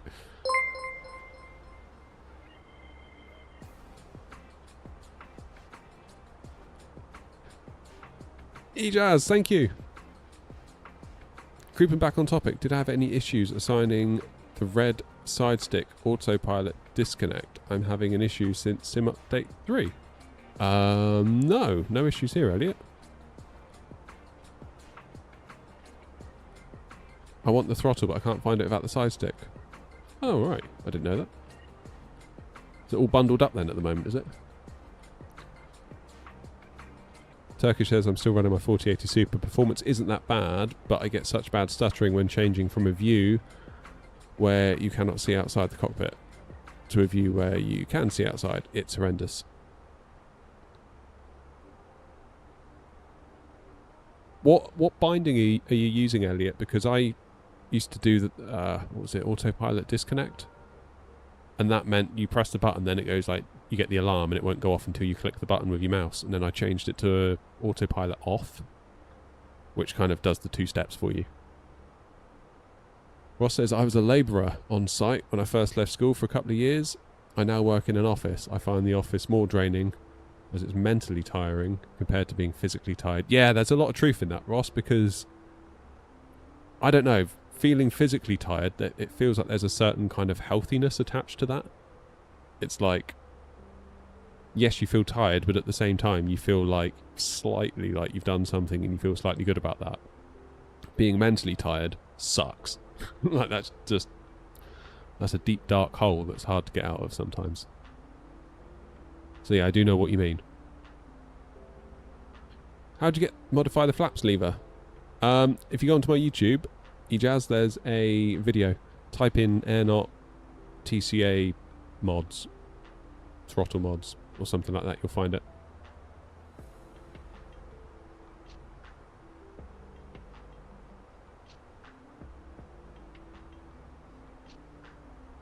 But yeah, basically they're 3D printed. But the video explains everything. I've forgotten half of what I did by now, to be honest. It's one of those... Weirdly, I found myself I was Googling for a question the other day about how to do something in the sim. Or the other month. I forget what it was now. I Googled the question, and one of my videos gave me the answer. I was like, oh my god, that's spooky. Like, thanks, pass me.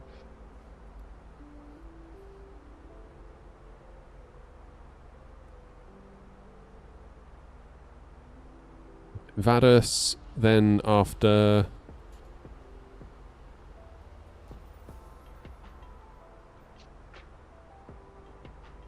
.210 at 18, so the wind is shifting ever so slightly, isn't it? 210, 18. Yeah, I'm not going to muck around today. If we need to do a go around, if it's not looking absolutely like I'm happy with it, we are going to go around. There'll be no press on itis. We're going to just go around if we have to, and that'll be that, because this is a 4-hour flight and I am not going to want to redo it because I cock up the landing.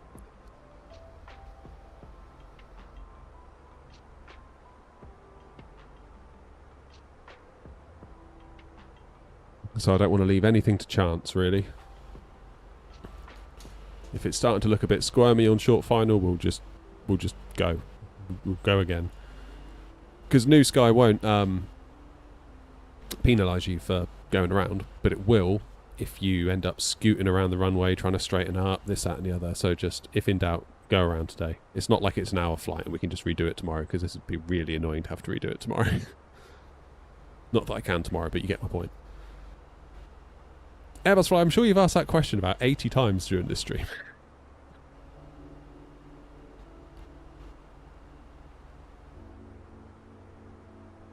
Cheers, E-Jazz.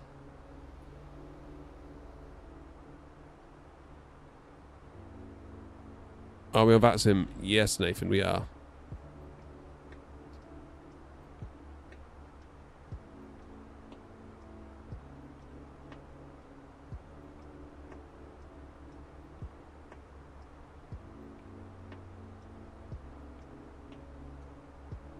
$10 miles, top of descent.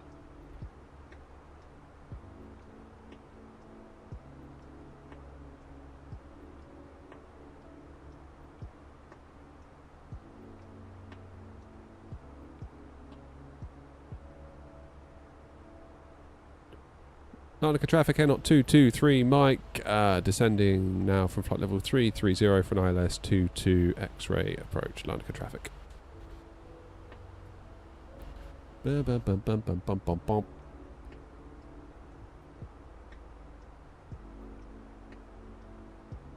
Oh, Ross, don't say it. All of a sudden, working on a building site would look easy.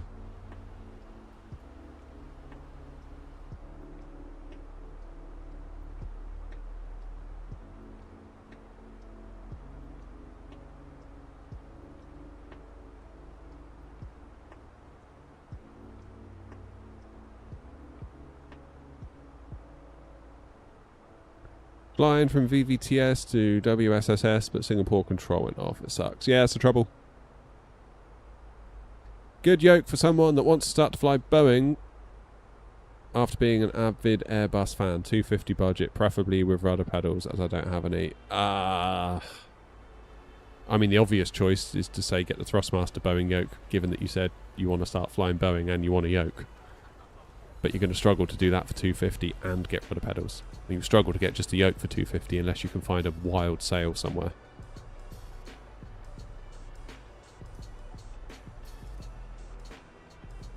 So my advice would be maybe try and save a bit more money. Because I think a lot of the other yokes, like the Logitech and the Turtle Beach, I think they're like sort of pole yokes. So they're kind of like a GA where you get like a pole sticking out and you sort of push and you pull the pole, whereas the Thrustmaster one, it actually pivots like an airliner. Oh, there you go. Tony saying he picked one up for $249 on an Amazon sale. Is that still active, Tony? Or I mean, there's links in my YouTube description, so I guess you can check prices. They are affiliate links. Whether that upsets you or not, I don't know. Make me rich. Simulation in. Thank you for subbing on YouTube. But yeah, the Boeing yoke, I would say it's worth perhaps trying to scrape a bit more together to go for that, because I think that will give you what you want. Rudder pedals are definitely a good idea though. Like, any rudder pedals are better than no rudder pedals. Like, my Logitechs aren't the best. They're okay. They're fine for the money. But they've improved my flying so much compared to having to twist my little side stick, because that was so finicky. And also, as you twist, invariably you end up either deflaring or flaring more than you were hoping to anyway. Yoke and throttles are $295. Damn, what about just the yoke? That's pretty good.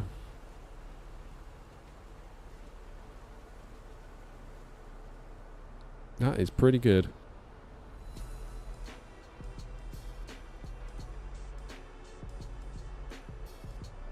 It's not on there. Ah, damn it, okay.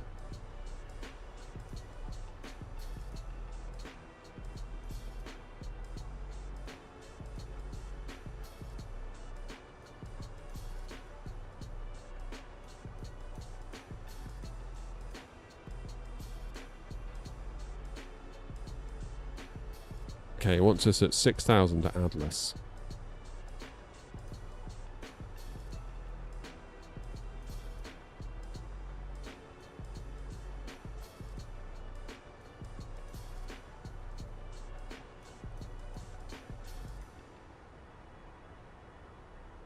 Save up for the Wing ones. Well, that's, yeah, I mean, there is the Wing one that's coming, but I don't know what that's going to cost. I mean, the rudder pedals alone are like, what are they, $800 or $1,000? King Bob, how are you, buddy? Still liking it? Love it. Love it, love it, love it. I love it a lot more thanks to V1 because he made the profiles for it that just bring it to life. They really do just bring it to life. The one that came with it at the time I reviewed it, the Airbus profile. So in the Moser software you can sort of choose all these different aircraft types and then it tries to make it feel like that aircraft type. The Airbus one was not it, in my opinion. I was like, okay, that's not the greatest. Then I turned on V1s and I was like, okay, now we're cooking. This is the one. Having just been in an A320 sim the week before up at Gatwick, I kind of had quite a clear picture in my mind, like a mental model of how it should feel. And that was super fortunate going from one to the other so quick. And yeah, it's just awesome.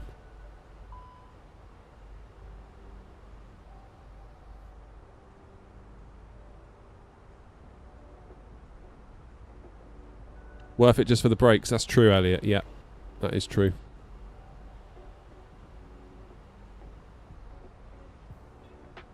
eBay has a yoke new 249 from Leicester.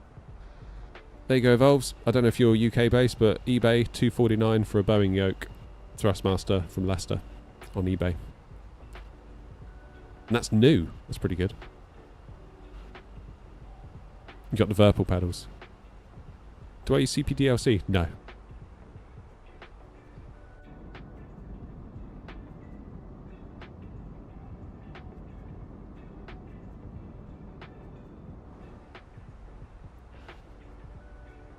Yeah, I've heard good things about Virpil. Every time I do a video with Thrustmaster, all the Virpil fans come out the woodwork. Like, it's quite funny. I almost have a little bet of myself, like, how long is it going to take before we start seeing them in the comments? You almost want to be like, it's okay, like, both can exist, it's alright, it's all going to be fine, relax. Please relax. I know it's good. I'm sure it's good. I believe you, honest. I'm not saying it's bad. Just showing you the Thrustmaster thing right now. That's all I'm doing. You don't have to buy it. I haven't got a gun to your head.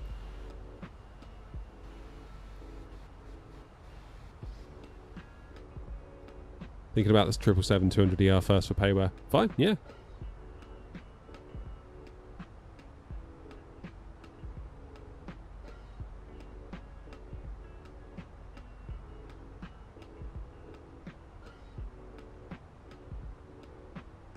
Grumpy must be nearly there by now, right? Yeah. Oh, hello. Oh, Grumpy's going to have a conflict. Am I going to have a conflict? No. Grumpy will do the right thing. You don't have to worry about Grumpy.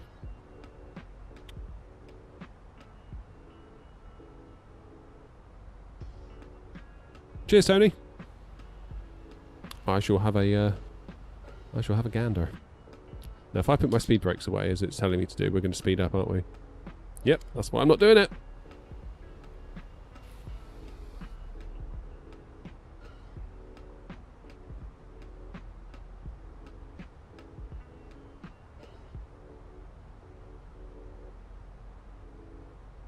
Right, I'm going to announce my intentions.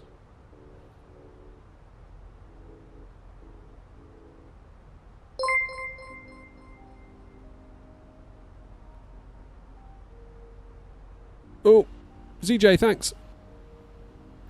Larnaca traffic air not 223 Mike descending for 6,000 for Atlas. Then we're going to go direct for Charlie India 22X Ray Larnaca traffic.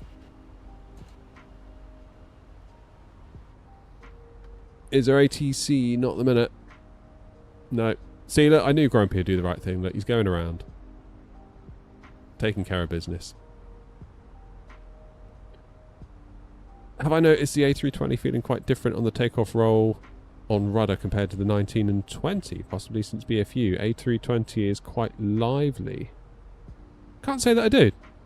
What I did notice, though, is that a lot of my complaints I had about my rudder pedals with the Fenix prior to the BFU have largely gone away. So I don't think even paying for better rudder pedals would have solved my problem prior to BFU. I think BFU solved my problem. I don't think it was a hardware issue. Just the ground handling feels so much more accurate and kind of on it. And I feel like the Unibuild's A350, one of the things I liked about it was how it felt on the ground, particularly when decrabbing and just keeping it on the centre line. It felt right to me. It felt how I expected it to feel. Fenix and PMDG never quite did on 2020. But now with the BFU, I guess because of the upgraded ground physics on 24, feeling much better. Much, much, much better.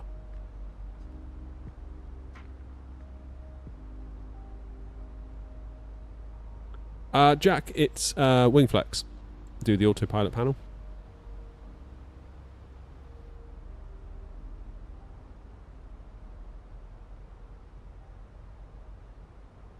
And it's very nice. Took me a long time to get used to using it, because you fly with your mouse for so long, you just instinctively go with the mouse.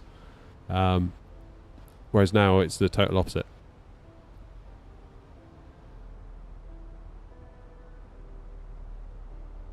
Yeah, I need to give the iFly a go, don't I, really? That's probably the thing. Noms! Thanks for becoming a member, buddy. Appreciate you. Thank you, thank you. I think I've just got linear now for my rudder pedals.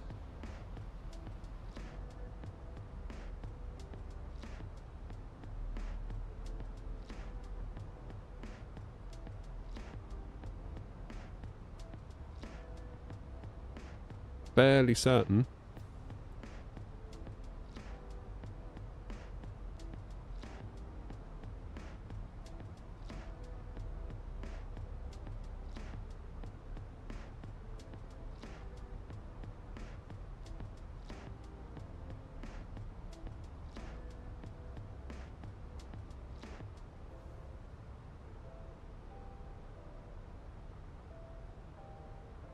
Thought I joined already, but apparently not.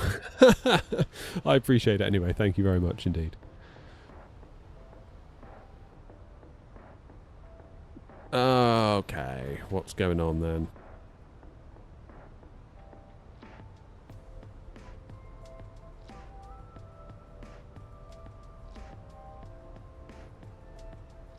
QNH 1005. Linear is what Phoenix suggests, yeah.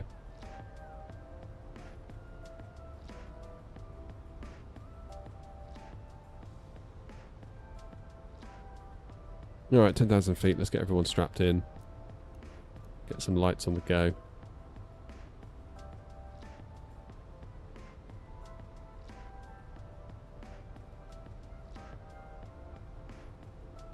So we're going to go auto brake slow. Going to take up the whole of the runway.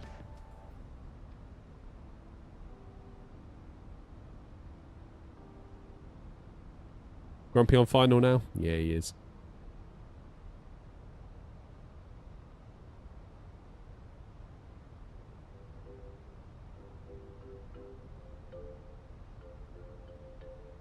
What, 005?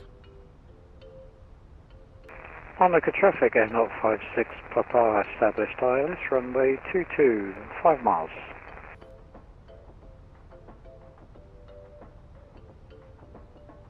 Oh god, I hope I land this. I can't be dealing with a mess enough here. I'm not doing this again. I feel like there's so much riding on it. I kind of get... On the very rare time I did a long haul, I had this horrible feeling just as I touched down that if I mess this up, the last several hours have been for nothing. Whereas if you're doing a quick hop to Edinburgh from Gatwick, you don't really care. Does that make sense? It shouldn't make sense, but I think it probably does make sense.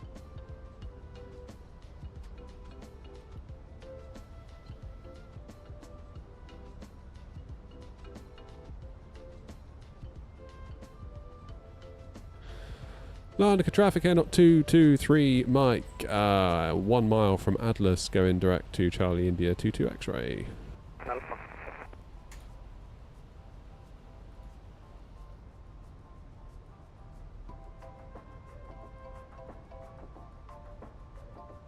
Alright, let's get our speed down.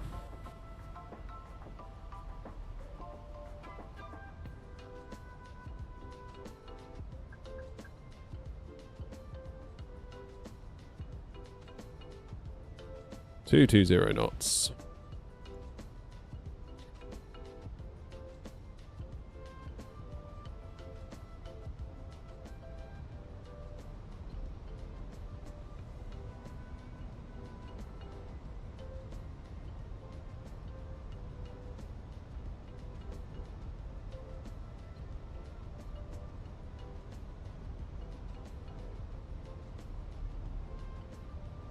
I think we can probably do speed brakes away at this point, don't you? Flaps 1. Get the old landing system on.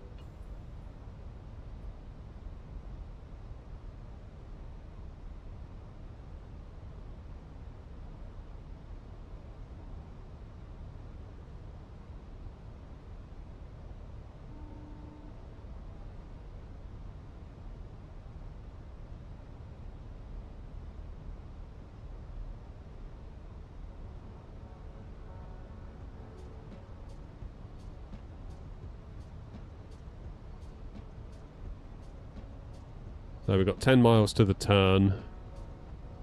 Just over. Then we really need to be sort of slowing down. So I'm going to try and be at 200 knots just before the turn. Slow to 180 during the turn to 160. Then we'll go to final approach speed, which is going to be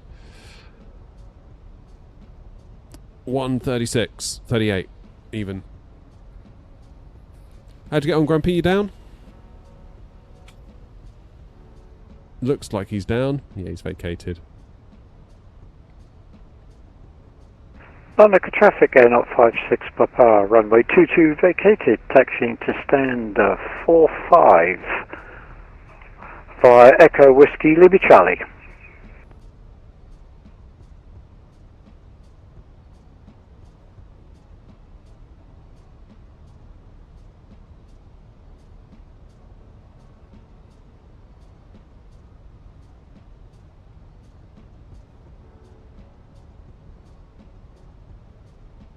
Let's go speed 180. Speed brakes.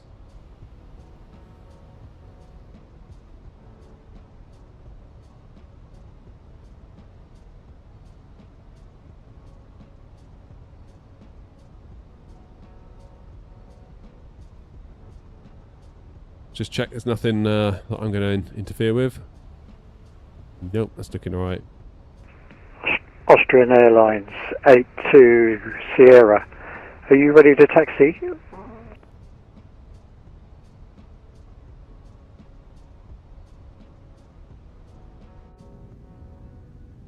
Laps 2.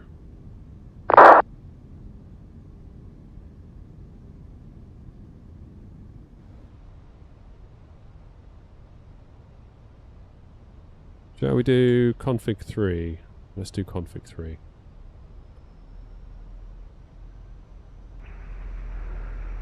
Austrian Airlines 82 Sierra, I see you've turned off. I'll continue my taxi to gate. Have a good flight.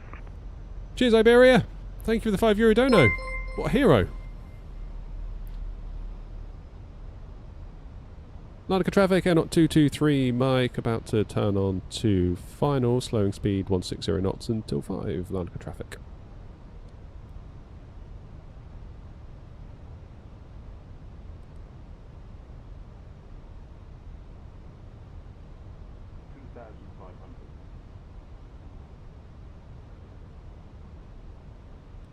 Come on, down you go.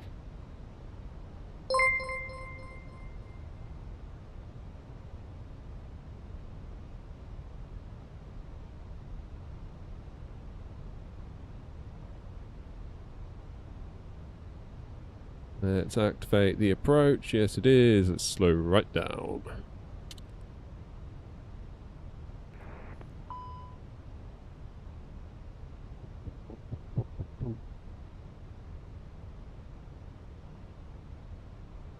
Come on. Feels like we've overshot here a little bit.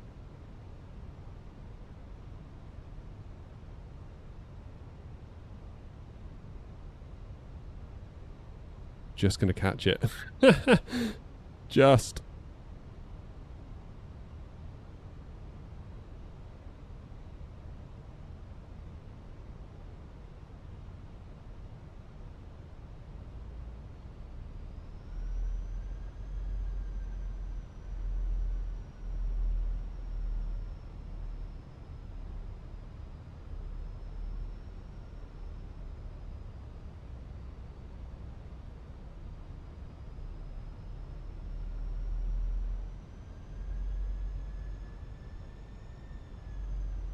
Ready, gear down.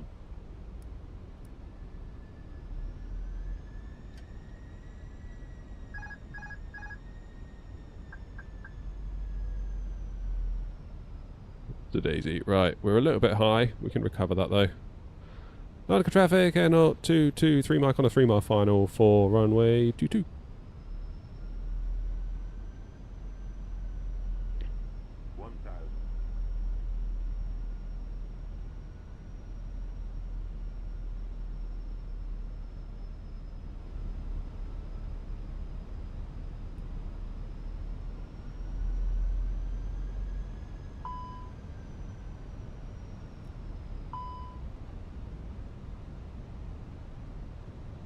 Oh, dearie me. What did I say about going around?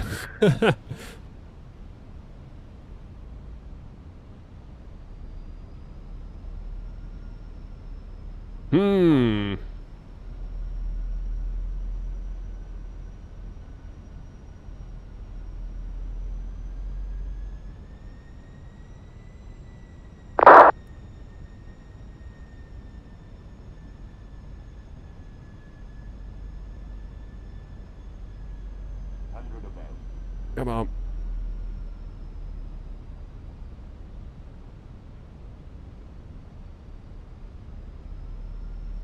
Minimum. Continue.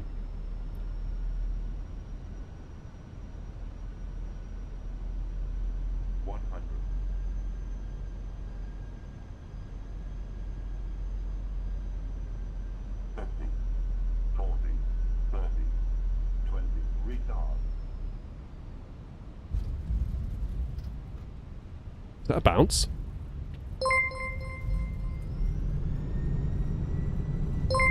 Oh, just. Attempt an IFR night approach into Lukla. Sorry, I didn't catch that. Hang on. Ah! An IFR Nautica approach. traffic is 584 from gate 47 Alpha, pushing south.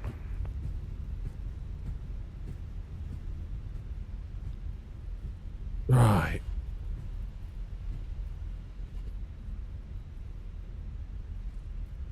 Was that a bounce? It felt like a bounce. Well, that was a bit late being configured. It was a little bit on the ropey side. Right, let me get off the runway, then I'll pay attention to chat. Because, oh my god, there's been donos. You're all so kind. Nautica traffic, air naught 223 Mike, runway 22 vacated. Nautica traffic. Right, what's happened? Iberia for the 5, thank you once again. And Iberia again with a 2. Thank you very much indeed. And Chris says, attempt an IFR night approach into Lukla. I need to get better at night approaches, Chris, for sure. For sure. Because I was going really high the last time I tried it.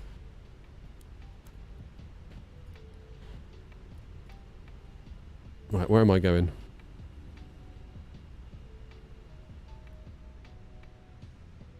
I'm going to go stand. Nautica traffic, N 223 Mike, taxiing to stand 24 via Charlie and Lima Bravo.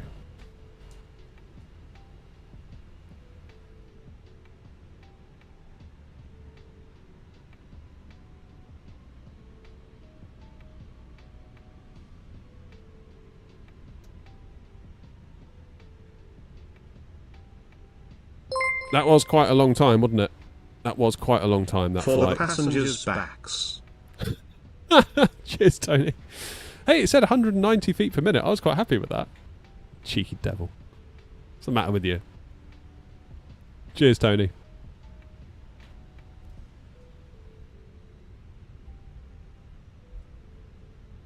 Yeah, I kind of feel like the mistake was going direct to Charlie India 22 X-ray. I would probably fly more of a downwind leg before turning, because I feel like we were chasing that ILS down a little bit and it wasn't quite right, in my humble opinion. There's Grumpy, look. He made it down.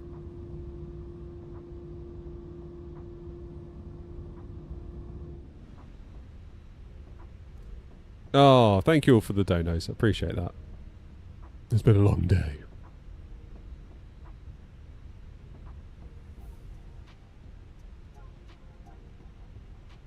Could still do the return leg. Get out. We're not doing a return leg.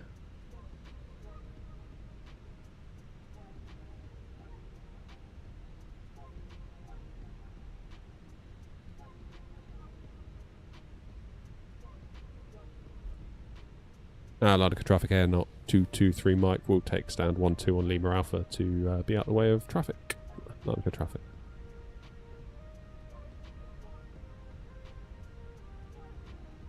Don't want to be in the way of that one.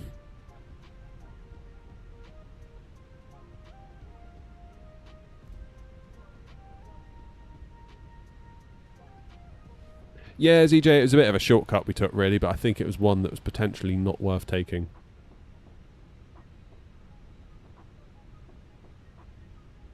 If I was doing it again, I don't think I would do it.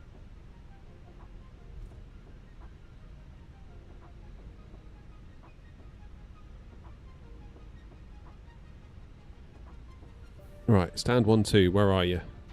5-9? Oh god, it's going to be one of these, isn't it? Where the default scenery just says whatever the hell it wants.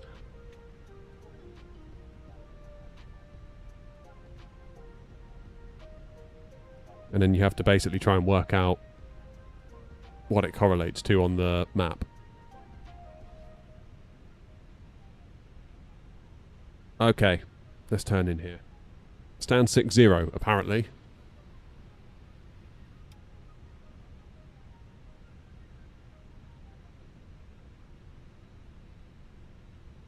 Apparently.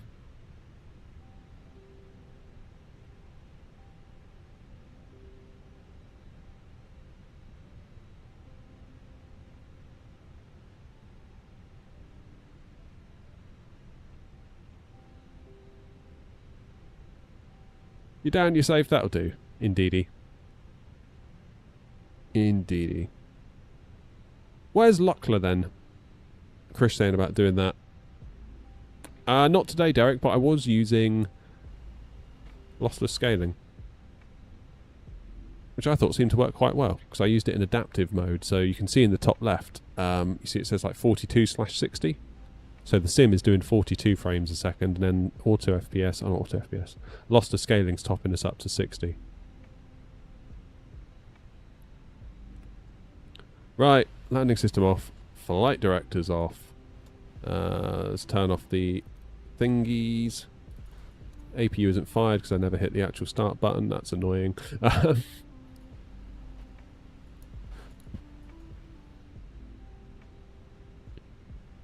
So we have to wait for that now. Larnaca traffic is 584, line up and take off runway 22. The loss of scaling's been okay, I think, today. You do see a little bit of shimmering, look, when you do this, look. Can you sort of see that when I switch views? But it's very minor.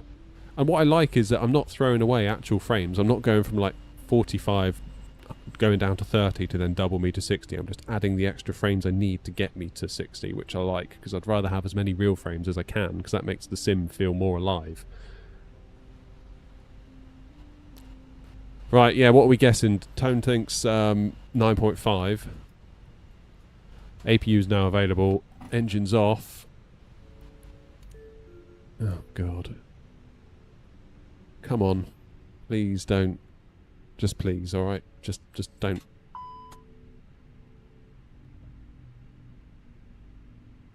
Hey, look at that. 9.99. Great. Right, Tony.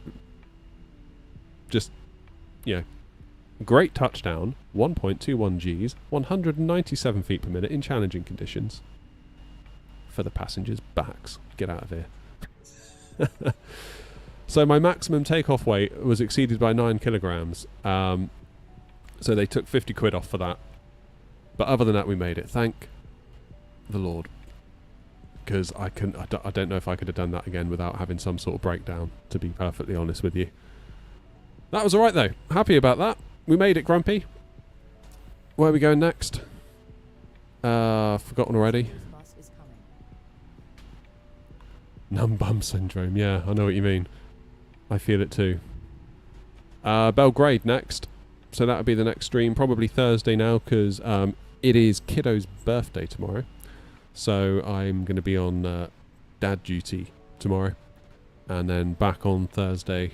Probably similar sort of time as today, I would imagine. And then we'll see if we can probably do Belgrade and get over to Amsterdam. Because that'd be about right, wouldn't it? We'll probably be able to get 2 legs in.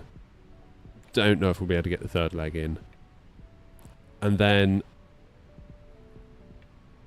yeah, I reckon 2 streams will knock it out. If we do Belgrade to Amsterdam next, then on the next stream we can do Stockholm to Brussels, then back to Gatwick. I reckon we can knock those 3 legs out in one stream. That's a plan. That's a plan, isn't it? Right. That is a plan. I'm going to get gone because I want to start making my video about SU3 and VRAM and performance and all of this stuff. So I really need to get working on that. I don't know when it will be out because I'm not doing any work tomorrow because of Kiddo's birthday. But I'll make a start on the video tonight and see where we get to. But I will leave that one here. Thank you very much indeed for all the support today. It's been quite incredible today. Members, we've had donos. It's been awesome, and just thank you for being here. That's your company is very much appreciated. And even if you just hit the like button, that means the world. Bisha, next stream is Thursday, I believe. Having a day off tomorrow because it's my kid's birthday, so I'm probably going to spend the day kicking his ass at Mario Kart. That's probably my plan. Very much looking forward to it. So. We will see you all on Thursday. Thank you, everyone, once again, for your company, for your time, for your patience. And you all have a great rest of your whatever day. Was it Tuesday today? Have a great rest of your Tuesday. And I will hopefully see you all, if not before, on Thursday. See you again. Cheers.